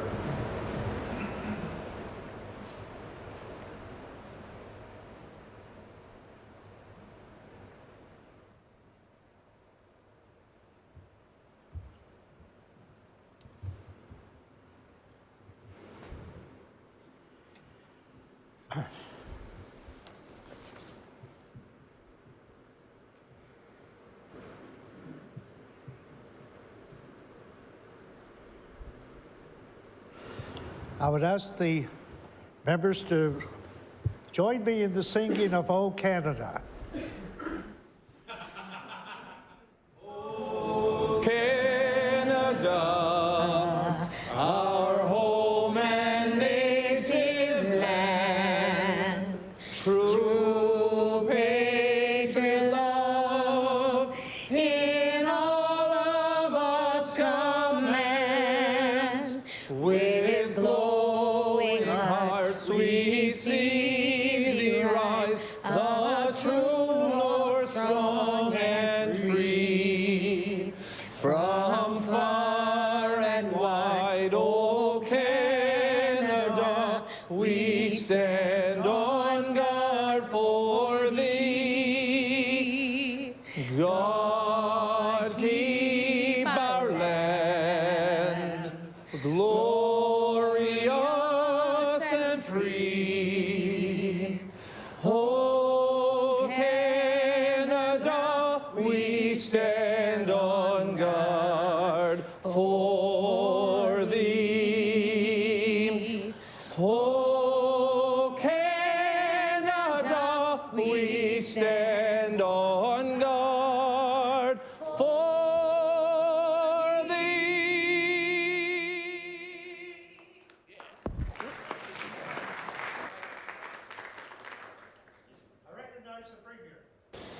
Thank you, Mr. Speaker.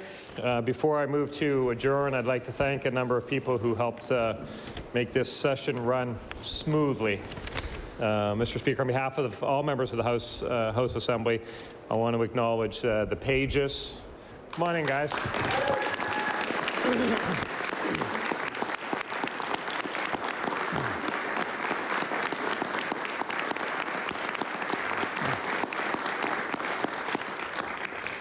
Thank you, Pages. All the folks at Ledge TV. Thank you, Ledge TV.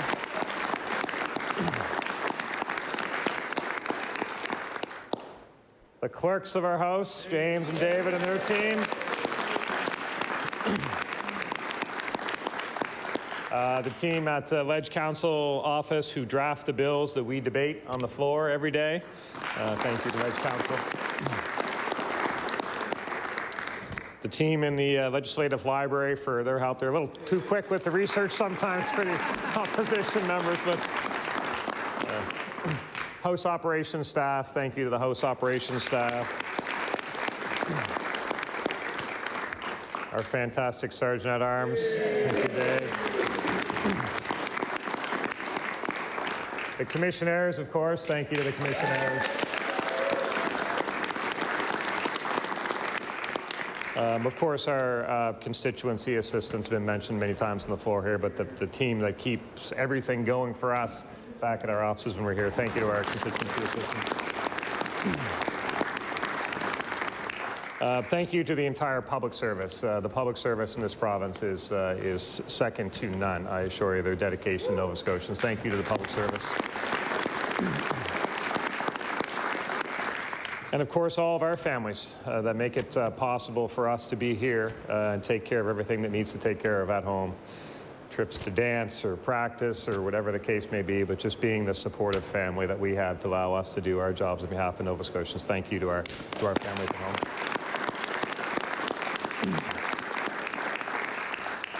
And I won't be seeing too many of you that much anymore, so I want to wish everyone a happy holidays and all the best in the new year until we meet again. But at this time, Mr. Speaker, I move that this General Assembly be adjourned until we meet again at the call of the Speaker. Thank you, Mr. Speaker. The motion is that the House now adjourn to meet again at the call of the Speaker. All those in favour? Aye. Contrary-minded? The motion is carried. We stand adjourned. Happy holidays.